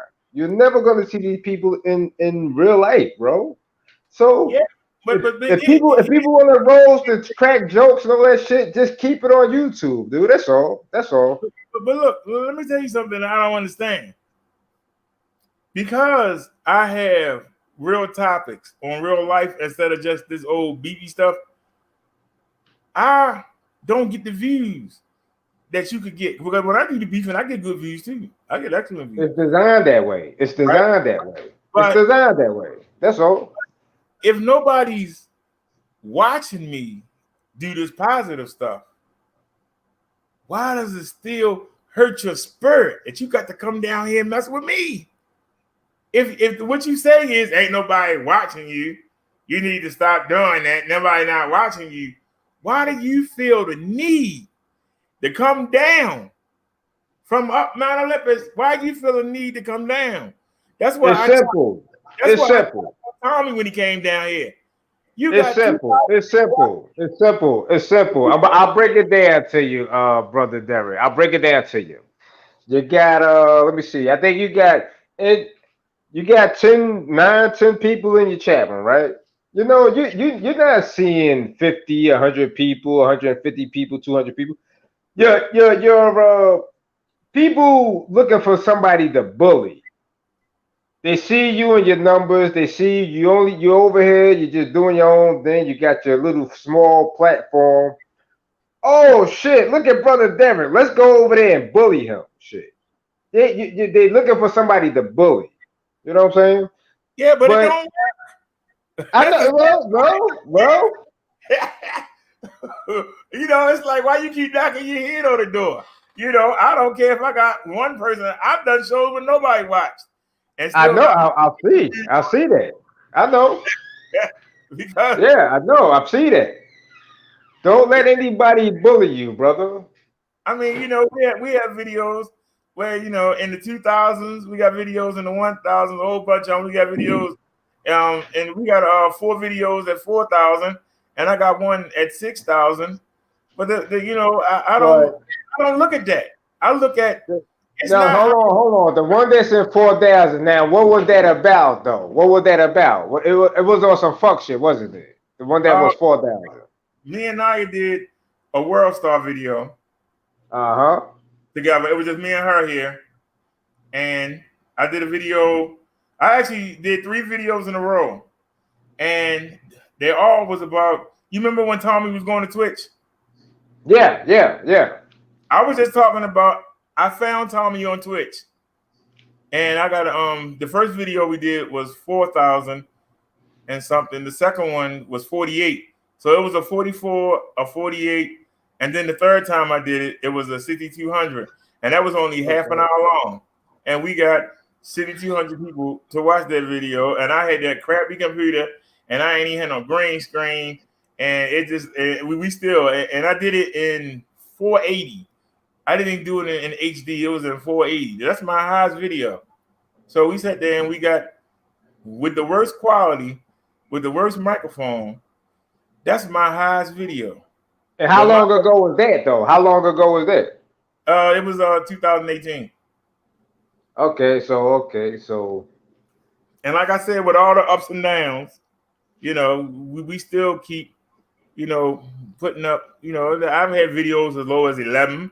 I ain't had videos as high as 6,000. I don't look at the numbers because I'm trying to teach people. So it's not how many watch, but how many actually listen. If I got a bunch of trolls, they're not learning anything. They're just looking for a chance to troll or to get something to use. Why do they feel the need to attack somebody who supposedly is at the bottom? Why can't you click on somebody higher? I just answered that. They looking for somebody to pick on, bro. I just answered that. But they feel that they can pick on you. But it don't work. I'm good at roasting. Why would you want to come to the king of roasting? All I gotta do, I ain't gotta know how you look like. I ain't gotta know nothing about you. I just listen to what you say or watch what you type, and I can beat you up with that. Why would you want to come see me? I'm just saying. Why would you? I should be the last person you want to come troll. You know, you hiding your face and hiding who you are. All I gotta do is just sit there and let you type. The more you type, the more I'm gonna beat you upside your head. The more you say anything, the more I'm gonna beat you upside your head. It's natural. And I don't need to know who you are. I ain't gotta follow you around from chat to chat. I just sit there and listen to. That's the people don't listen. I listen to what you gotta say, and then I beat you up with your own words. Not just that, you know what? Confidence, that shit trumps everything, bro. If you bring in confidence, man, you get it doesn't even matter, dog. You just bring confidence, man. Fuck what anybody's saying about you, bro. That's all it is. When somebody tried to make fun of me because they say I don't know the Bible backwards and forwards, and I just said to them, I know a lot of people that's memorized the Bible, but when I ask them break down this verse for me, they can't do it, but they can recite it up top of their head. It's sort of like studying for an exam in school. You learn something that week, you get tested at the end of the week, and you forget about it. You learn something the next week, right? And then you forget about it. You do enough to pass the test, and then you forget about it. Just memorizing something doesn't mean you know it. I know somebody that can memorize every one of Mike Tyson fights. He know who he fought, what punch knocked him down, and then I watch him get into a fight and get beat up. Just because you can memorize something doesn't mean you can do it. But I can take any scripture. As long as I can read it in front of my face, I can break it down. It naturally, you know what I mean? To this day, when I do my sermon, I name a topic, I type it into Google. I try to find somebody that got articles on it, right? And I don't read the article. I just make sure it's something I can read. Then I bookmark it. Then I do my show. And then I say what I say what the Spirit told me to say. And then we go look and see what the supposed scholars say. I haven't been wrong yet. Matter of fact, I have even been reading, and I'll stop and I'll break down what Dan said and put it in regular so everybody can understand what I'm saying. That's a gift. That's not somebody that went and trained and somebody that went and memorized all this stuff and learned how to put on this performance. I try to be real. I want to see it as you see it, so we see it together. I don't want to already have this memorized. I'm ready to go. No, I want it to be fair because y'all probably ain't seen it. So why should I see it? And let's see it together. And if nobody never asks no question, but when they do, I'm quick to answer because Spirit already told me what to say. So when you ask me a question, I got an answer. Before we even go look at what the scholars say, I already know the answers. If you know that ahead of time, you don't need to cheat. You don't need to see what somebody else is going to say. A lot of times, I'm better than what the scholars say. And I take that as a badge of honor. It's a challenge. I'm still waiting to get stumped. One day, I'm going to get stumped. But as long as I can read the verse, and a lot of times what I'll do is somebody is trying and trap me and give me a verse right, and I'll go look at the verse beforehand. I'll look at the verse afterwards. I'll break down all three of them. And that what makes you a unique individual at the end of the day, because somebody else could do the same exact thing that you're doing, but they're going to translate it into their own mindset. That's what makes us all unique individuals. You know what I'm saying? That's what makes you a unique individual, brother. You know what I mean? Yeah, but like I said, when somebody asks me something, I ask the Spirit. Sometimes the Spirit don't answer. You got to go on your own. But the majority of the time, I get an answer. Sometimes I get an answer late. When you sleep, and then people be like, why are you going back to this? Because the Spirit just gave me the answer what we were saying. That's why we're going back. We're going to review it and we're going to correct it. Just like if Naya's still here, I say this a lot because it's true. Naya had asked me about some verses that she could go find a topic on. And there is no verses. The only time somebody actually worried about somebody else going to heaven instead of them, the man was already in hell. And he was asking the beggar that used to eat the scraps from his table. He was asking Abraham to let him dip his hand in some water and let him put it through the chasm so he can just get some relief and get just a drop off the thumb. Now the dog used to lick on this man and lick on this man's sores. But you that hot if you want this man to dip his hand in some water and dip it down just so you can get a drop. Well, that's torture right there. I heard you want to say, right? But Yeah. but he asked. So Abraham told him that there's a chasm there and that they can look down and see you burning down there, and you can look up and see us having fun, but we can't cross over. We can't cross over. He said, okay, well, you can't help me. I got 5 brothers and they rich too. Can you send the bum to go warn them so they don't wind up here? And Abraham told him, you received the knowledge. Somebody came to you and tried to teach you. You didn't want to learn. What make you think they're going to want to learn? Just let that marinate for a second. You've been told and you didn't listen. So what make you think they're going to listen? It don't matter if we send 50 people. They're not going to listen. Yeah. You know what? That's a good point, man. I sit back and I like to listen to people's perspectives on life, and that's what I like to do, man. Trust me, I'm not one of those dudes that'll be on that judgmental shit and all that.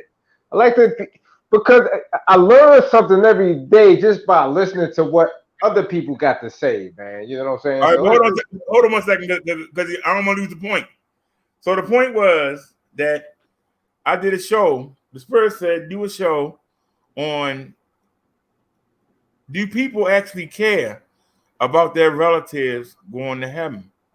And I typed it in, and only one thing popped up. I typed it in again a different way. The same thing popped up. I said, you trying to tell me nobody in the whole world, only me and this other person actually asked that question? Because most people, listen to this, they only care about themselves. It was only that man in the Bible that was worried about his 5 brothers. That was the only man in the Bible that actually asked about another relative, another friend going. Everybody else is concerned about their own. Then I typed it into the World Wide Web. Only one article came up. And somebody asked me for some verses. There ain't nothing. Yeah. I was irritated with her. I wasn't irritated. I hear you. I hear you. Yeah. There is not one verse other than what I told you about the beggar and the rich man. That's the only place in the whole Bible where somebody was concerned about themselves, not themselves getting into heaven, but somebody else. Don't know if I give a dog. Hey, Jay, you ain't mad. Oh, yeah, you my wife. I love you, but guess what? You ain't. Yeah. But you know, it goes back to my original question when I first called in. What are you gonna do? Are you gonna be somebody that's stubborn with 500,000, or are you gonna be generous with the shit? You see what I'm saying? Back to my original question with you. You see how it goes? I'm gonna think of it like this: if they give you $500,000, they ain't giving you nothing else. So you better make that thing last. You better do something with it. Are you gonna give back to people though, or are you gonna just keep it to yourself and be? Because I wanna create businesses, but not just businesses for me to make money. I want my employees to own a part of that business, so that when somebody come in there and try and steal something, they ain't just stealing from me. That's the first thing they're gonna tell you. You don't own this place. Why you care? And like, I do own it. I own 10% of it, God darn it, and you put that back on busting your head. You ain't coming in here. Get out of here. If you care about the job, you're gonna take care of it. And you know that your children, when they graduate, you got a job waiting for them. Because by that time, you should have your own store. And Unfortunately, a lot of people don't think like that. I can't put a number on it, but a lot of people just don't think like that, bro. That's the messed up part. That's why I'm here. But it seems like I'm not reaching nobody. That's why I'm here. It sucks, right? But it's the same way as what Abraham told the rich man. Yeah, I can send the bum Lazarus to go tell them. They're not going to listen. They're going to wind up right here with you. We can send as many as we want. But that don't mean you don't try. And so I'm here trying. That don't mean you don't try. I keep trying. Hopefully somebody listening, and I won't be sitting up there with everybody going, somebody speak English? God darn, anybody make it? Did anybody make it? Like, God darn. I'm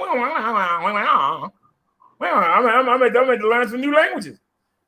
You know what I'm saying? You know how people like click up? There ain't gonna be no clicks. Yeah. Only a few will make it. And that's why the challenge is on. How many people can you really bring in? Because it's so easy to just go with the flow. It's so easy, go along and get along. It's so easy to just let it all, you know it's wrong, but if you say something, you're not going to be popular. Well, Derek, when you look at things that happened thousands of years ago, we could go back BC, I mean, I'm talking about centuries ago, and you fast forward to today, has much. I mean, if you think about it, has much changed, bro? I mean, if you think about it, that much hasn't changed, really, if you think about it, bro. Well, you're right. And let me tell you the example I use a lot. King David had over 400 virgins in his concubine. 400 virgins. Could you sleep with them 3 times each if you were 20 years old till you was 70?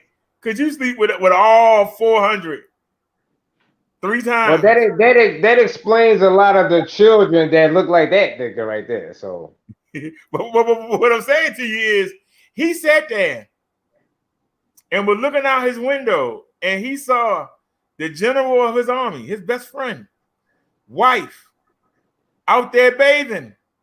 And he said, man, I got to have that. You got 400 virgins. Why do you want this used up woman? But you know what? He sent for her. And you know what? She came knowing she wasn't supposed to. So they're both guilty. But my point is, it's been that way since the beginning. Devil has always used women to bring men down. And to this day, we still ain't caught on. We ain't caught on. You can see it. You could just see it. You can see it in the media today. It's just a different, they give it a different name today. It's just a different name for it now. But you can see it today. Nothing, not much change, brother. Not much change, bro. It sure ain't changed. What's the name of that actress that's with Dwayne Wade right now? Gabrielle Union. Gabrielle Union. That man was married, and she know better than to go after him. But did she care? He wound up having a child while it was they kind of, I think they fell off. Was married. She was his childhood sweetheart. Her mother took Dwayne Wade in and helped him get through college, all the way to the NBA.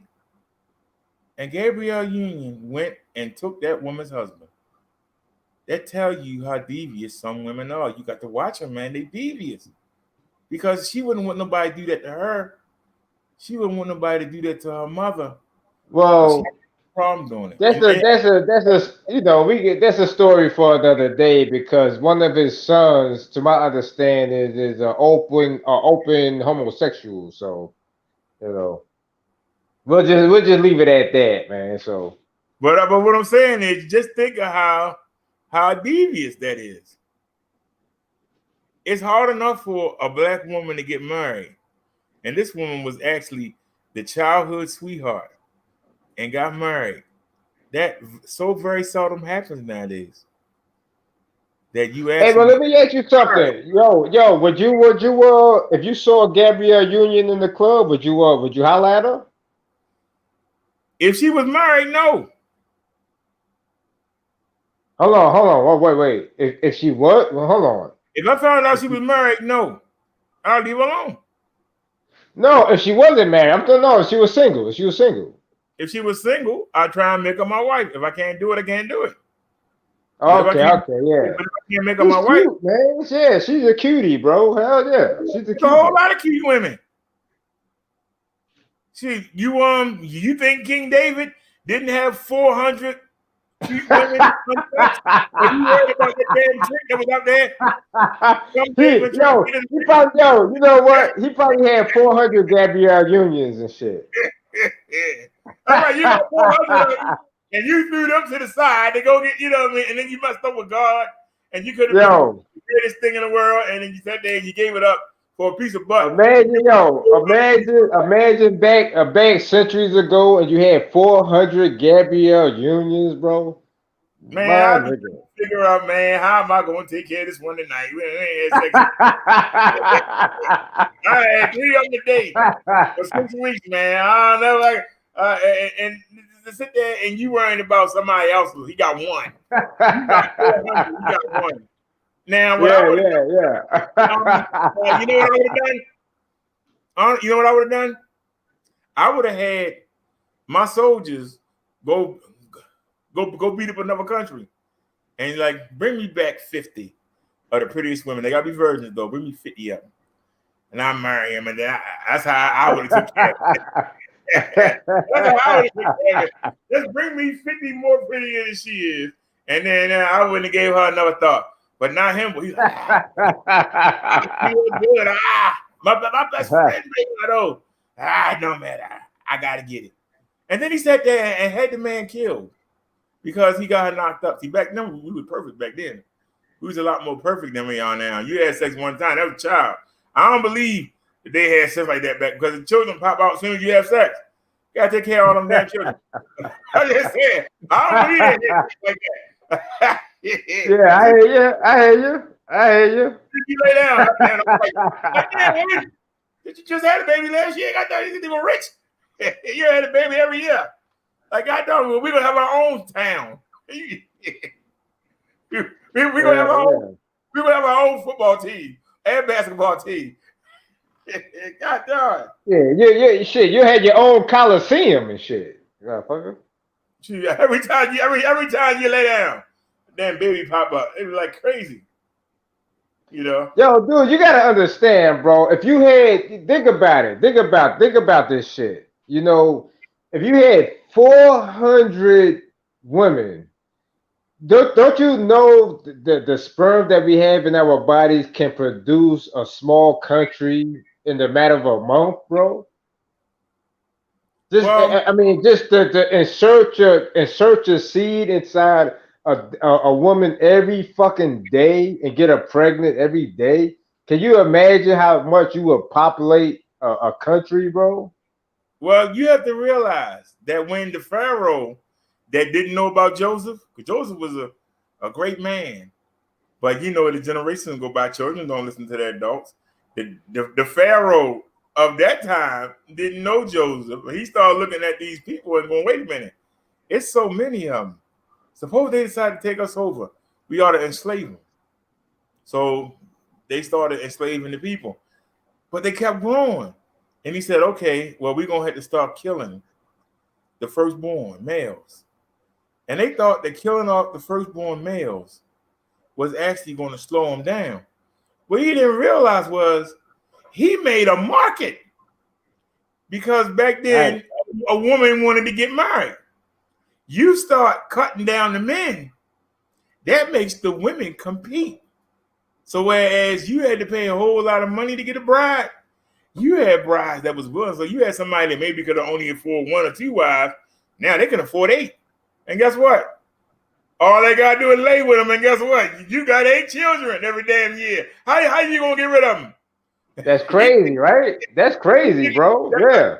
Men that is actually going to lessen the population. All that's doing is giving men who normally couldn't get a good woman.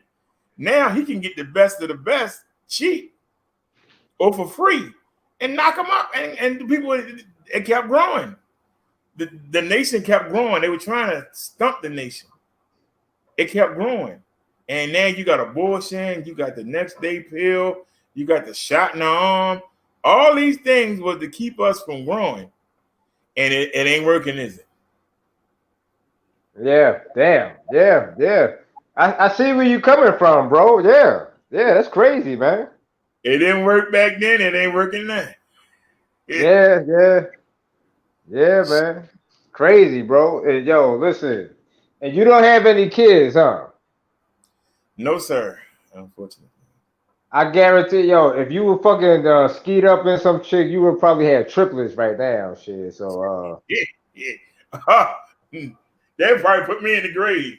Nigga, I bet you don't got blue balls, you got purple balls or some shit. Nigga. I'm saying if they all girls, man, you imagine it's hard enough to keep 1 in line. You imagine trying to keep 3 in line? God darn, they all look the same. The tricks they pull on you. Janine is punished. I'm Janine. You're not Janine. Yes, I am. They all look alike. Nah, but yo, we gotta, yo, you know what, dog? We gotta hook you up with a chick, man. And, yo, listen, dog. I know it ain't like a sense of urgency and all of that shit, but you deserve. There's an old saying, man. There's somebody for everybody. There's somebody for everybody. There's somebody out there that deserves you, brother. And that female deserves you, brother. You know what I'm saying? You gotta, yeah, no, just I know you're patient, but yo, she's out there looking for you, brother, and I know you're looking for her, brother. You know what I mean? I know what you mean, but that's a daggone shame that I told that person in Atlanta in the hangout. I told her everything, and she still decided to make a video. That lets you know that people ain't jack. I mean, because she stopped talking to me in the hangout, but I still kept going, kept trying to reassure her we don't have no problems. And I told her, and she sat there and said, and I told her, I said, what Trip will do, and you still, I bet you he got a wrench in your check.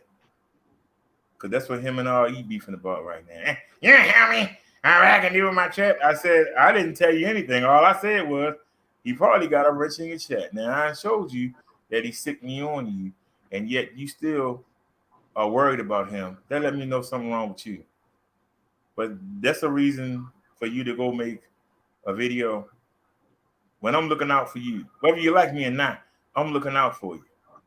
Because if you're that desperate that you need that man trolling your chat for you to get attention, something's wrong. You good enough on your own. And I've been telling her that for years. You don't need to do all that beefing. But when she try and do what she want to do, for some reason, it don't work. But I kept trying to tell her stick with it. When she was doing the exercise, and I told her stay with it. She was doing the mukbang. I told her stay with it. She was doing the Amazon stuff. I said you got to stick with it. But she still kept running back and trying to mess around with Tommy and trying to get the big views. But the problem is, it don't work. All the people that try to run behind Tommy, they stay in the same 500 to 1,000 view range. And very seldom do they ever leave that. And when they don't do no beefing at all, it's like they be at like 300. I've done a lot of things with no beefing in the 300s.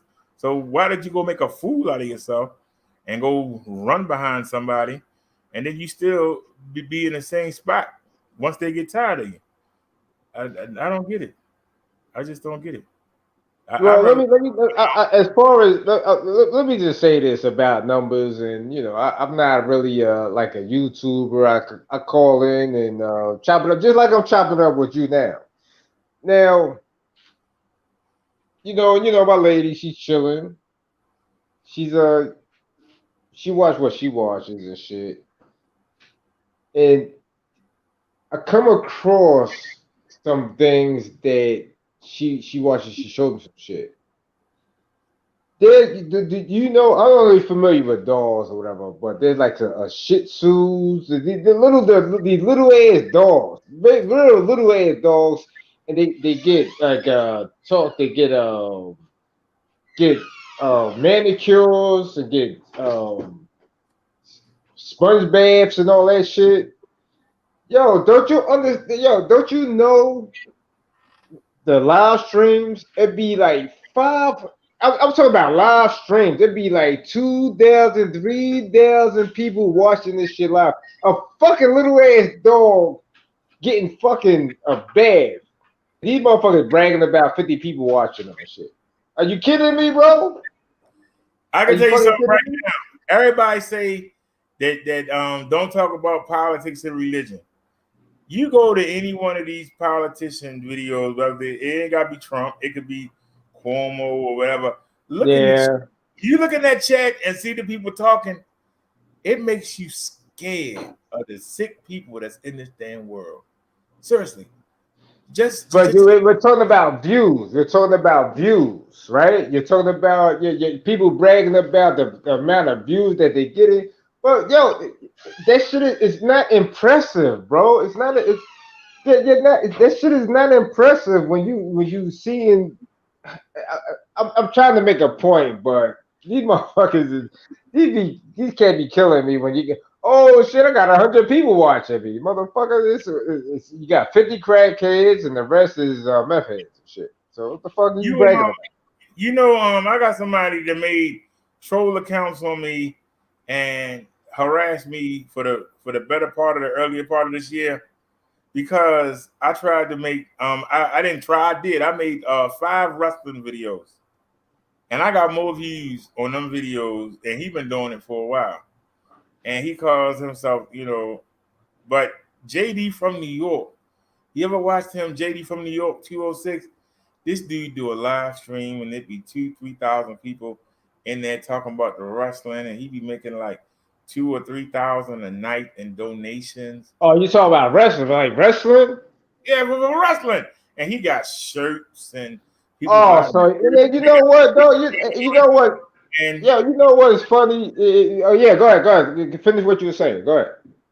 He used to work in a pawn shop, I believe, and he quit his job, and now he mad because the wrestling's sorry, but he got to stay there because he quit his job, and that's his job now, covering the wrestling. This man gets between $2,000 and $3,000. Somebody donated $400 twice on Wednesday show. I said, God damn. Wow. $400. I'm just talking about two people. Damn. He talking about wrestling.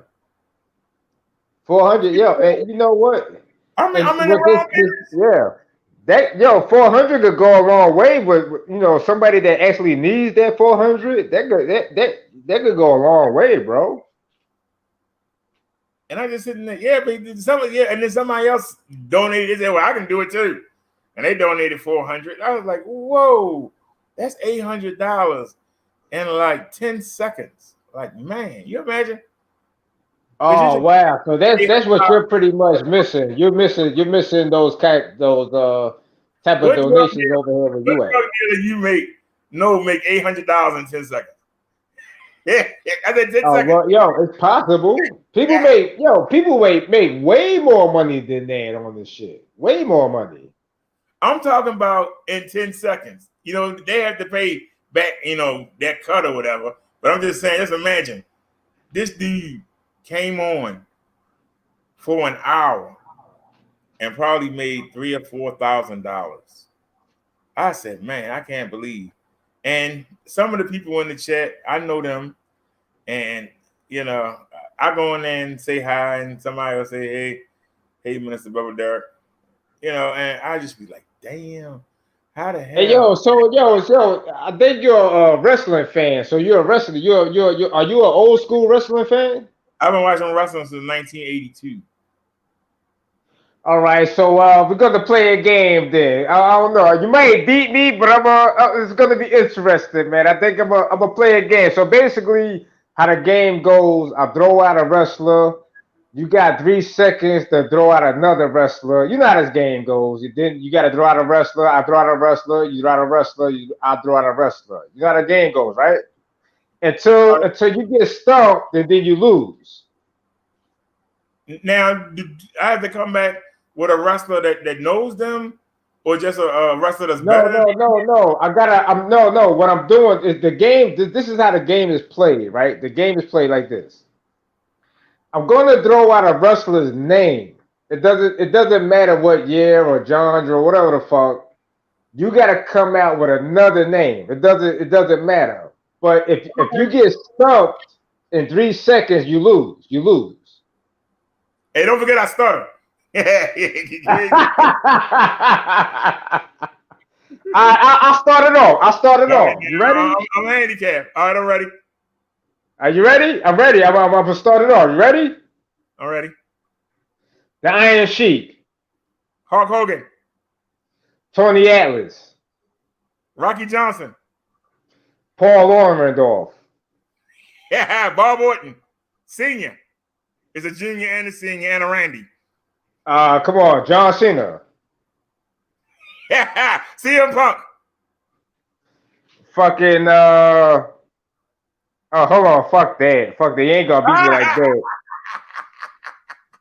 The honky tonk man. Ricky Steamboat. Jake the Snake Roberts. Miss Elizabeth. I won. She's not a wrestler. I won. Yeah, I won. She's not a wrestler. You said Miss Elizabeth. No. I won, bro. I tried not to be sexist. I could have said Randy. You said Miss Elizabeth. I'm talking about wrestlers. I won. You did get in the ring and wrestle a couple times with WCW. She got all right, we gotta start over. Let's start over. We can start over. No. Now you can go first this time. All right, you ready? Go. Yeah. What you got me laughing? Stop. You got me laughing. God, Don Morocco. You said Don Morocco. Manu said Don Morocco. Greatest intercontinental Jimmy. champion ever. All right, Jimmy Superfly Snooker.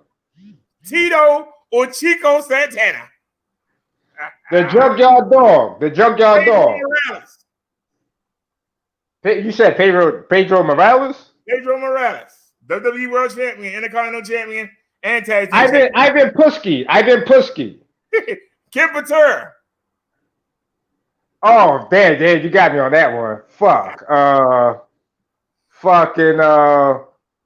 The Andre the Giant. Fuck it. Andre the Giant. Harley Race.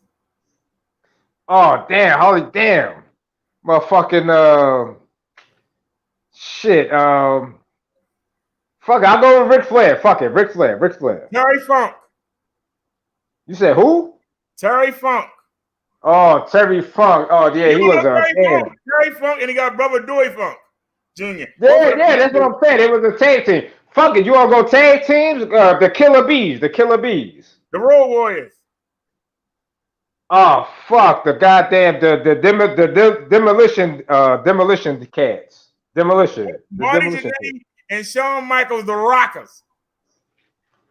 Oh man, what the fuck was the? Oh damn, you good with your wrestling? All right, okay, hold on. Fuck. I'm ready.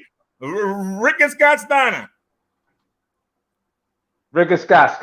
Now you go with WWE or you go on fucking going to the other fucking When I was little, I used to spend my money on the wrestling books, so I can go any of the federations. If you want to go Mid-South, you got Jerry the King Lawler. Jimmy Hart and Jim Cornette started there. Kamala got famous there. Believe it or not, Arn Anderson was a preliminary man, and he had a different name. I couldn't believe. Well, you know what? The Undertaker, when the Undertaker was over there, he was getting his ass whipped until he went over to the WWE. The Undertaker, that's where he made his name. Shit. His name was the Undertaker. Callis. Yeah, yep, exactly, yep. And his tag team partner in the Twin Towers was Dan Spivey. Yeah, Danny, but god damn, you good with your wrestling, bro. And please don't forget Noon. But the first black.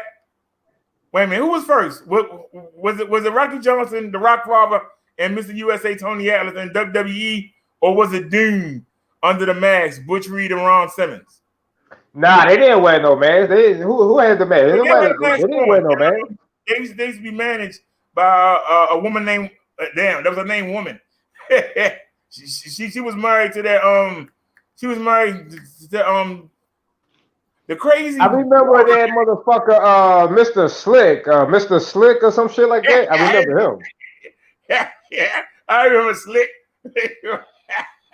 You taking me way? That motherfucker sold that motherfucker sold me a rusty fucking necklace and shit. Like, get your ass out of here with that bullshit. Nah, but that was old school. But I see you old school. You're old school cat, bro. Yeah, much respect to you, bro. You remember Dirty Dick Slater? Oh yeah, hell yeah.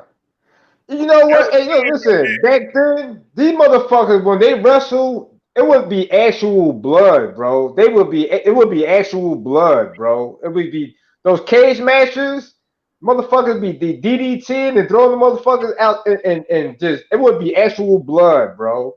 They would be bleeding for real, bro. Everybody talk about the Rock and Roll Express, but if the Rock and Roll Express, they were the best.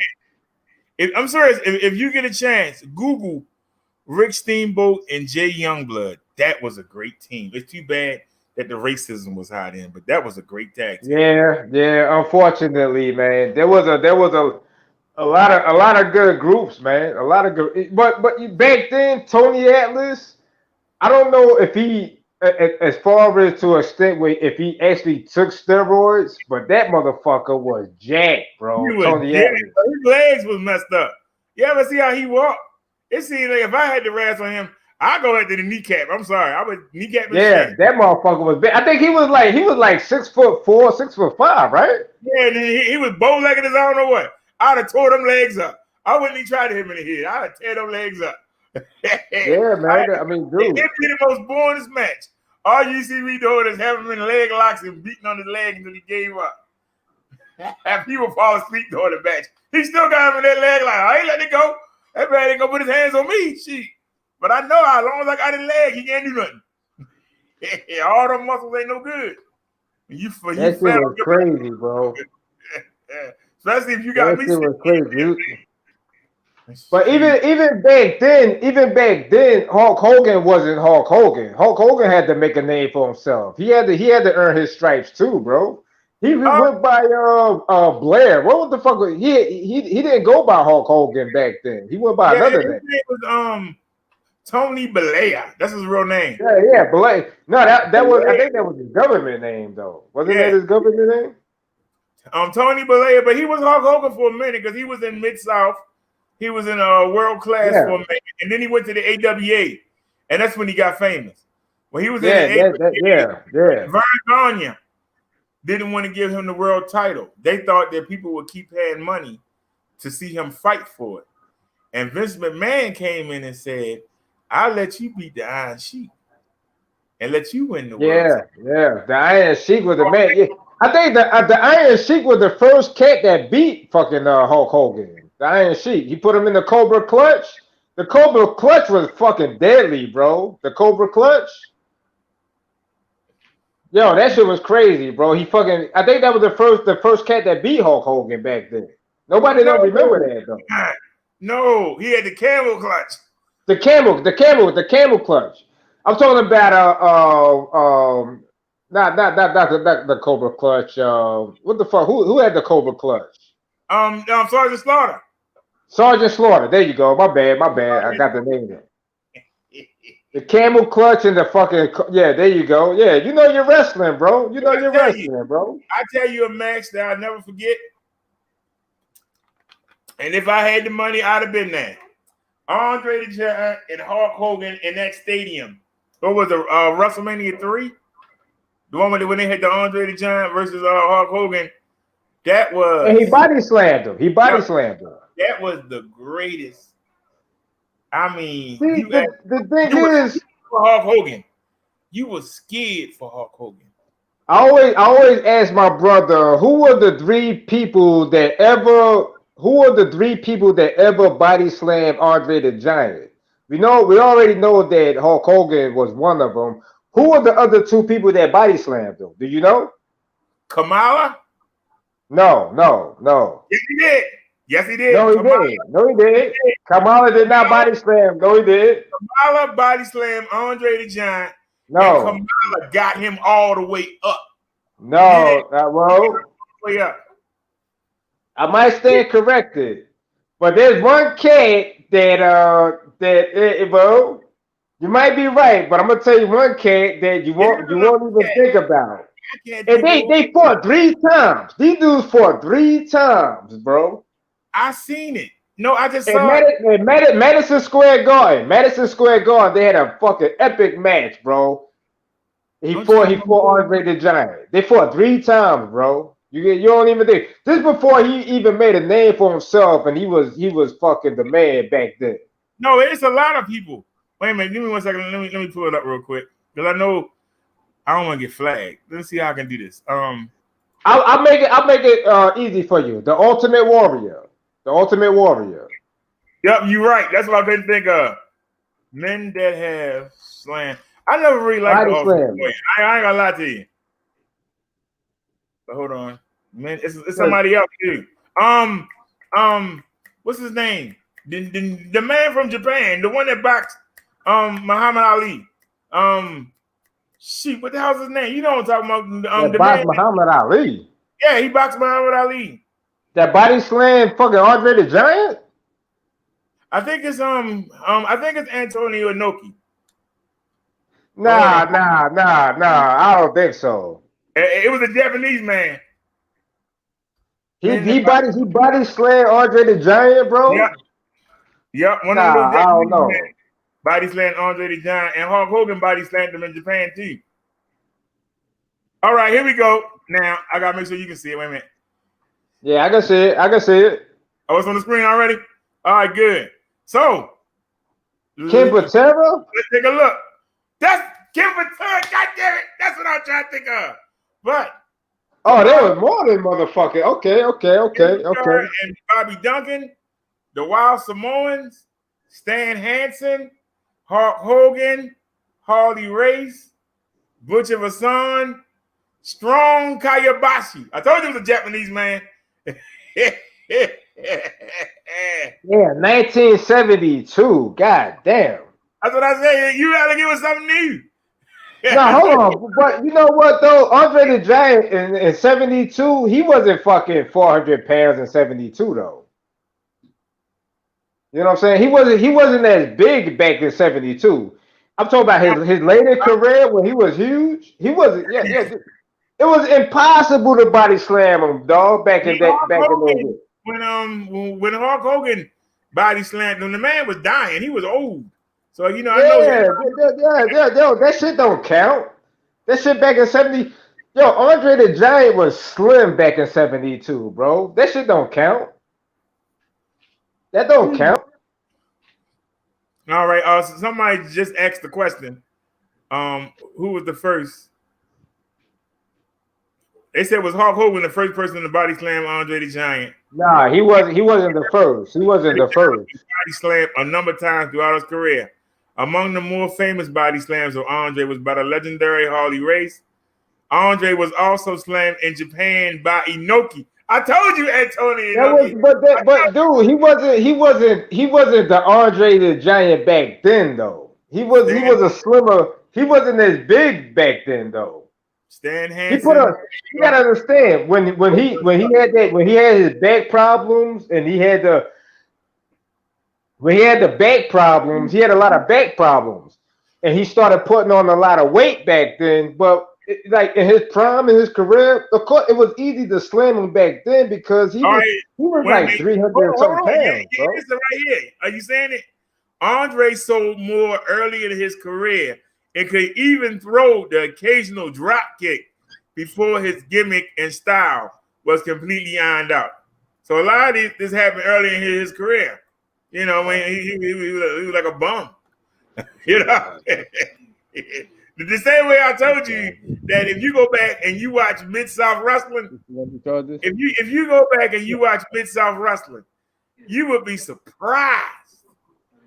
You would be surprised to see Arn Anderson get beat up. You'd be surprised. Oh yeah. Perfect Kirk Hennig get beat up. You'd be surprised to see Rick Rude get beat up. You'd be surprised. Oh damn, Rick Rude. He said Rick Rude. Oh shit. You would be surprised how many people paid their dues before they came to the WWF or NWA. That's what I'm saying. Yeah, exactly, bro. You be sitting there like, what?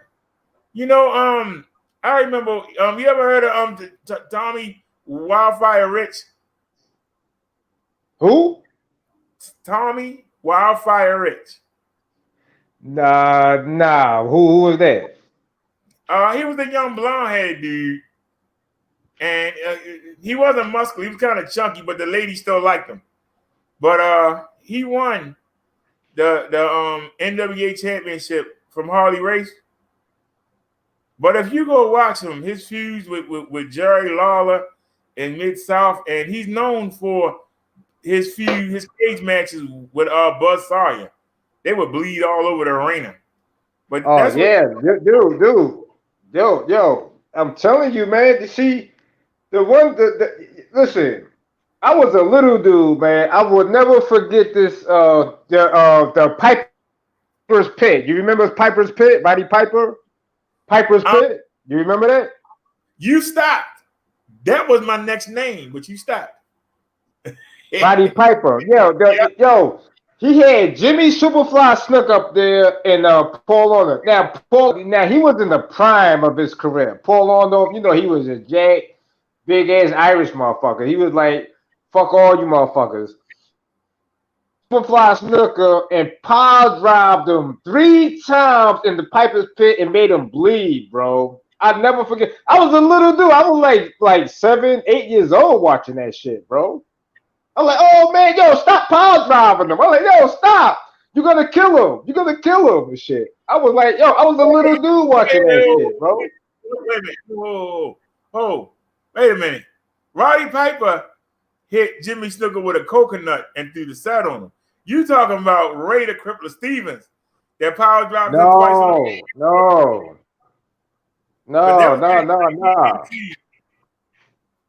And this is I'm talking about going towards like 80 I would say 85, 86, 85, 86, 87. You said Roddy whatever Piper. year that is. The Piper's Pit. He had the Piper's Pit. Roddy Piper. You don't remember the Piper's Pit? He would have people in the pit. He would interview them. He hit with a coconut. He hit who? It was him and Bob Orton Jr. and Roddy Piper hit him in the head with the coconut. And they you know what? Yeah. But you see, that's the thing. See, the Piper's Pit, it was very unpredictable because he would interview people, right? He would interview them, and then that shit would go left from nowhere, and then people would jump him and beat him up, or people would come in there and get beat up and shit. They would get jumped and shit. Yeah. Yo, you remember Piper's Pit, bro? All right, let me ask you a question. Who do you think did more with nothing in wrestling? The Miz or Roddy Piper? Who do you think Piper, did more? Bro? The Piper. Hands down, Piper. Roddy Piper. Hands down, bro. Hands down. You want to know why? You want to know why I say that? I'm listening. He done movies after his wrestling career. You remember the movies he done? Well, the Miz have made like I don't know how many Marines, and he made the movie with that girl Paige. He made movies too. I'm telling you, more with nothing. The Miz don't look like nothing, and yet he's headlined a WrestleMania as the world champion. He don't look like nothing. The Miz did. He's been about a 6 or 7 time tag team champion. He don't look like nothing. He's got like 9 Intercontinental Championship reigns. He looks like. Wait. Who was his tag team partner? Who was the Miz tag team partner? The Miz tag team partner was the same one he got now, George Morrison. Oh, that's it. Okay. But So you think the Miz is been more productive, basically? I said out of nothing. I didn't say who did better. I said who did better with nothing. Look at the Miz don't even look like a damn wrestler. The Miz look like somebody working at Costco putting something on the shelf. Roddy Piper either. But Roddy Piper didn't look like no wrestler. He ain't had no muscles or nothing. He ain't had no muscles. Yeah, but he used to be Roddy in Piper the NBA. He could wrestle. He had many matches with Harley Race over the NWA championship. He never won it though. He had many. And he didn't give a fuck. But he played dirty. And Roddy Piper played dirty too. He played dirty.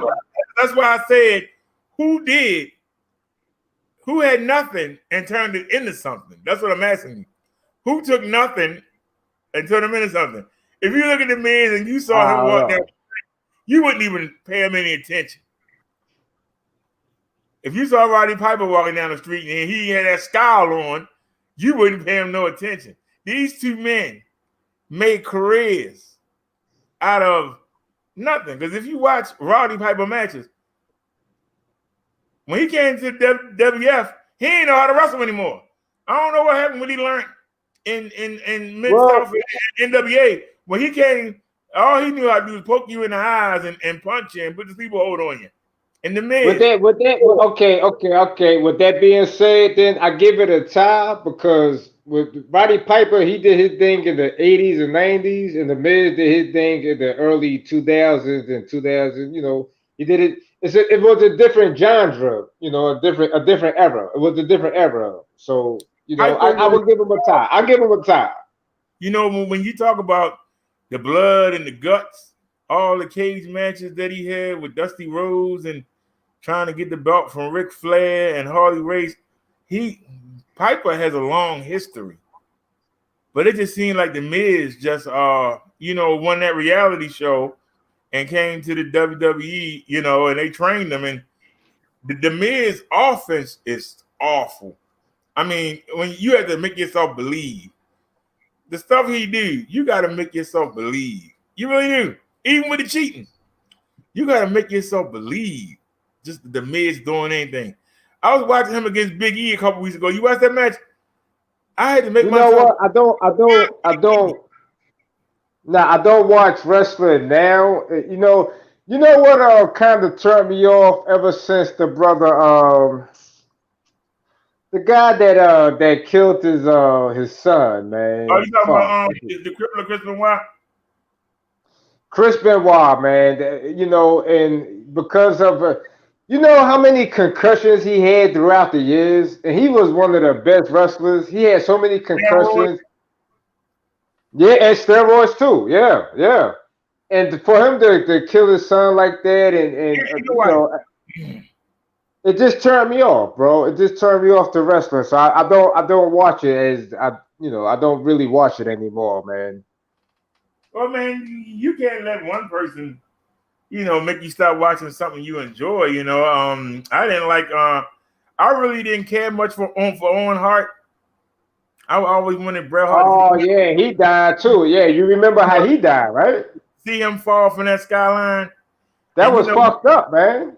But do you know how many times Shawn Michaels has done that? Shawn Michaels could have been dead too. Yeah, and look at the percentages. Look at the percentages of that shit happening to him, though. You see how percentages work? That's why all that extra show and that glamorous stuff, man. Just get in the ring and wrestle. And it's but dude, throughout the years, what the fuck, man? I can't think of the name that broke his fucking leg jumping off the fucking top turn, trying to do a leg drop. You talking about Sid Vicious? Sid Vicious broke his fuck. Yo, you all goddamn wrestling connoisseur, bro. Yeah. That shit was gruesome than the motherfucker, bro. And his leg broke just like you break a pretzel. That shit just snapped. I said, "Oh Lord!" Sid Vicious, Sid Vicious broke his fucking leg, bro. All people go after this shit in kneecap. I keep telling y'all. Don't worry about hitting them in the face. Hit them in the leg and make them come down to one knee. You the same size then. Dude, do you actually know how many neck surgeries? Who is that cat that married? That's married to the CEO of the company. Married. What's that guy's name? Talking about Triple H. You know how many neck surgery that dude had, bro? Yeah, he had at least fucking 3 neck surgeries, bro. Shit, look at Daniel Bryan. I broke my neck. Shit, I don't want to wrestle no more.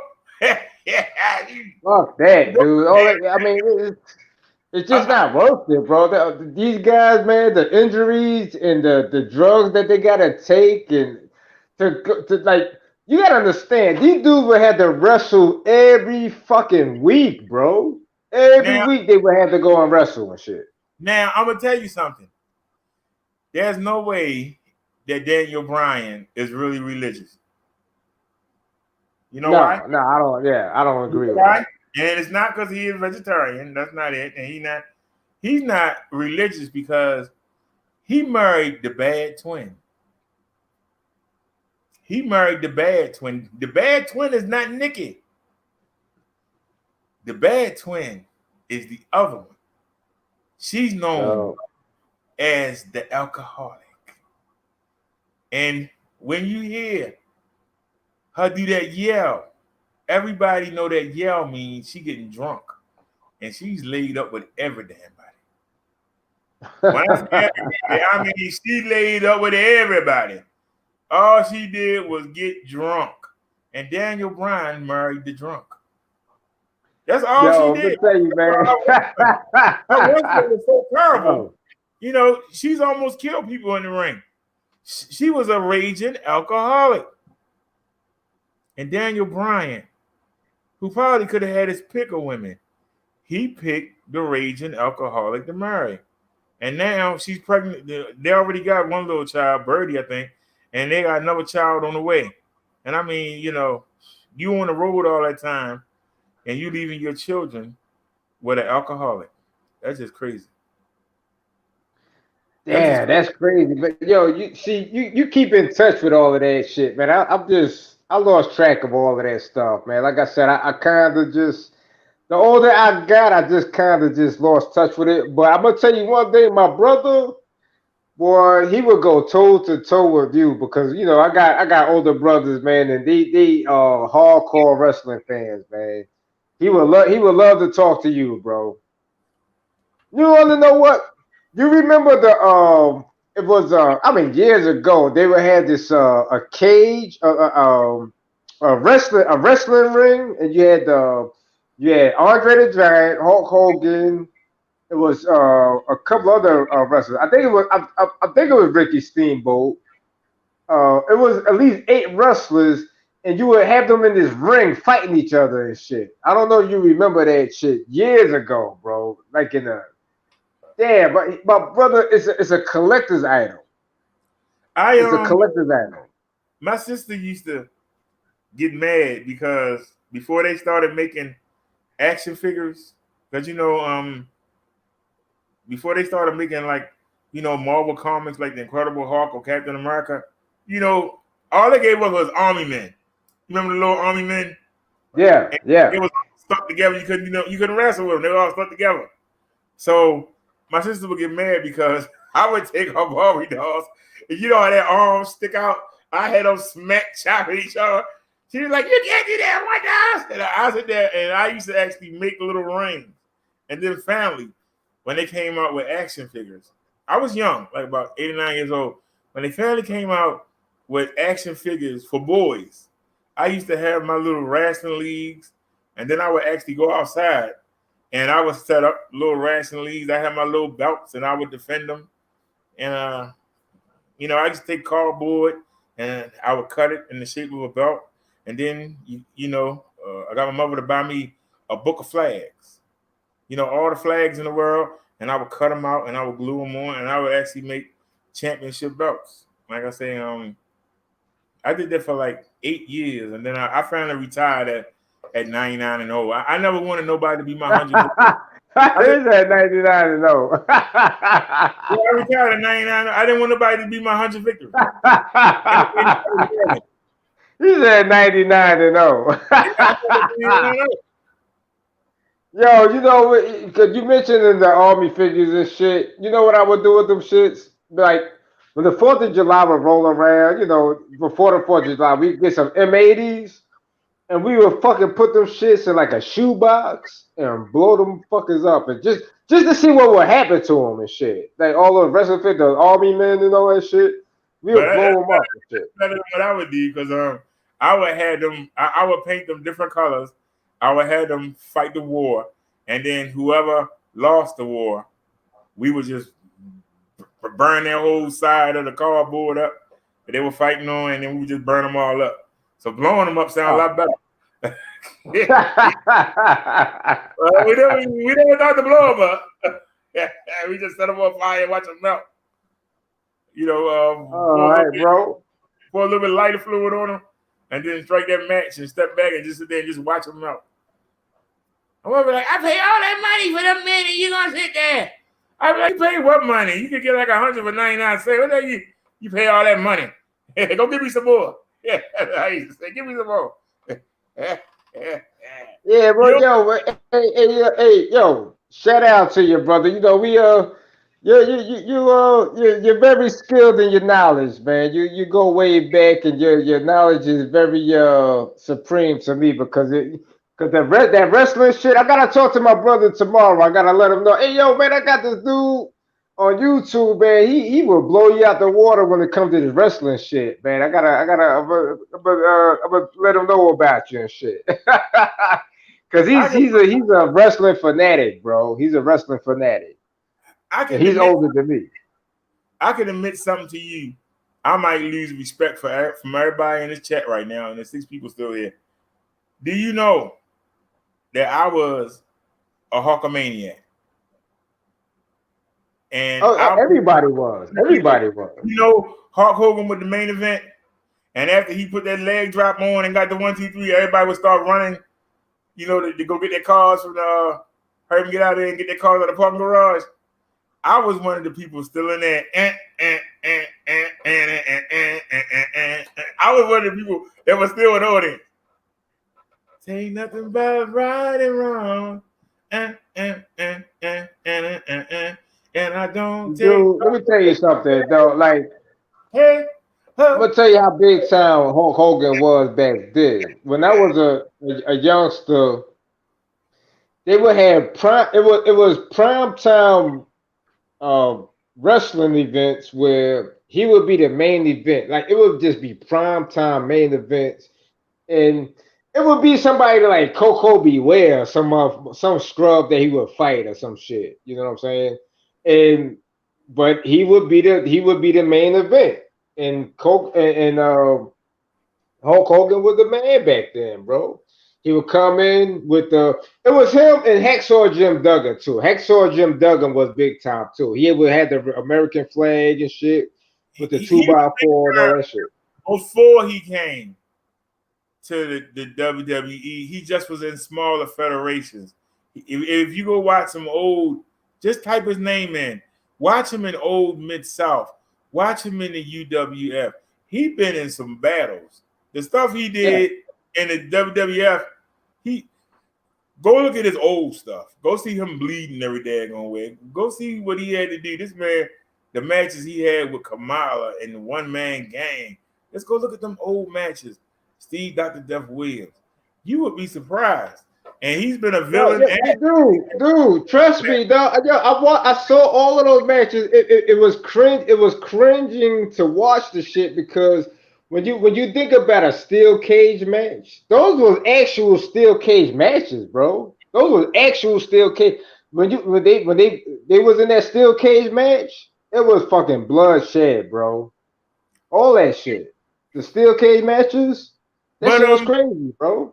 But you know what I couldn't understand? You remember when the WWF came up with those blue cages? The wrestlers say that they were more scared of getting that than to get in the real cage because you could easily lose your grip and slip on those smooth blue and lose a finger. Yep, and lose a finger or something. Yep. But I never forget. I'll never forget when Hulk Hogan whipped King Kong Bundy into the turnbuckles and Bundy came off and Hulk Hogan power slammed him. Other than the Andre the Giant slam, I think that was one of his greatest moments. What do you think? Oh man, you know what? Well, we can argue about that shit because I remember Big John Studd was his fucking arch nemesis back then too. Big John Studd, you remember him? Big John Studd, I really liked him because of his size. And he never slammed him though. He never slammed him though. He never got nowhere. He should have been world champion. How he didn't beat Bob back? And I'm gonna tell you something. It's only been a couple people that I've been worried for. And this is what I was trying to teach some of these YouTubers. You got to make people care about you. There was only 3 people that I actually.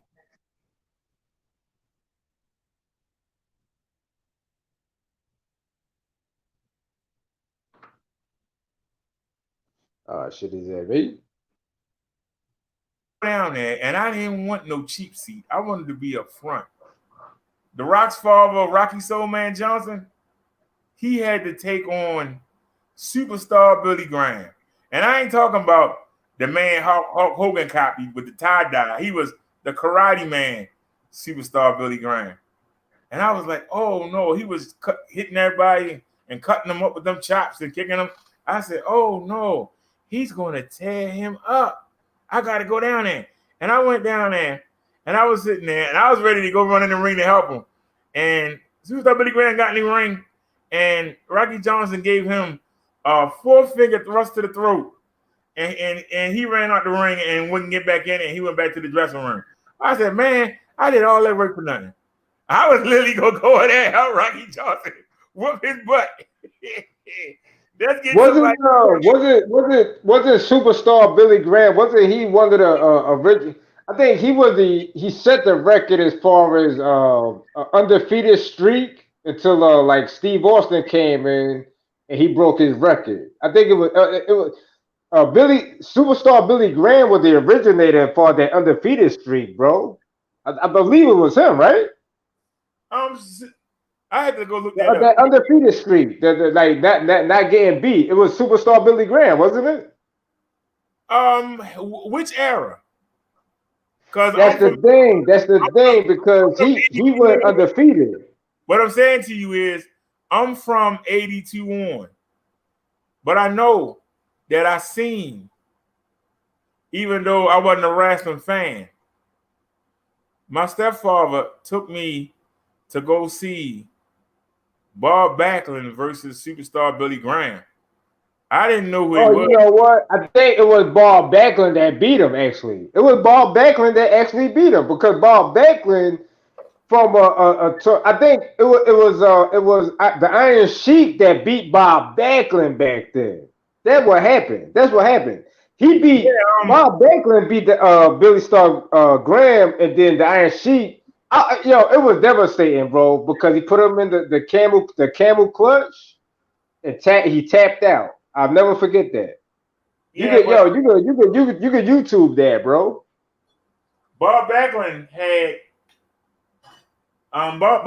had did that atomic drop, and he pinned superstar Billy Graham, but Billy Graham's foot was on the rope, and the referee never saw it. Oh, okay. So you remember that? Okay. I can't remember because I told you I wasn't a wrestling fan, but my stepfather had got some tickets to the wrestling match, and so he took me. I was surprised he didn't take his biological son, but he took me. And we went down there, and I watched it. I watched the wrestling. But I remember that because it was the title change. So you don't. Wow. When you see a title change live, you don't forget it. But I didn't know that he had broke the streak. But that nobody didn't beat Bob Backlund for a long time. Yo, do you remember Bob Backlund's son? His son started to wrestle too. You remember him? What was his name? I don't remember, but he looked just like him, bro. His son. He had a son. Looked just like him. I can't remember. Now, Bob Backlund. He had a son that tried to wrestle. Bob Backlund made me go down to the arena because he had to fight Big John Studd, and he made the daggone he did the daggone what do you call it? You've been interviewed. It was like, well, Bob Backlund looks like you want to take on Big John Studd at the Baltimore Arena. And he was like, well, Big John Studd is big, and I don't know if I'm gonna be able to deal with that power. And I was like, oh Lord, I'm gonna help this man. And I went down there. He was nonchalant. He was nonchalant with his shit. He was nonchalant with it. And he went down there. He got some offense in. He didn't help, but he made you feel sorry for him. Like he goes to the principal's office. I gotta go to the principal's office. I'm going to the depth chair. I gotta face Big John Studd. He had you believe it. You know how it is. But dude, I don't know what it was about him, the matchups that he had, but he just dominated everybody, bro. He just put him into submission and just, he had that. They used to call him Howdy Doody. He'd be bouncing like that. That motherfucker, man. It was crazy, bro. Nobody couldn't beat him. Nobody couldn't beat him for some reason. Shit. The people loved him. Yeah, I think that's what it was because there was a lot of guys. I think back then you had Jimmy Superfly Snooker came in. You had the Junkyard Dog. If it wasn't for racism, Superfly Snooker should be like a 5-time world champion. Oh yeah, hands down, bro. Hands down. And the Junkyard Dog. The Junkyard Dog too. The Junkyard Dog was a beast, bro. The Junkyard Dog didn't come to the WWF until he was old. But you go watch the old Mid-South. He was a big thing, even with racism. They wouldn't let him win the world championship. But even with the racism, go look and see those white people cheering for it's the craziest thing. It's amazing. They don't want you to go to school with them. They don't want you to marry their daughters. But man, they'll come to the arena and cheer for you and watch you get beat up. Yeah, there you go. Yeah, entertainment is entertainment at the end of the day, bro. Entertainment. And letting him beat all the big white people and nobody said nothing. Man, if I was him, I'd be scared when I left the ring later. They waiting on me. But they loved him. I'd be scared. They waiting on me. I can tell you, if you was a rule breaker in the Mid-South, man, you had some cojones. You never know when they're going to break. Let me ask you something. If you was a wrestler, what would be your finishing move, bro? I like the figure 4 leg lock myself. I put a motherfucker in the figure 4 leg lock. What would be your finishing move? My finishing move, the move of my day was the power bomb. Power bomb was the power bomb. That was the greatest thing because Van Vader broke somebody's back with it. Remember? That was the move. Oh yeah. You will fuck somebody. Yeah. Now you had a guy in ECW. I can't think of his name, but they used to say he got heavyweight power, cruiserweight speed, and he used to do a power bomb off the top rope. Oh man. Oh fuck. Yeah, they banned that shit. He came in WCW for a minute. But didn't stay. What the heck was his name? Nah, yeah. I remember that, man. And yeah, they were like, yo, man, you paralyzed. Yo, motherfucker would be paralyzed after that shit. But that would be the setup move. The power bomb up the top rope. Then I would climb to the top rope. And I would jump off. And then I would do a pirouette in the air while I'm coming down. And then I would land the point of my elbow right in your chest, and I would have my hand, and I'm actually going to catch the weight with my hand, but it's going to look like I'm driving my elbow right to point. I'm upside down, and I'm coming to drop the elbow, and my feet and body is still in the air.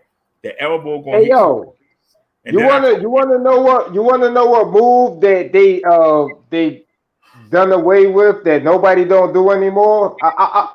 Just take a wild guess. I'm gonna let you go at it because you know I'll help you out in a second though. There's a move. They stopped the power driver, but they brought that back because the FTR using it right now. Well, the Undertaker did his fucking choke move. The Undertaker, they don't do that no more. They don't do that. The Undertaker. The Tombstone, you already saw them see somebody use that anymore. They use the what is it called? The Canadian Destroyer. They just brought that back for a minute. I ain't seen nobody. There's a move. There's an old school move. Nobody don't do no more. I haven't seen nobody do this shit. I haven't seen it. But I'm gonna let you think about it. I'll let you think about it. There's a move because this move, motherfucker, got their neck broke too on this shit because he would do this shit with precision. Think about it. Okay. What would be a move that motherfucker would get their neck broke and shit? People still use the brain buster, so I know it ain't that. What other move is that devastating? We already said the power driver. I'm trying to think. The buckle bomb, but they're using it in AEW now. From that got banned in WWE. The buckle bomb because he is just Sting with it. Poor Sting. He never could make it in WWE. What other move? All right. I'll help you out. Stomp. Jake the Snake Roberts. The DDT? Nobody don't do that shit no more. What? No, who does it? Who does it now? Nobody don't do that no more. Now Who? they don't do it. Now very few people do it the way he did it, but almost everybody do the DDT. No, dude, yo, Jake the Snake, he would fucking have your ass in a headlock, reverse headlock, and fucking drive your fucking brain and your head down to the canvas and it would literally sever your spine if it was done right, bro. The Yeah, bro. Cody Rhodes, the way he doing his move look more devastating than that. Cause Really? when he did it to what was that guy name? The guy like a girl, Sunny Kiss. When he did it to her, go watch that match. I mean, she would landed on her damn head. And you saw her on her head and the body, feet, everything was up in the air. I think that was more devastating than I don't know how the hell she got that up. The point, but basically the point I'm making is that a motherfucker, they could wind up in the stretcher, leaving that damn that mat. They could be in the stretcher and shit. Well, the way they do if it they're now, not executed right, they could be. Yo, I'm telling you. But by the time they hit the ground, the arm is not under the head; it's laid out. The arm is straight when you come down. You take them like this, and then you straighten your arm out, so that way you don't put that pressure down. Or they just take the head and like bring it this way, and so really you don't hit the mat. It looked like it because when they spin it around. Gotcha. Okay. So I agree with what you're saying. I've never seen anybody do it. How Jake the Snake Robert did that DDT? Shit, he was trying to break motherfuckers' necks, bro. He was trying to break somebody's neck. And people always talk about, DDP's diamond cutter, and they talk about the RKO, but your chin is underneath the arm. The arm hit the ground. He supposed to take your head and make the head hit the ground, but your head stay cradled right here. His arm hits the ground. So when they say bam, they don't realize that your chin is in here. Your chin don't hit the ground. And then depends on where you are. In AEW, it's just called the cutter. But DDP did it with a diamond cutter. When Randy Orton do it, it's the RKO. When that guy from SEU Sky do it, it's called a cutter. But hey, well, yo, your face is right here. You don't hit that. You know what I'm saying? When you hit the ground, your face is way up here. You all right, but it just looked good. But that move ain't devastating. It make it believe. Yo, listen. Next time around, I'm gonna be more prepared for this game, man, that we play because I gotta find out all my old school wrestlers, man. We're gonna play this game over again because you beat me. I gotta give it to you. You won. We're gonna play the game again because we're gonna do the wrestler. Name that wrestler. We're gonna play that game again. I'm gonna be more prepared next time. I'm gonna be more prepared, bro. Since you've been talking about that, about 50 wrestlers and already passed through my mind. So yeah, I gotta be more prepared, bro. Yeah. You know your wrestlers, man. You're real skilled with your shit. I gotta talk to my brother and have him help me out with this shit. What happened to the sheep herders? What happened to the dogs spotting rats? Oh man. Whatever happened to Killer Khan? Remember Killer Khan when he beat up Andre the Giant?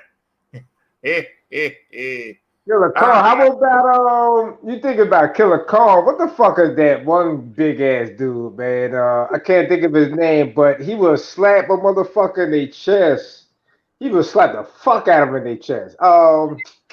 McGill, the great. No. Say that again. You talking about the great Khali? The great fucking Khali, bro. God damn, you good with your wrestling, bro. That's exactly what I'm talking about. I will go after his leg, man. I swear to you. You see the way that man walk? I wouldn't even lock up with him. Maybe we go for the But lockup. yo, you know what, man? The great Khali, he really didn't have no moves. He was just a big motherfucker that was just sitting there just trying to. He didn't have no skills though. He didn't have no skills. You know, they tried to make him somebody. What was he? El Gigante in WCW, but he couldn't wrestle. You know, that's the problem. Nah. He couldn't wrestle. You gotta look at just look at the great Khali. The great Khali was just a big motherfucker and shit. He couldn't do shit. You know what I mean? They tried to train him. They couldn't do nothing with him. What did he do? He just skull crush motherfuckers. He would crush their brains and shit, all that bullshit. He would just chop you. He could throw you to the rope and give you a weak looking clothesline because he was so big. You know, the guy sold for it. And every once in a while, if he can get that leg up, he might can give you a boot. You know, throw you to the ropes and give you a boot to the chest or something. But let me ask you something though. Let me ask you something. If you had to fight that big motherfucker in real life, how would you approach him? How would you beat him up? I can tell you right now, I mace him and I kick him right in the kneecap, and Yo, how you gonna mace? You gotta bungee jump and fucking mace him. You gotta get on the fucking bungee jump or something. And I tell you, while I was beating him, I'd be calling me a cad to get me the hell out of there. That's what I be doing. I be kicking his leg and be on the phone. Cam ain't got he got. Yeah, exactly. How you gonna fucking mace him and shit? You gotta fucking get on. You gotta get on the trampoline to fucking mace the motherfucker. You gotta jump on the trampoline and shit. Like, yeah, motherfucker, I'm gonna spray you in your eyes and shit. That shit is hilarious. These supposed to be good for 25 feet, so he ain't 25 feet tall. Shit, man. He ain't 25 feet tall. I tell you that. You better be quick with it, like be stealth. If you was in a steel cage match with that cat, you fucked, bro. I'm just letting you know. I got my money on the great Khali, bro. I can tell you right now, I say the same thing I said before. I hang on to that leg and just pray to God I broke something off, and they start to match. Come on, let this ankle off. Make him stop it. Stop the match. His ankle's broken. What are you doing? Why are you biting him in the leg? God damn it. He ain't gonna kill me. He would not get up. I'm gonna let you go, man. But we gotta do a round two on the wrestling debate, man. I gotta be more prepared next time. We're gonna do our wrestling challenge, man. There's so many fucking wrestlers throughout the years, bro. There's so many that we haven't named, bro. So many, man. Many motherfuckers. You know, I'm talking about a guy that died and everything, bro. The Brooklyn Brawler. Oh man, that's an old. Everybody, dog. Everybody. Vern. Everybody. You remember him? He was the sorriest wrestler. Who? Yeah, Vern McLeod Cicluna. You remember him? The real name man for WWF. Nah, I don't. Did he go by another name? I don't know. He sucked. I tell you that he sucked. He was somebody Vince McMahon just put out there to get beat up. But because you gotta remember too that there was some cat that came in and they tried to make a name for themselves. Like, for example, the 1, 2, 3 kid, he would get destroyed every fucking day, every weekend. You remember the 1, 2, 3 kid, right? And then he made a name for himself and shit. The 1, 2, 3 kid. You gotta look at Kurt Hennig, man. Kurt Hennig too. Kurt Hennig too. Yep. Go watch him in Mid-South and see how bad he used to get beat up, and then go back to 1980s WWF and see him get beat up, and then see him as Mr. Perfect at the same wrestler. You won't believe. Yep. Mr. Perfect. Yep. He wound up. How many belts he wound up winning? I remember him getting the Intercontinental belt. He had a couple of belts. He won the AWA World Championship. He hit Jerry Lawler with a roll of quarters. Yeah. He wound up winning some belts, bro. I remember that. Yeah. But he started. He earned his stripes.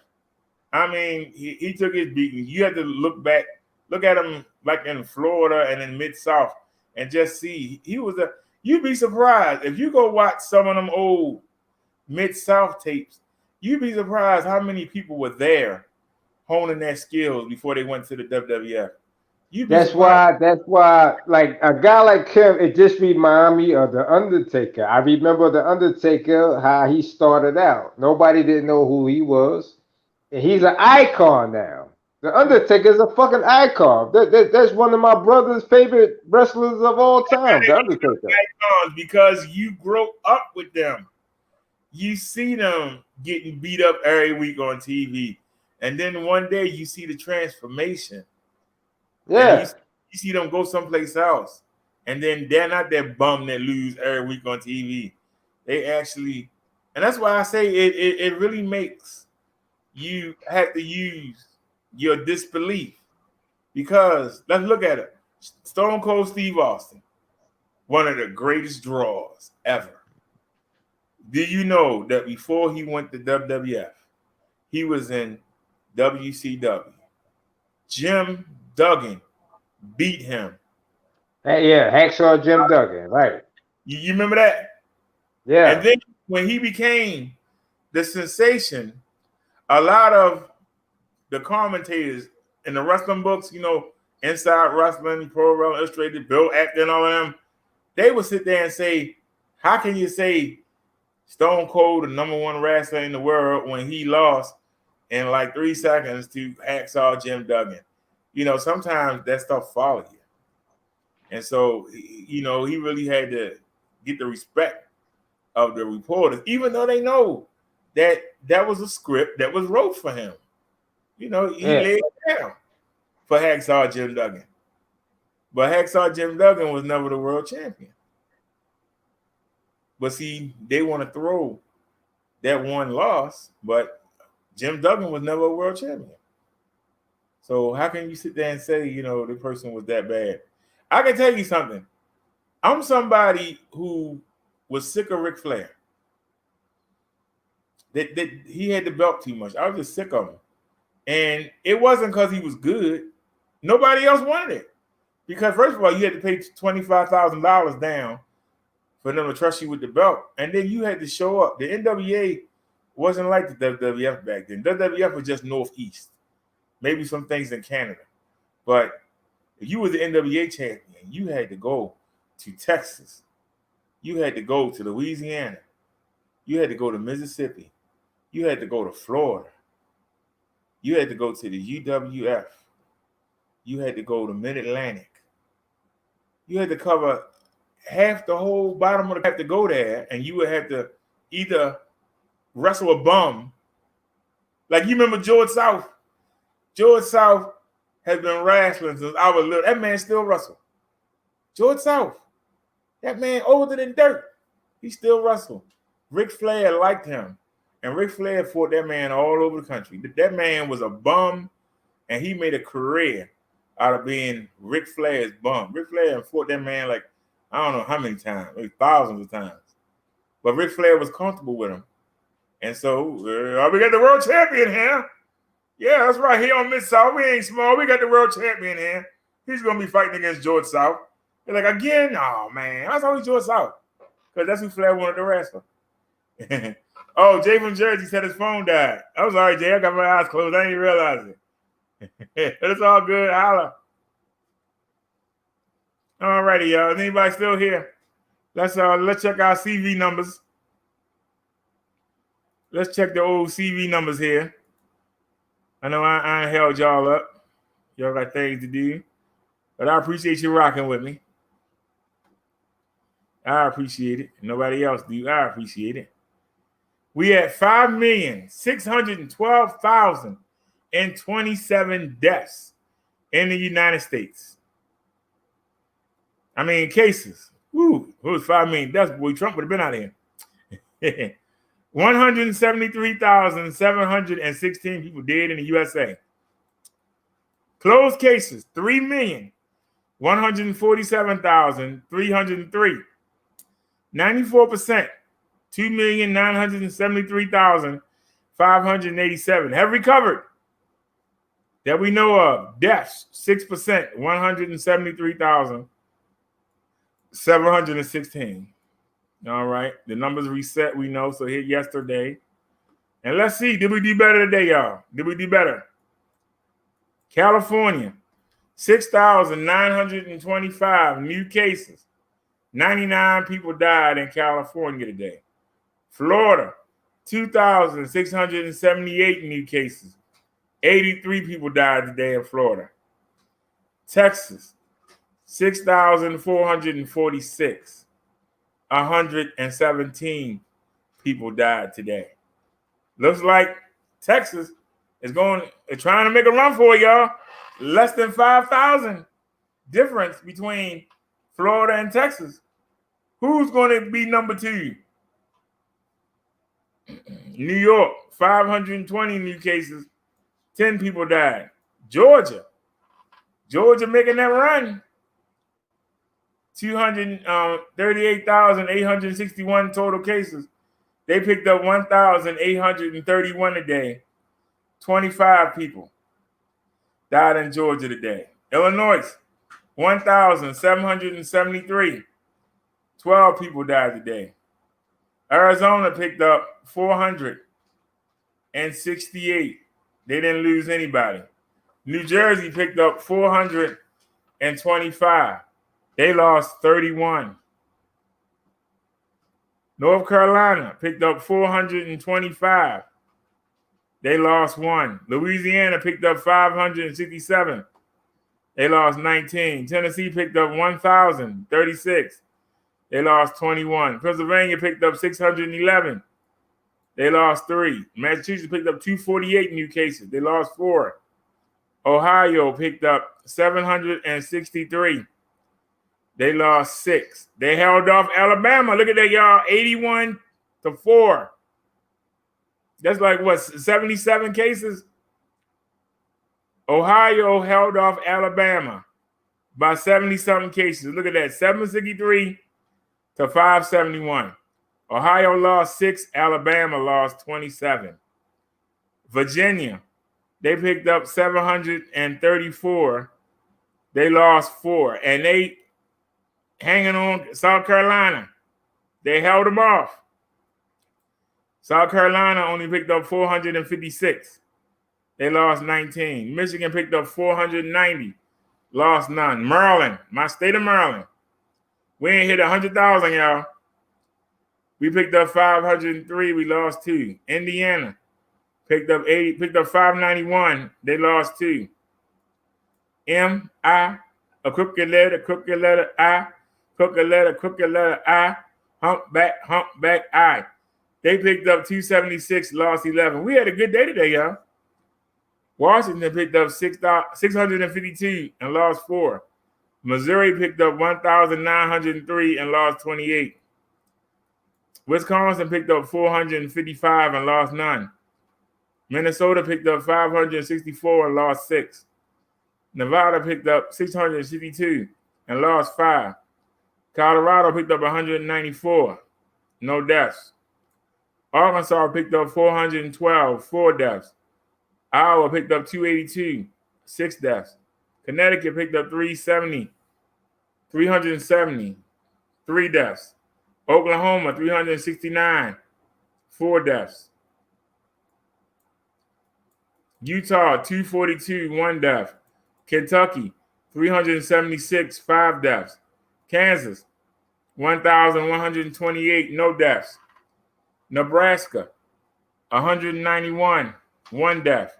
Idaho, 282, 4 deaths. New Mexico, 92, 4 deaths. Oregon, 189, no deaths. Rhode Island, 237, 2 deaths. Delaware, 85, no deaths. District of Columbia, 53, no deaths. South Dakota, 86, no deaths. North Dakota, 61 deaths. West Virginia, 68, no deaths. New Hampshire, 16, no deaths. Montana, 42, no deaths. Hawaii, 173, no deaths. Alaska, 50, no deaths. Maine, 29, no deaths. Wyoming, 45, 3 deaths. Vermont, 12, no deaths. Guam, 56, no deaths. Northern Maria Islands, 4, no deaths. Puerto Rico, 754, no deaths. Virgin Islands, 19, no deaths. U.S. military, 1,555, no deaths. But the veterans, 402, 9 deaths. Federal prisons, 91, 1 death. Navajo Nation, 75, 2 deaths. So we had a much better day today. It's the first time in a while we ain't had over 1,000 deaths in one day. 5,612,27, 40,612 new cases. We have been in the 50s, so that's good to be in the 40s. 173,716 total deaths. New deaths, 589. 589 people died there. That's a lot better than 1,000 or something dying, or 1,100. So we had a good day. If you call that a good day, we had a better day. That's a better word for it. Hey, how you doing, Echelon? Dang, it's 2 in the morning? Oh, man, I want to we using up our 20 hours. I wonder how long we've been live. Anybody know? Does it say? Oh, there it is right there. 5 hours and 45 minutes. All right, so let's stop this so we can edit it. Thanks everybody for watching. Like I said, sorry for the drama today, but I don't know. It made the time go by. I'll give it that. It made the time go by. But don't forget, y'all, go to Truutube and see if there's somebody on there you might like. You know, so we can go ahead, you know, and have some competition, you know, for YouTube. Just get behind it. You don't necessarily have to go to my channel, but just go see if it's somebody you like. But for those of y'all that follow, it would be nice if we actually had, you know, some numbers on here.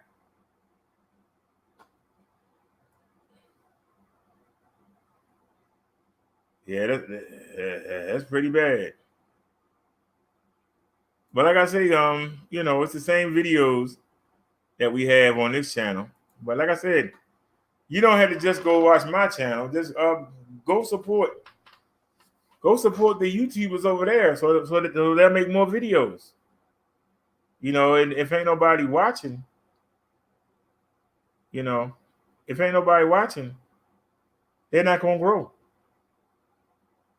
You can't keep saying, well, somebody else are watching. If you want them to actually do something, then you got to watch them. A lot of people don't watch us while we live. You notice that we have, you know, y'all will say it's 4 of y'all here, you know, but then you'll watch and you'll see, wait a minute, 100 and some people watch? Well, where were they? If you don't come support,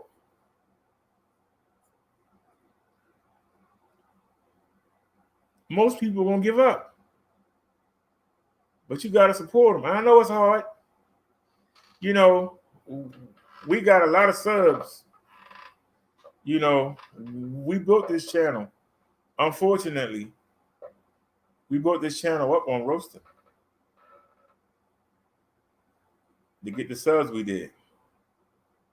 Then we tried to switch. Naya says, good night, rest well. We tried to switch, you know, and do all positive stuff. And the people left. They feel that we used them. That we got back into the roasting just to get people to help us get the watch hours so we can get monetized. So now we monetize, but the people that were coming, they don't come anymore. So now we have less people watching the show, but they still come back and watch it on the end, which I can't figure out. They come back and watch it on the end. You got a lot of people that thumbs down the show, but they don't thumb it down for the content because we do good stuff.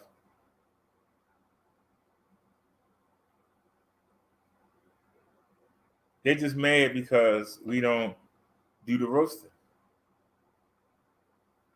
It shouldn't be that way. Somebody said, don't beg people to watch the Black YouTube. Well, they're right. I shouldn't have to say it. You should be doing it. Not necessarily to watch me, but you should be supporting it. You say you want your own, but then you get your own. Somebody else will watch it. But this is what I'm here to remind you of. When you keep trying to put it on somebody else, nobody does it. You want to put everything on somebody else. It's trash on the street. The white man to get it. I got potholes. Well, the white man will fix it eventually. Cracks in my sidewalk. I almost broke my ankle. The white man will fix it. We got drugs. Drug dealers won't leave. The white folk will fix it. When are you going to start fixing it? When you going to start depending on somebody else to do what you're supposed to be doing? That's all I'm asking you. That's all I'm asking you. Why you keep expecting somebody else to do what you should be doing? When we stop waiting for somebody else to do it, watch how far we get. I'm dead serious. When we stop waiting for somebody else to do it for us, you want respect, but you don't want to do what it takes to get the respect. You get the respect by people saying, hey, they on the ball. And if I don't get with them, I'm going to miss out. But if people come around, all you worrying about is getting high. All you worrying about is getting laid. All you worrying about is what car you're driving. They're going to be like, they ain't doing nothing. They're going to be doing the same thing they're doing now 20 years from now. Won't be complaining about the same stuff they're complaining about now. They'll be complaining about it 20 years from now. Because you're waiting for somebody else to come in and fix it.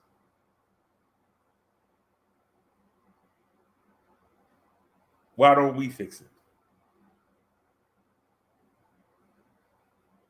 I'm here every day to remind you every day that we can do better.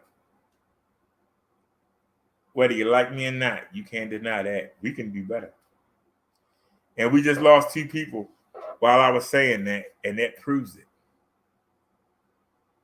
You want to complain, but you don't want to fix it. Even when somebody tell you how, you want to pass the buck. All righty, y'all. Y'all have a great night. Thanks everybody that watched. Thank you, Naya, Sam, Jay from New Jersey. I think Papa D watching, but he wasn't here. Thanks, Papa D. If you watching, Snazzy, thanks. Trying to get everybody in. But y'all know who the real family members are. So alrighty, y'all have a great night, and I will see y'all tomorrow. As Naya would say, see you soon. As I say, see you later on today. Have a great one, everybody, and we are out. Thanks to everybody that watched.